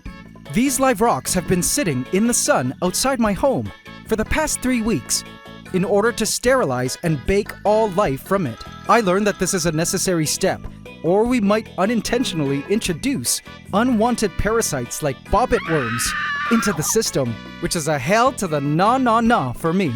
Sorry guys, but no bobbit worms in Viv 5.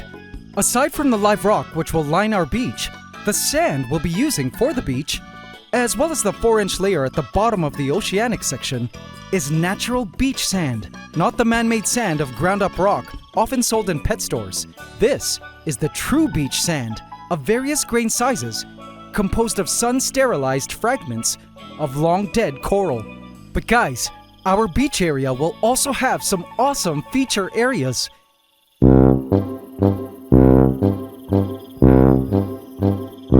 First, we have a few of these 3D printed caves, which we will line with sand on the inside and silicone right up to the glass, so various beach creatures can live inside them, like crabs.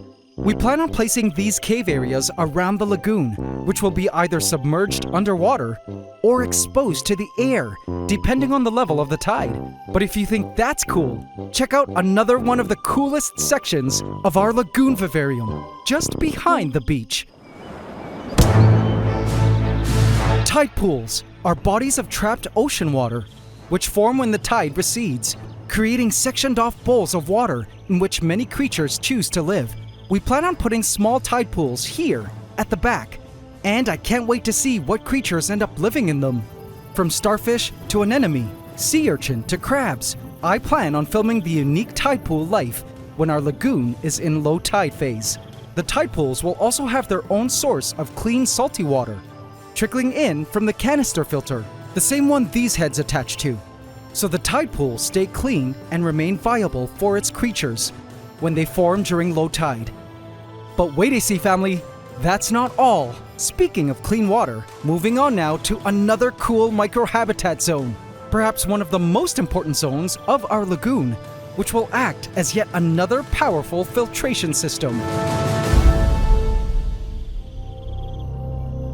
Mangroves are specialized plants that are adapted to live in salty water. A retaining wall at the back will section off this mangrove area, where we will place various pots of mangroves on top of bags of crushed coral and sand. The mangroves, as well as the beneficial microorganisms residing in this entire mangroves area, will be a filtration powerhouse, as they eat toxic nitrates produced by animal waste and decaying organic matter in our lagoon. We also plan on creating faux mangrove roots to complement our smaller real mangroves for added realism, as well as climbing habitat for creatures like crabs and mudskippers. It'll be cool to see parts of the mangroves submerged during high tide and fully exposed during low tide, just like in nature. The mangroves will have a powerful set of growing lights, as well as some awesome sunlight, especially in the mornings when light comes streaming in through the windows. And I anticipate if the mangroves end up doing well in our lagoon, they will continue to grow up to the top, where I hope to cut holes in the mesh to allow the mangroves to continue growing up through the net flooring above. Wouldn't that be awesome? 2-story tall mangrove trees eating up nitrates from the waters. Other cool Viv V provisions include refugia, like this canister, which will act as a breeding chamber for phytoplankton, photosynthetic organisms, which will feed small creatures, which will be essential food for fish and other creatures in our lagoon.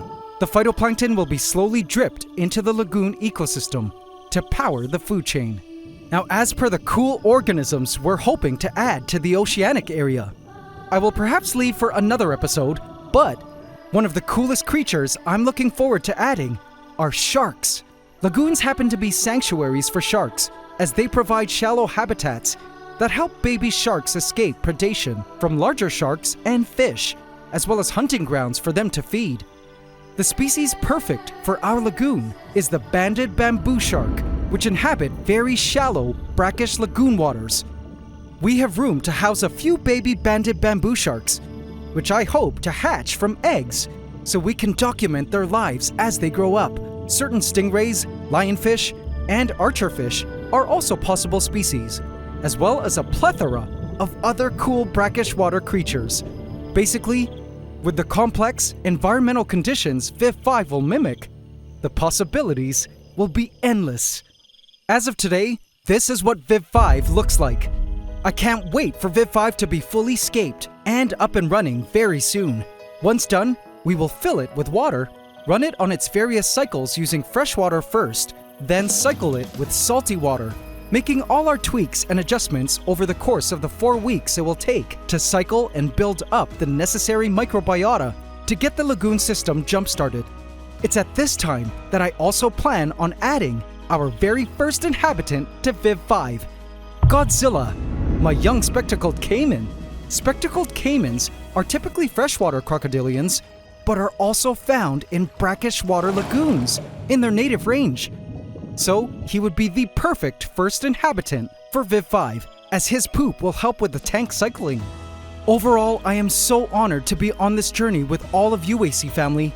So guys, do remember to subscribe to the channel to be part of this first of its kind vivarium build. And hey, coincidence, we're almost at 7 million subs in this season 7 of the ECOSYSTEM Vivarium Series.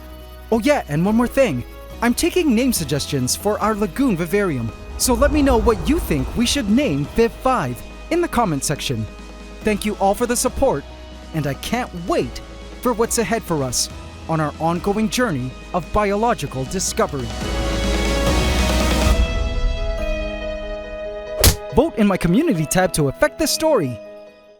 It's a war of 5 ant empires.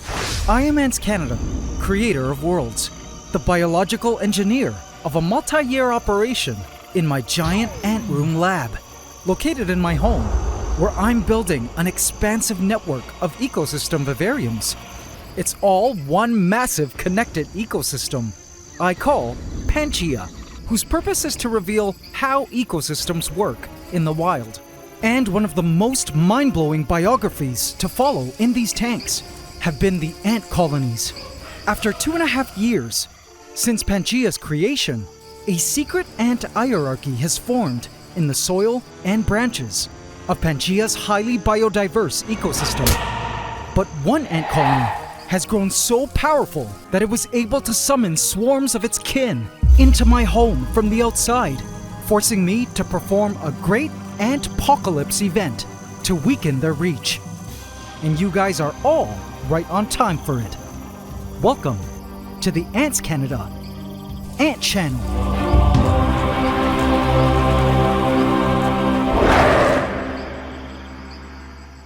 Please subscribe to my channel and hit the bell icon. Welcome to the AC family. Enjoy.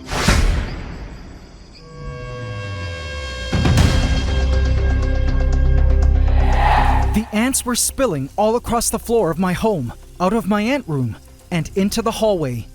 I try not to panic when I see things like this, but the sheer amount of ants trying to claim dominion over my home space was shocking.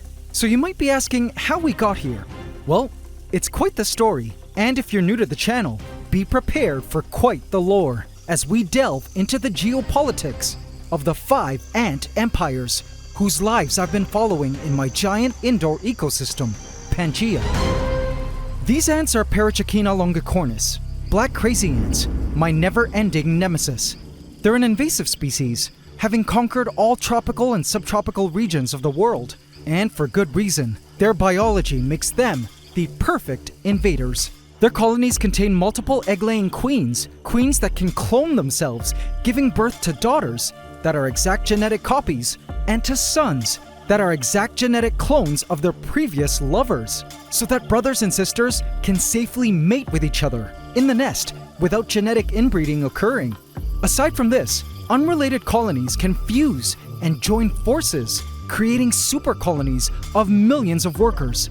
And this crazy mix makes them a lethal ant force to reckon with.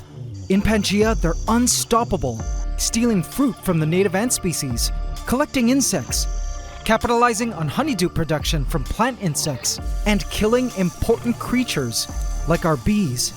Even after 2.5 years, the black crazy ants, which were unintentionally introduced as a smallish group via the decor, have grown to a horde that we on the channel have named the Dark Horde.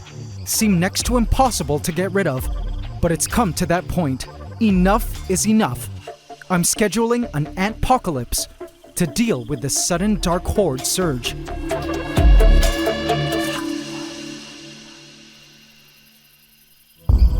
Now in the past, I've attempted to combat the Dark Horde via some natural means. Case in point, this is Verdantia, the grasslands vivarium, and its soils have been greatly transformed. Massive mounds of soil have been brought up to the surface from the deepest layers, completely changing the shape of the grasslands. Huge spacious burrows and chambers had been carved out into the soil, creating caverns that stretched far beneath the soil surface. This is the home of Verdantia's newest subterranean beast. Bambi, our newest and fat bamboo rat, lay in her burrow, along with the leaves she had collected above ground the night before. It had been just over 2 weeks since she had moved in, and since then, she had been busy completely transforming the soil layer of the grasslands, which was exactly what I hoped she would do. In one section of Bambi's burrows, I spotted the Reapers, our resident marauder ants, a colony of the coolest ants that I placed into the grasslands last year to actually go to war with the Dark Horde, and their story has truly been one of success. These marauder ants have been taking full advantage of all the spacious bamboo rat tunnels, as the ants are able to access various parts of the vivarium underground without having to do the hard work of burrowing. And guys, check out how big the colony is now. You guys will love this. For reference, they started off as a small colony in a container, but let's have them come to the surface. With a treat, I sprinkled a handful of seeds onto the soil surface. In no time, the ants began to emerge above ground as news of the seeds began to reach the entire colony below ground. I marveled as the ants began to carry each seed through the grass and plants back to their nest. AC family, let's do some satisfying ant watching for a moment as the ants bring home the seed bacon.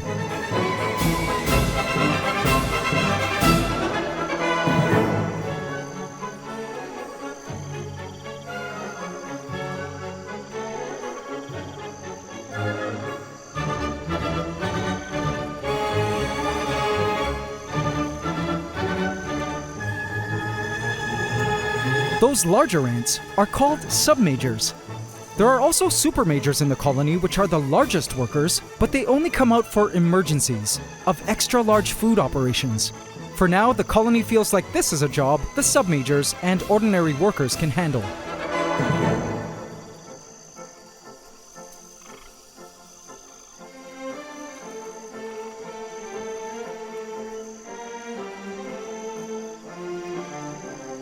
Now, for the longest time, I thought this colony was dying out, as I only saw a few of them carrying home select bird seeds from the bowls of the birds that used to live in these grasslands. But guess they were amassing their numbers in secret, underground, this whole time. It's also a good thing they're a harvester species, because they eat seeds, which the black crazy ants can't eat, as they lack the mouthparts to crack the seeds.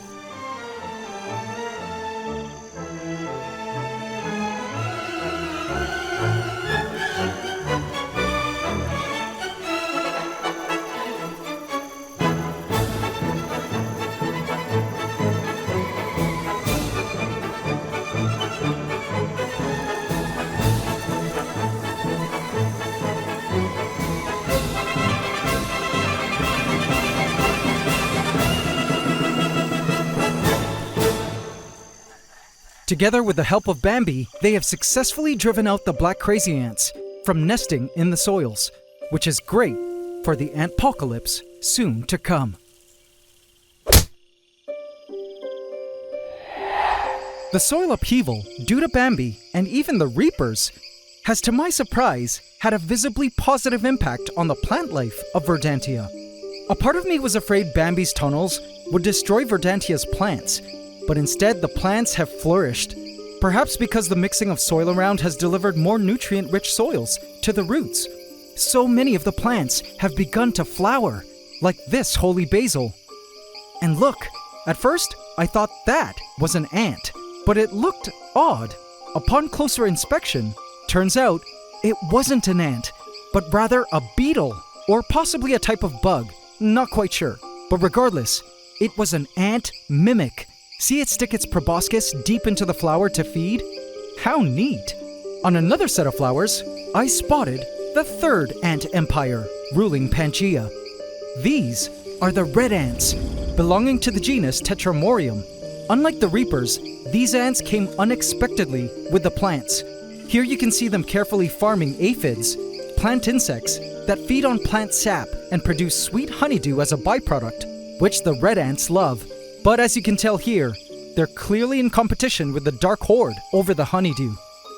By the way, these red ants need a name. Leave your name suggestions in the comments, AC family. There's actually another chapter of red ants located across the Terabithian Bridge in Orcadia, my canopy vivarium. They're in the same genus, but different species as those in the Verdantian chapter. But like the red ants of Verdantia, these red ants were also unintentionally introduced with the plants back when Orcadia was first constructed. This is actually the first time I've ever seen their nest. They're arboreal, but based on their nest site, seem to like nesting in patches of compost found in the canopy. I'm pretty happy to see them thriving as well. From red to blue. Our fourth ant empire is the Sapphire Royals, who have gotten the most screen time in the previous episodes among all the other ant empires since they were added into Pantgea last year. And for good reason. They're undeniably the unicorn of the ant world, my pride and joy ant colony. With their shiny metallic blue exoskeleton and signature spines, they're my dream species. And there was a time long ago that I believed I could never replicate the very specific cloud rainforest environment that they required to survive. That wasn't until, of course, Pangea's cloud rainforest ecosystem was built in the ant room, which made it possible to keep them. I have found that the blue ants feed largely on fruit that I place onto Orcadia's branches every few days. As you can see, they're in direct competition with the other ants, but have been able to thrive as they reach the 9-month mark with us. But from ant newcomers to OGs, it's time to introduce you to the fifth and final ant empire that has withstood the test of time, going on 3 years this year since they were spotted in the original vivarium, Pandora, the cloud rainforest floor.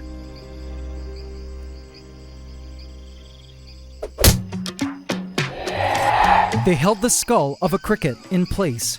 The chromatoblasters, our resident acrobat ants, had found this empty cricket head and were carving out the remaining meat inside. To say these ants have been resourceful is an understatement, and it's no wonder they've managed to survive for years in Pantgea. I think there are 2 reasons for their success as a species. For one thing, as one of the oldest members of the forest, they know Pantgea inside and out, and therefore know the best places to collect food. One of their favorite food sources, which they protect aggressively, especially from the black crazy ants, are their herds of scale insects. See that flattish scale insect? It strokes the scale insect gently with its antennae, which eventually stimulates the scale insect to eject a drop of honeydew, which the ant drinks up. And it seems this acrobat ant is almost completely full of it. Honeydew is packed with tons of nutrients and valuable carbs for the ants, and not all ants know how to harvest it from the plant insects. Another reason they've done so well in Pantgea is something so beautiful, which AC family, were actually right on time to witness. In Arcadia, a commotion was happening in a tiny section of the main tree trunk.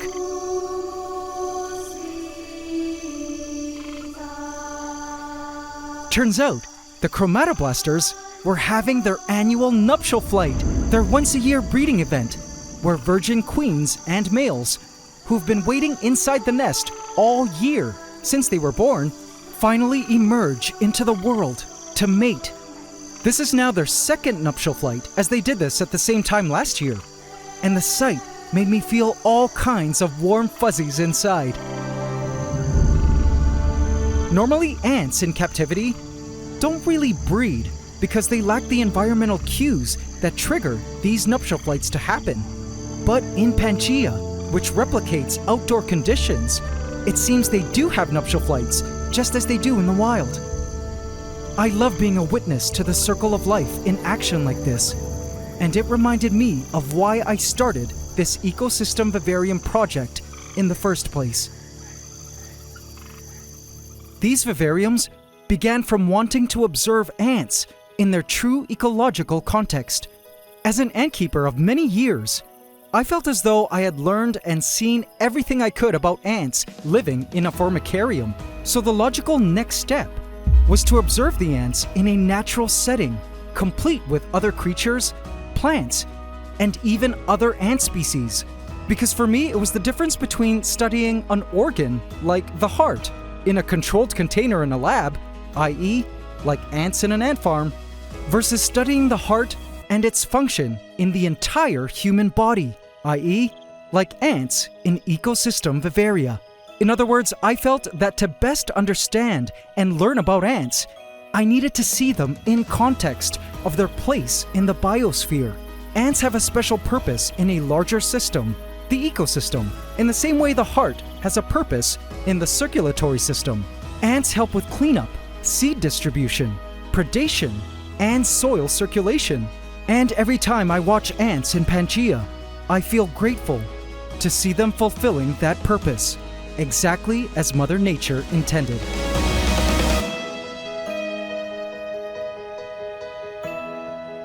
But now it's time to deal with an imbalance.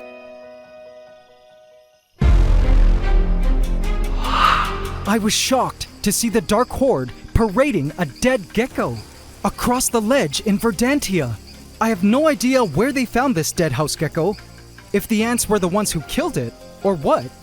But this huge chunk of protein would definitely lead to another population boom, and I couldn't let that happen.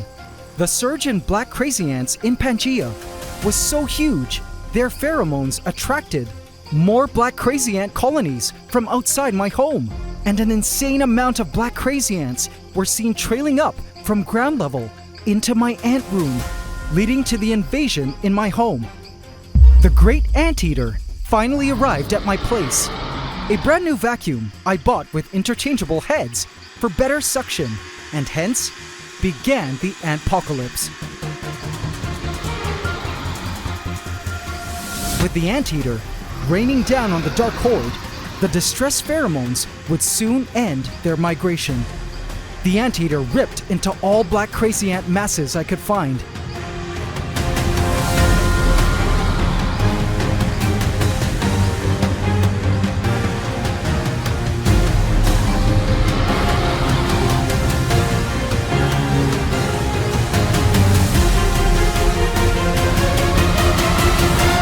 And just like that, a huge population of black crazy ants had been eliminated. This regular culling of the Dark Horde is all I can do to control their populations. It's sad to do, because I know it's not the black crazy ants' fault that they're so well adapted to be the perfect invasive species, but for the health of Pangea's ecosystem, it needed to be done. In addition, I'll continue to do my best to support our other ant empires so they continue to thrive. There are other ant species in Pantgea, like the nomads, our resident gnome ants, but these empires have laid low as of late, and I don't see them as much. Perhaps they were outcompeted and/or are growing in numbers in secret somewhere. The Asian bullet ants have all died out naturally, seeing as they're a queenless species and can't continue their lineage without an outside male to keep the cycle going. But I plan on introducing another Asian bullet ant colony soon, especially now that we have the new beehole, so outside males can follow the scent of the females and breed with the dominant egg-laying gamergates. As for other ant species that may possibly find their way into our system, I do see a few weaver ant nests in the monkey paw trees just outside the beehole. Perhaps one of these days, a weaver ant scout may stumble into Pantgea and decide to move in. We'll just have to see. Overall, the hierarchy of ant empires in Pantgea continues to change and evolve as colonies rise and fall, and those who manage to win at the game of survival persist and continue their lineage, just as would happen in nature. I will always love ants, regardless of where else my curiosity for the natural world might lead me, because for me, ants are one of Mother Nature's coolest creations in the greatest vivarium of all, planet Earth. It's ant love, forever. But speaking of coolest creations, I have an update on my newest creation.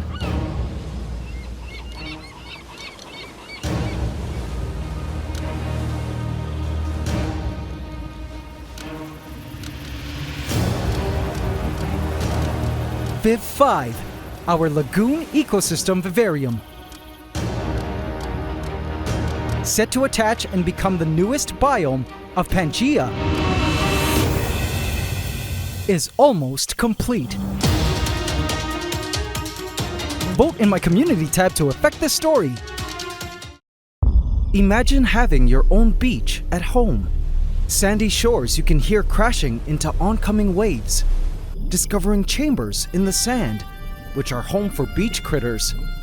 Crystal waters, where the moonlight glistens along the sandy floor as you swim below the surface. The bubbling salty water in tide pools along a rocky shoreline, with mangrove forests and mud flats acting as purification zones, creating refreshing marine air you can smell. It would be like having your own personal slice of paradise in your home. Well, what was once called the impossible tank has been made. I'm AntsCanada, creator of worlds, building the ultimate Lagoon Ecosystem Vivarium, and this is the story of my newly completed indoor beach.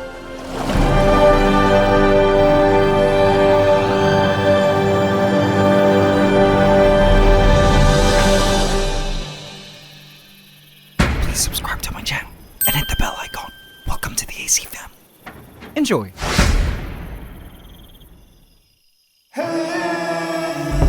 I approached the unfinished Viv V with great anticipation. Even at this incompleted state, I could already see in my mind how cool this Lagoon Ecosystem Vivarium would be once done. The mud flats, the beach caverns, the rocky tide pools, the shore, the oceanic floor, the mangroves, and the oceanic nursery. This vivarium was by far the most biologically complex habitat I've ever built. I've been trying to think of a name for this vivarium once it was completed, but for some reason, I've been stuck on name ideas. But little did I know, the vivarium would be naming herself once she was full of water. Scheduled the next day.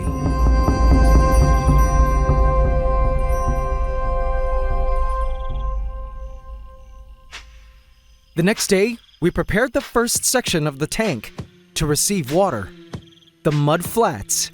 This area would be the future home of crabs, some mangroves, other beach creatures, and one of the most anticipated animals for this lagoon vivarium, the mudskippers. In case you're new to mudskippers are amphibious fish that spend about 90% of their lives out of the water. Ever since the creation of Pandora, my first rainforest vivarium, you guys have been requesting for them non-stop. But I couldn't house them because they only live in brackish water environments, meaning part freshwater, part salty. In nature, such environments exist in intertidal mudflats, estuaries, and mangrove swamps. And so this section of the Lagoon Vivarium will offer this exact habitat for mudskippers. We began to add water to make it a muddy haven. You guys will love what our mudflats will look like when completed. This here is Billy of Aquarium Philippines, the team I chose to work with to help me build this Lagoon Vivarium. We discussed our future epic plans for this mudflats area, which would also act as an estuary for the mixing of freshwater from the neighboring wetlands hydrometa with salty water from the oceanic section. Speaking of which, it was now time for the moment of truth. We began to add water to the main oceanic section, and this is where my heart began to race.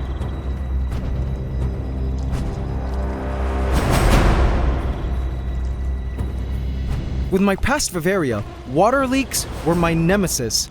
But for this tank, Billy and his team with over 15 years of tank building experience were confident the tank would not leak.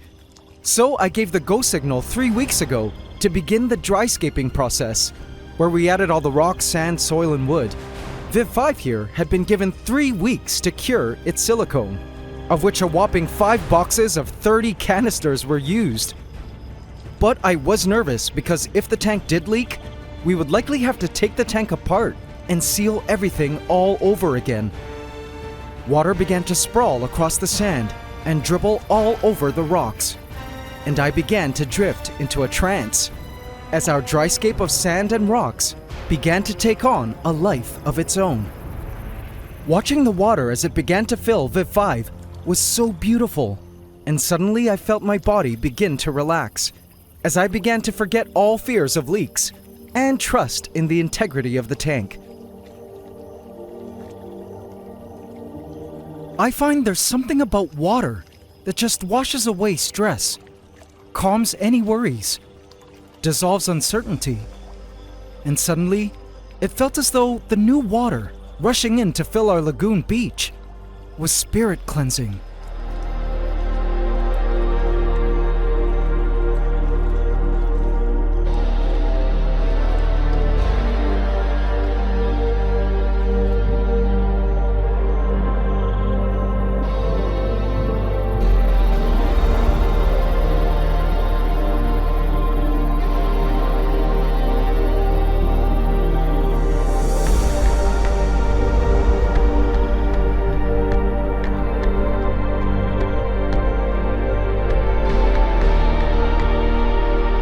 And before I knew it, our lagoon had hit the water level of low tide.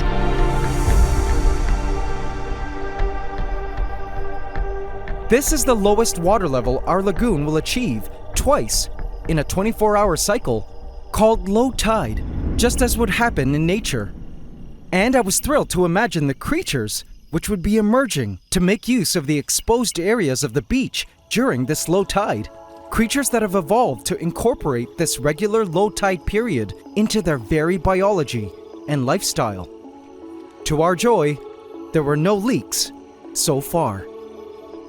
We proceeded to fill the tank up with more water up to the high tide level. And this is where things got super fun. With water filled to the top, our lagoon looked so cool. The look of the beach,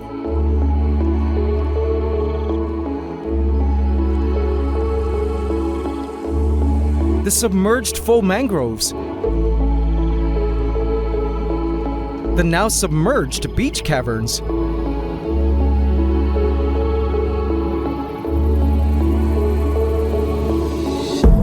imagine being a little crab or something, calling this home. What a cozy spot. The tide pool. Everything had suddenly taken on a new life.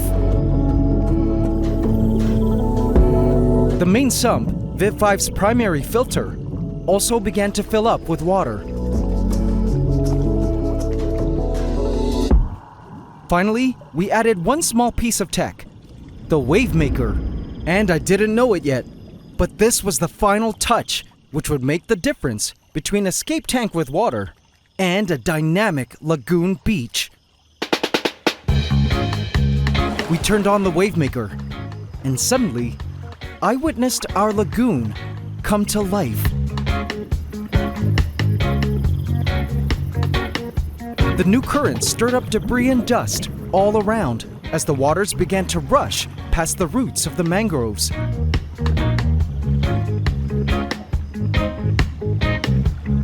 And at that point, Viv V was no longer the same.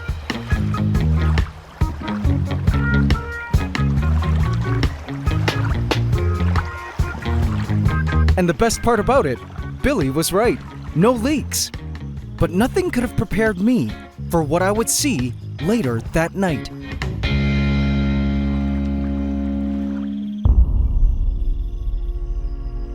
I approached Viv V, and my heart stood still from the sight.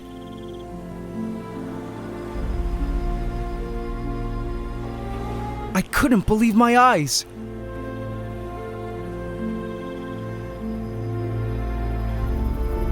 The mud flats.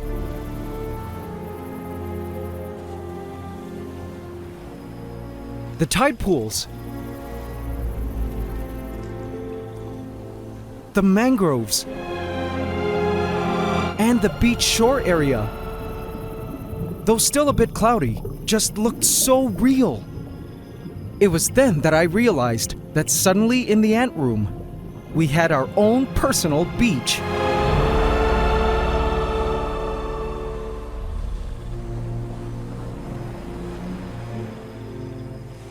All right, guys, let's swim. This was super cool. I mean, I knew building Viv V would be reconstructing a lagoon habitat, but for some reason it never kicked into me ever during this whole process that we'd have a literal beach in the ant room. It was the most beautiful thing as I suddenly caught sight of the dancing moonlight through the oceanic water. But guys, if you think this looks cool, wait until you see how cool things looked by morning when the sun comes streaming in through the windows. Time.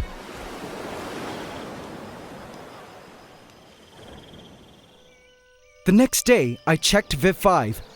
The sun came streaming in from the second floor, through the net floor above, and the beauty of our beach lagoon took my breath away. Have a look.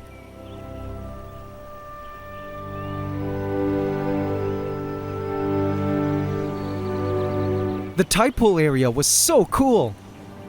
The mangroves. Even our mud flats looked totally awesome. If I were a crab or mud skipper, these mud flats would definitely look like Disneyland. But the most beautiful part was below the water, the oceanic area. The water was still a bit cloudy, but even now, it looked exactly like a mangrove beach lagoon. It was stunning. I could imagine all the unique aquatic life that would be making use of this incredible habitat. Mud skippers and crabs in the mud flats, the jungle area, and also the emerging mangroves.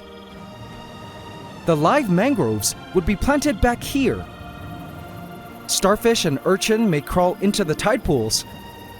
The barnacles and oysters would love this area. Gobies would love hiding in those rocks. I wonder what would be living in the sand caverns. A variety of schooling fish and archer fish would be swimming through these mangrove roots. Feather dusters, garden eels, sea cucumbers, and even baby banded bamboo sharks would love the oceanic floor. These are just some of the living things of which I couldn't wait to document the lives. The thing that I loved the most about our lagoon beach was how the sunlight danced in the water. All this sun would be great for keeping phytoplankton alive, which will be bred in a refugium in a special chamber under the tank to be drip-fed into the system to feed other creatures. It was so calming watching the beams of sunlight dance with the waves, taking me back to the countless times I've snorkeled in such habitats. It was then that it came to me. Viv V had sent me a message. Aha! I know now! In Latin, the words dancing lights is lumina saltantia, two words which roll off the tongue beautifully, and even more so, a contraction of the two words, luminantia, or even shorter, lumantia. This could be a name for Viv 5. So here's where I need your help. If we're following the recurring theme of the other names, Pandora, Verdantia, Pantgea, which has the word ant in it, what do you guys think of naming our Viv 5 Luminantia or Lumantia? They have the word ant in it. In fact, the word saltantia, which means dancing, has both the words salt and ant in it. AC family, let me know if you like any of these names, i.e. Luminantia, Lumantia, or Saltantia, for the official name of Viv 5 by voting with a thumbs up on the post with your name choice under the pinned comment of this video. Or let me know if you have other cool names in mind, and I will announce my official name choice for our Lagoon Ecosystem Vivarium in next week's episode.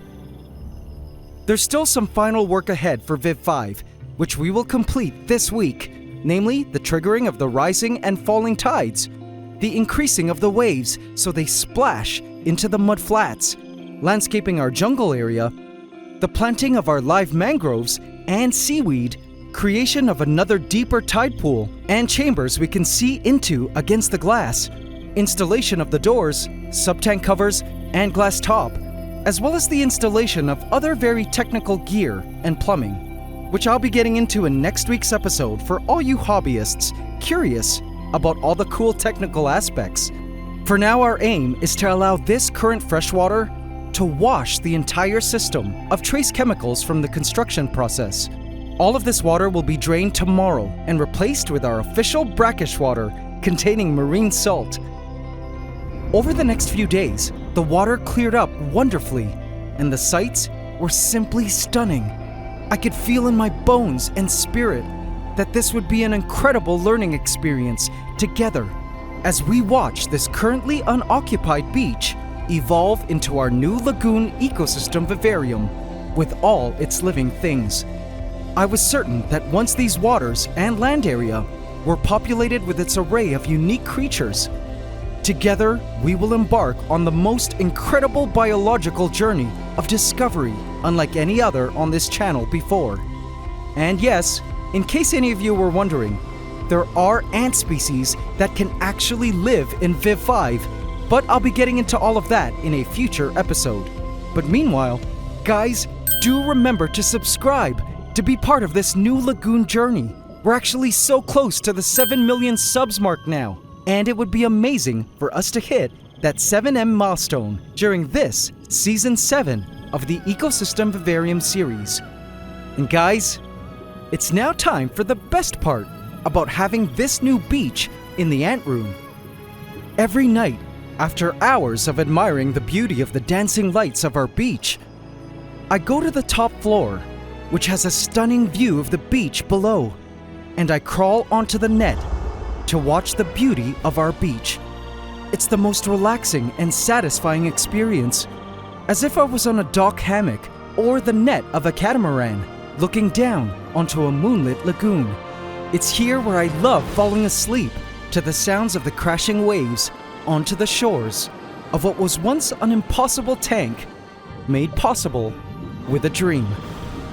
Our Lagoon Ecosystem Vivarium will be fully completed next week, so I'll see you all at the finish line in the Season 7 finale next week. Godzilla! Are you excited? Just a little while longer until you move into your brand new kingdom.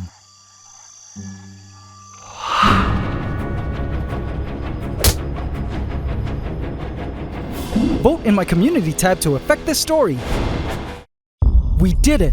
We built the impossible tank, a habitat where waves crash against a sandy beach, a rocky shore with tide pools, mud flats, bordered by jungle and mangroves, towering over seagrass and seaweed, swaying from an oceanic floor, where freshwater from a nearby wetlands mixes with saltwater from the ocean, and the ultimate feature, rising and falling tides. A biological and technological feat to be home for a plethora of mind-blowing organisms.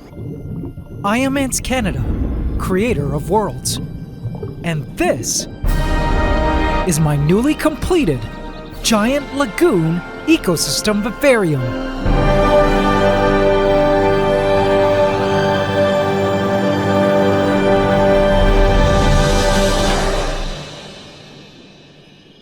Please subscribe to my channel and hit the bell icon. Welcome to the AC family. Enjoy.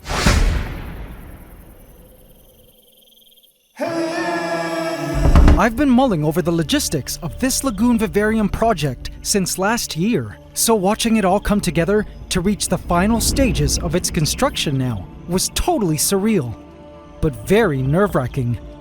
I was nervous because I really wanted everything to work and look good.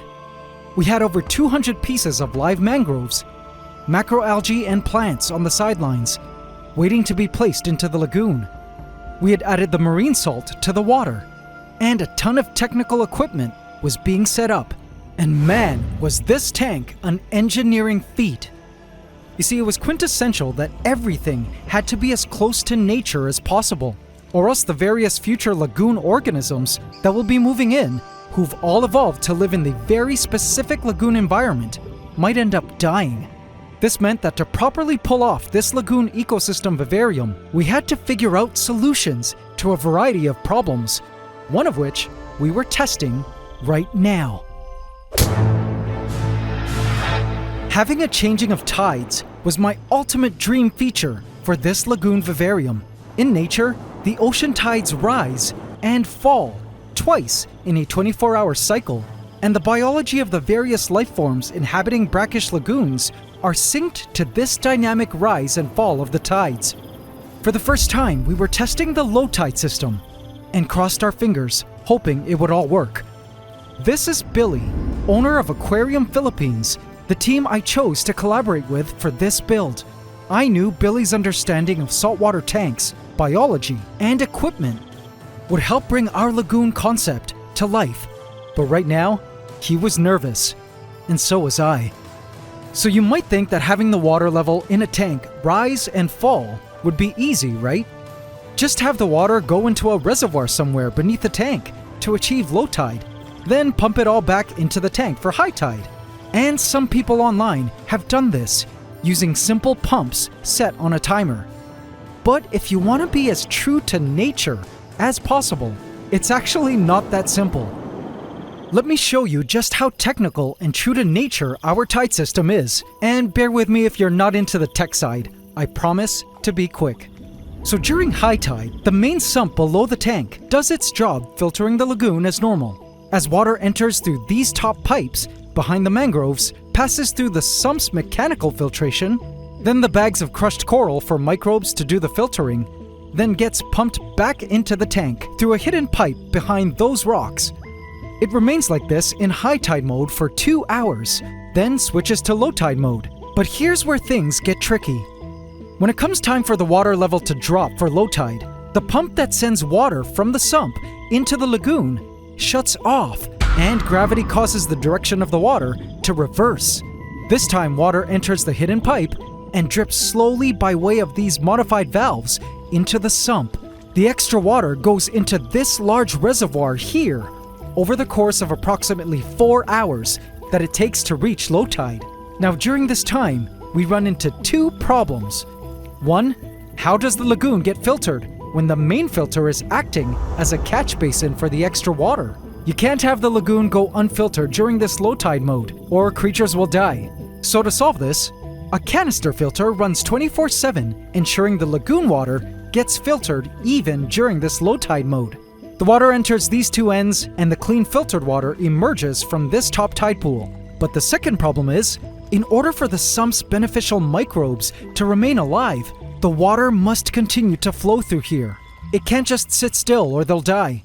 So to solve that issue, another pump in the final chamber of the sump is constantly pumping water down to a giant protein skimmer, which is actually a needed provision to remove protein gunk from the water. as well as a chiller, then dumped back into the first chamber of the sump, keeping the water flowing. Now check this out.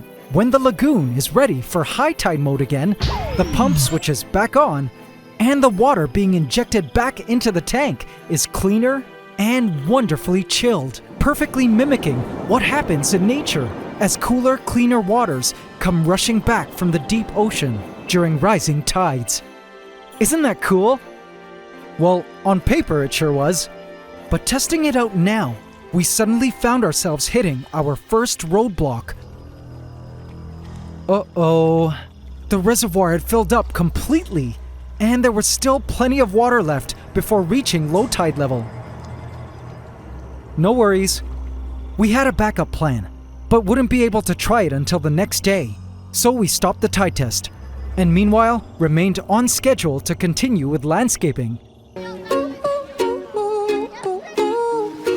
We planted our seaweed, which is a type of macroalgae. Super cool. As well as this plant known as Vallisneria, which is a popular freshwater plant, but a few species of which, some might not know, is actually also a brackish water plant from estuaries and lagoons. I find it looks like seagrass, so it was perfect. Of course, my ultimate favorite plants were the live mangroves. Oh, I was super thrilled to have them. If you're new to mangroves, these plants are special in that they've evolved to live in saltwater environments. This brackish lagoon is actually mangrove prime habitat, and it was so cool to begin planting them in. We placed their roots directly into the sand and around the wooden faux mangroves. These mangroves would help keep the waters clean as they eat up nitrates, and as they grow, they'll send out some cool roots from the sides, which will further anchor them into place. I couldn't wait for that.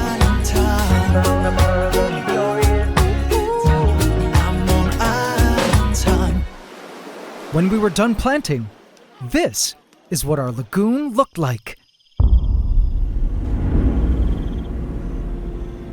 I approached Viv V, spellbound by the sight.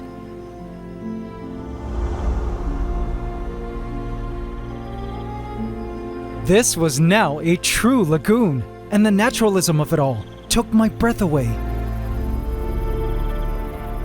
The mangroves towered high above the water. The mud flats and its baby mangroves below a lush jungle area were stunning. But perhaps the coolest part on this night was the world below the water. Have a look.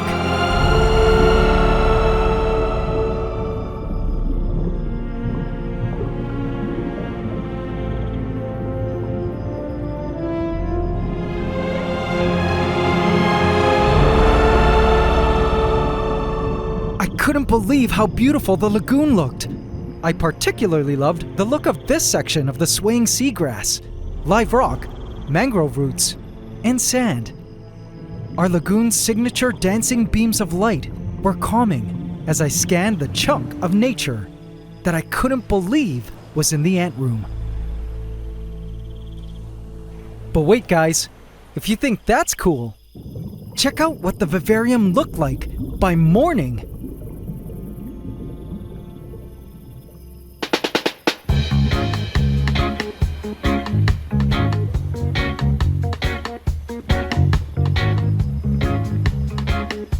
Whoa! Complete change in vibe. It was a sunny morning on the lagoon, bound to turn any gloomy day into a tropical escape.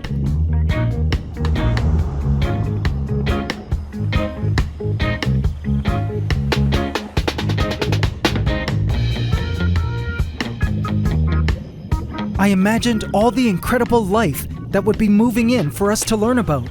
The stories and biological relationships we'd witness. I bet crabs and mudskippers would love the mud flats.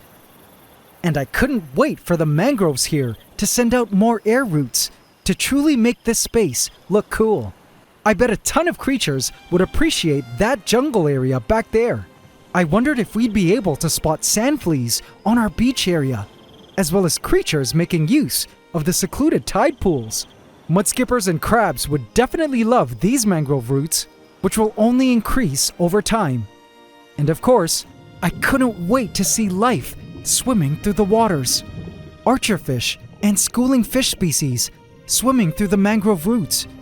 anemone, shellfish, starfish, gobies, and sea urchin enjoying the rocky shore, sea cucumber, and a baby bamboo shark along the oceanic floor. There was so much habitat and opportunity for biological discovery in Viv 5, it was all just crazy to imagine.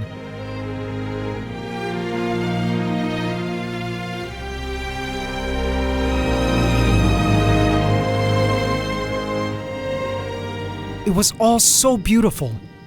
I felt so lucky to have our new lagoon here with us. And I got lost in the calming sound of the brackish waves.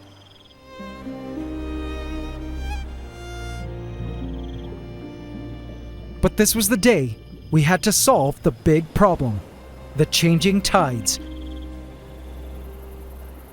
And turns out, this time, it worked.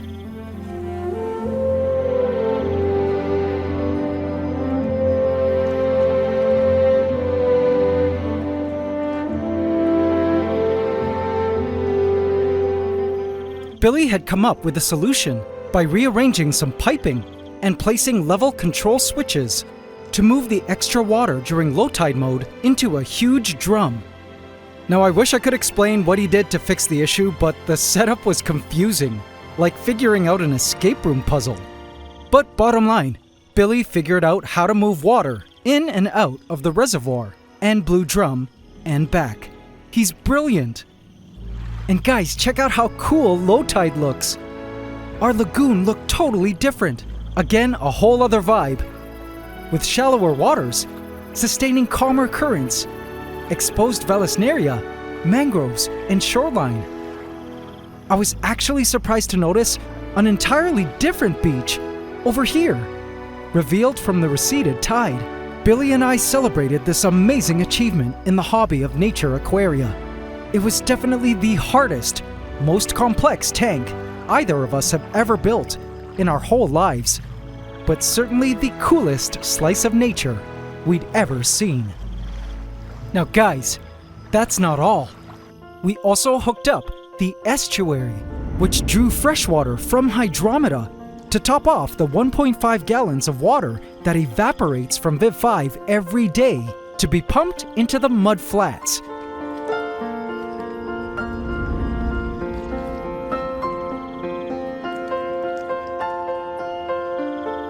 Where it would mix with oceanic water, creating a neat estuary section in the mud flats, making our system even truer to nature. At times the water would move the other way, and I could actually see the less salty water mixing with the oceanic water. How cool! Over time, we'll adjust the salinity by adding marine salt, but plan on automating everything using more technology. And in case you're worried about loss of power, have no fear.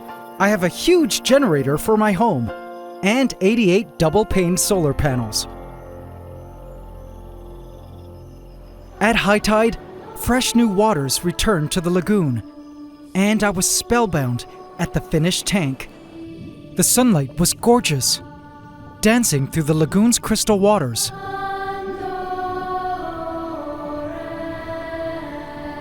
This vivarium was definitely different from the others, particularly because it was constantly changing, looking different depending on the time of day it was. And something I found interesting was that it drew out a slime coat from various crevices. This was biofilm, bacterial gunk, that ended up draining down the intake and making its way to our skimmer. In the wild, such microbial sludge would be carried away into the ocean where other creatures would eat it up. How cool to see that the tides actually had a self-cleaning function, something I never considered, but interesting to see now in Viv 5. By the way, I've decided on an official name for Viv 5, based on all your votes in the previous episode and in my community tab. AC Family, I've decided to name our lagoon Lumantia, derived from the Latin lumina saltantia, meaning dancing lights.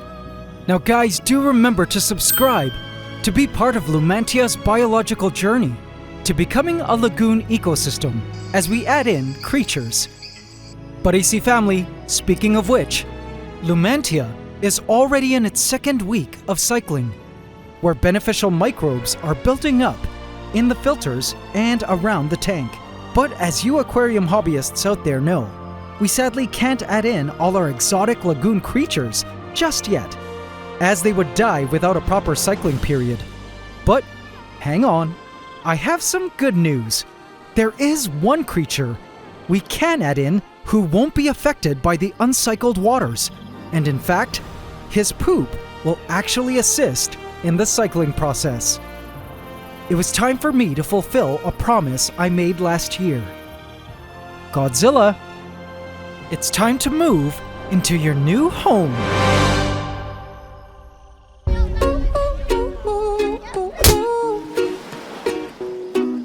Vote in my community tab to affect this story.